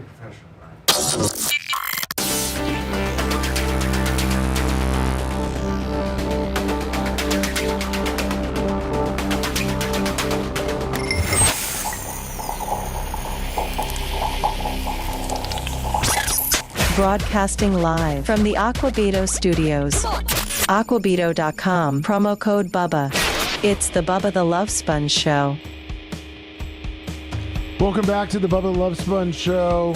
Bubba is not here. He is in the bathroom. Taking a baby face, as he likes to say. Yes, he has taken a baby face. We're pretty much done for the day. Who's that sexy dude in his seat? Yeah, thank you, Macho, for coming in and running the board for us. Do we have do we have time to run any content, Lummy, or is it just time to... whatever you want to do, Seth. I think Babyface wanted to do a birthday shout-out. Yeah, happy birthday to Tommy Lee, Motley Crue fame, 62 years old. Happy birthday, Tommy Lee. Amazing schlong. Are you leaving out Ashley Simpson? Ashley Simpson turned 40. Funny you should ask about her. You guys are forgetting the most important birthday of all. Whose is that? Isn't it Tara's birthday? Tara's today? tomorrow. Yeah. Dang it! Oh, nice try, Lummy. That was literally how we face you. started the show today. Where's your show binder? Where's your show binder? I was trying to. And I wasn't sure that was where were yesterday. you at 6:03 when Bubba said that? We're already? out of here, That was Brian. after you were already pissing Bubba off, so I was doodling your face. Happy birthday to Stop and Go Steve's mom. She's 85 today. Oh my God. The Blizzard with me and Babyface will be out today. Loner and Stoner's out. Pigmentation's out. And we'll be back tomorrow with Gene Lasker. We'll be in studio. Oh, that's exciting. How about that? I'm going to go right up in your face, Seth, and ain't nothing you can do about it. All right, save it for the podcast, Brian. All right. Thanks for letting me finish.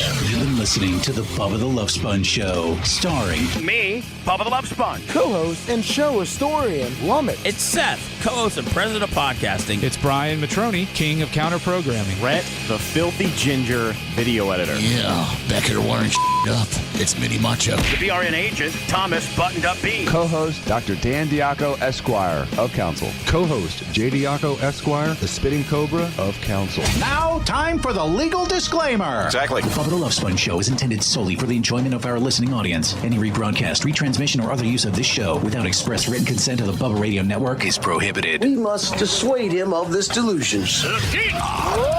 Until next time, always remember. I'll repeat hello. I'm back.